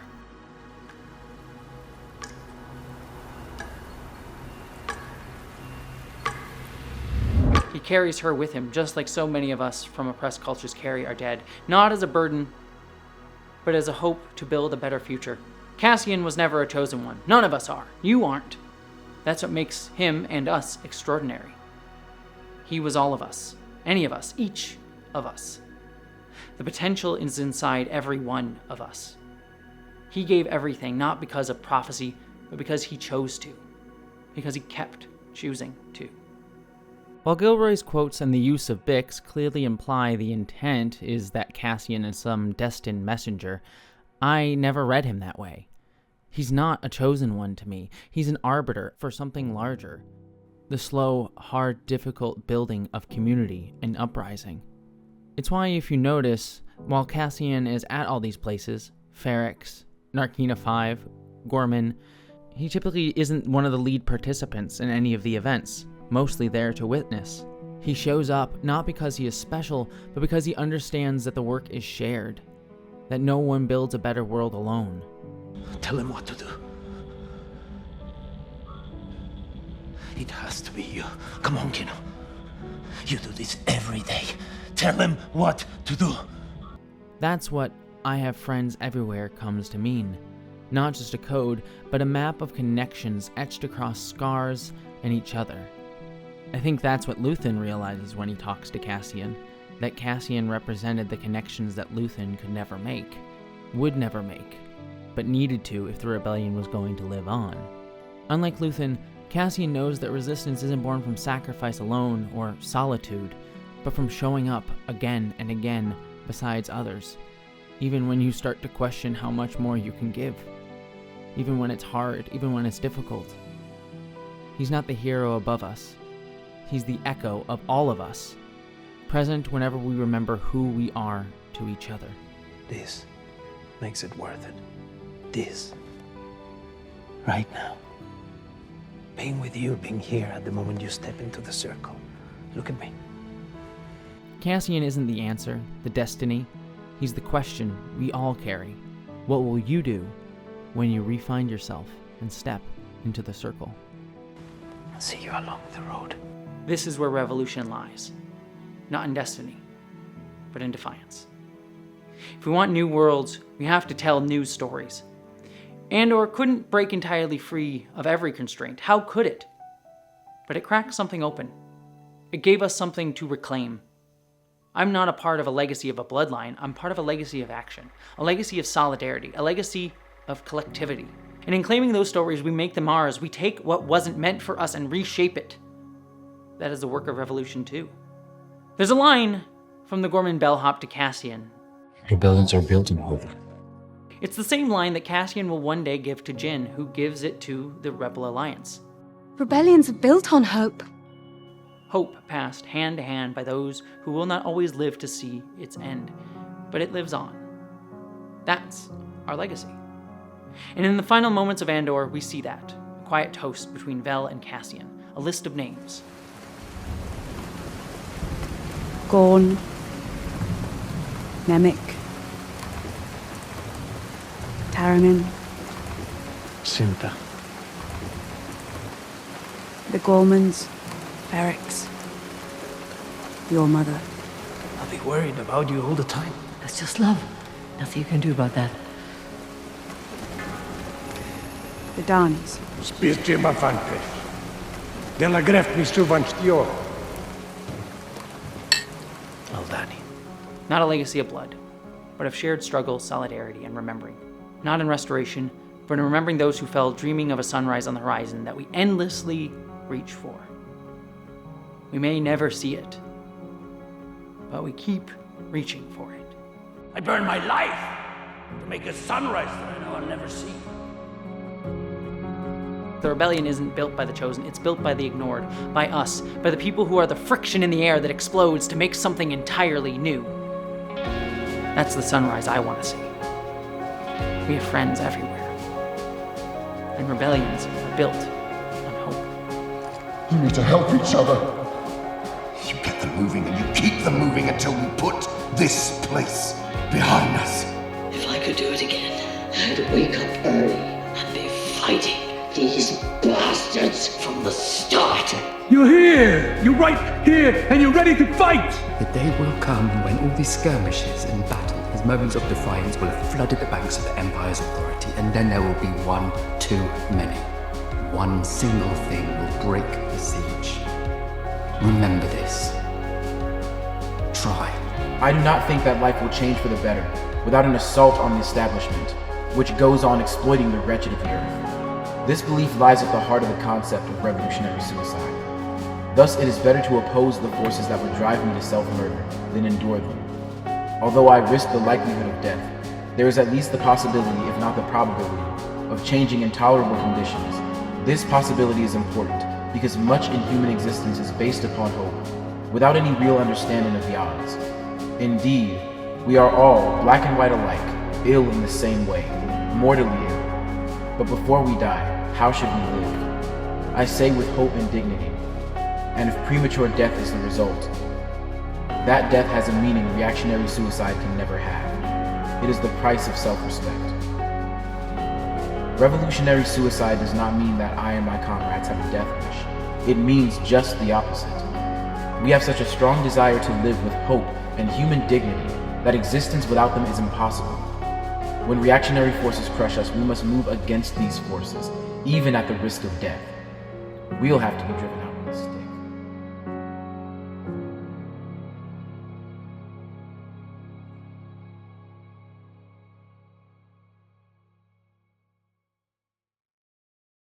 Hey, so this video is already way too freaking long, so I'll try to keep this relatively short, but I do want to explain a little bit about where I'm at and why this video is the way it is. Because quite obviously this video was me using Star Wars Andor to talk about a lot of very upsetting things. Most notably what's happening to trans people in the United States right now, and especially what's happening to Palestinians, most notably in Gaza, but not solely in Gaza. I've been wanting to talk a lot more about these things than I have been on my channel, but to be quite frank with all of you, I've been experiencing a lot of burnout lately for two very different reasons. One kind of positive, the other very negative. On the positive end, I've been very lucky that I've actually had a lot of projects come my way. For those of you who don't know, there was a short film called Long Away that I was a producer and assistant director and editor on, written and directed by the wonderful Tilly and Susan Bridges, who worked on Star Trek Prodigy. They're two trans writers who I really, really adore and am so honored to be friends with. So that's, just wrapping up. And then also I'm going to be directing an episode of a Nebula show later this month, as of this filming, later in June 2025. So those are like really, really great projects that have been taking up a lot of my energy in a good way, in a very good way. And on top of that, I actually had another project that I've talked about over on my Patreon a little bit, but can't officially announce just yet. That was the biggest project that I've been working on since the start of this year. It was honestly a dream project for me that sadly hit a really upsetting roadblock earlier this year. Is kind of the only way I can talk about it just yet without going too deep into it. And I had kind of invested everything into that project because it was distracting me from the other reason that I've been experiencing burnout this past year, which is just everything going on in the world right now. I have not been doing the best mentally. Just been seeing what's happening to the world, seeing what's happening to my friends, just disillusioned what's been happening online with everyone just always attacking each other and always insulting each other and not building anything. And I just feel so isolated and alone and scared recently. And because of that, I've just been sitting sometimes when I'm trying to write, unable to figure out if I have anything worth saying. And I'm not trying to throw a pity party for myself. What I am saying is this video was really helpful for me because it allowed me to talk about things that I've been trying to figure out words to say, even though I've been wanting to talk about them so deeply, because it was able to be done through science fiction. A thing that is easier for me to talk about because I am it is what I am passionate about. It's the thing that I would be doing and want to do more if it wasn't for like the world. So I really want to thank Star Wars Andor for that. And it reminded me that I can be a good writer, that I can be a good creator. And it just kind of helped me refine that passion in a time that's been really, really difficult. Especially considering that the biggest project that I had, which is a big writing project, again, hit a roadblock is kind of the best way that I can say it. That really devastated me because I had been putting everything aside for it. So all of that to say that this video, I don't expect to do really well in the algorithm. It's way too long. It's way too indulgent. Maybe it'll do well. Maybe it'll surprise me, but I don't really expect it to. But I needed to make it because it just made me feel good. Maybe not good in a way that like what I'm talking about feels good, but like it feels good to be like I can say something passionately about these things and feel good in writing them. So I just wanted to say that to all of you, just to let you know where I'm at. My goal is, I'm going to try and recover a little bit from burnout. I still have things that I'm working on over the next few months. But then the other thing, too, is my wife and I, we are going to be trying to leave the country because of obvious reasons. So that's all very scary. But just know that I am working on stuff. I am going to try to, I think, work on stuff that's not like big, long video essay style stuff, but more personal stuff on this channel. So don't worry, this will be like queer and nerdy stuff on this channel. But it might just take a different form in the future. I'm still figuring that out, but I just want to let you all know. But I'm hoping it'll be stuff that I'm really passionate about. So yeah, I just wanted to let you all know. Got exciting stuff that I'm working on both on this channel and elsewhere. But it's just been a little bit of an uphill battle lately. And also, it's just going to be logistically a little bit weird because I'm going to be trying to move in the near future because this world sucks at the moment. But we can fight to make it better. I'm not going to say I'm so disillusioned that I don't believe that still. All I will say, though, just to wrap this out, is if you do want to support me doing all that stuff, if you want to support me paying my bills, because to be frank with you, the short film and everything else doesn't really pay. I actually lose money usually when I make short films and stuff. Like I lost a lot of money on identities and stuff, which I'm happy to do. It's passion stuff. But if you do want to support me getting to make that stuff, to do stuff, Patreon is what pays my bills. It'll help me try to leave the country as well. So yeah, if any of the stuff that I make, any of the stuff I do, you appreciate, you like, and you want to support me living my life and hopefully getting to escape danger, then consider supporting over on Patreon. Beyond all of that, I love y'all. Take care, and I hope you live long and prosper, and keep reminding yourself that we can fight for a better world. Just reach for each other, please. I think we need that more than anything right now, and it's harder than ever. Thank you so much to all of my patrons who help me do what I do. I adore you, and I could not do this without you. But an extra special thank you to Mock at 80, Carrie Ellen Foss, Veronica Fox, Blue, Mary Mello, Barbie Ann Rounds, Sarah Montgomery, Iron, Stephen Clenard, Christian Hurst, Jazz Miss, Jade Stark, Daniel Prone, Randy Thompson, Alex Miller, Lily Blanley, Samuel Howard, Dark Archon, Auntie Kate 808, Vincent Ellington, Tara Rose, Amada Kaiba, Miranda Ketia, Atheistic Snail, Zane Schussler, Michael Wonet, Super Desi, Meadow Whisperer, Joseph Dewey the Gnome, Sammy Joe Retro, Daihachi, Chris Showers, Lily Gray, Angela Hendricks, Rose Conley, David Demma, Katie Starr, Todd Verling, Cade Kitten, Shep Alderson, Dominic Noble, Cleo McKeever, Anthony Evans, James Krivda, Brian Walters, Villager 138, Farengato, Kalarina Bonbon, W. Randy E.D., Patrick Green, Kevin Frotag, Gumunder Stephenson, Sean Sean Silver, Daryl William Sandifer, Flyan Conda, Epsilon's Greater Than, Ryan Hunter, Jamie, Casey Kyle Hampton, Troy Stull, L. Tantivy, Teague Wilson, John Witherby, Alexa Burris, Erica Barrica, Care On, Casual Observer, Sarah Lemero, Patrick Crumpton, Crit Mullen, Jason Knott, Stephen Richardson, Hope Jason Tuliana, Sade Zerd, Zach Prax, Ing Marie, it's Craig Lowe, Penile Sparing Vaginoplasty, Grumpy Dragon 75, Stephen Chapman, Vale Hunkinen, Damian Rice, Sasha M, Pramita Bagchi, Rosalind Bennett, Melinda Walters, Melody Ann Winters Good, White Lion, Sean Piper, Juliana Rigel, Sarah Leslie Hutchkins, Sarah Bystem, Carrie the Neuroturtle, Tyler Edwards, Sophie's Dead Name Walking, Jordy Lucero, Richard Guderizy, Meat Popsicle, Craig and David, Luna, Laura Demeros, Celestial Dawn, Kezzy Garrett Smithinson, Alec Leigh Berry, Bruno, Tori Perez, Crit Fax, Lev Goodman, Nyan Fan, Jocelyn Ethersford, Quite Bearish, Michael Weber, Mira G, Maximilian Marks, Henry Pierce, Tom Chi 311, and Julie Werner. Adore y'all. Thank you. Mwah.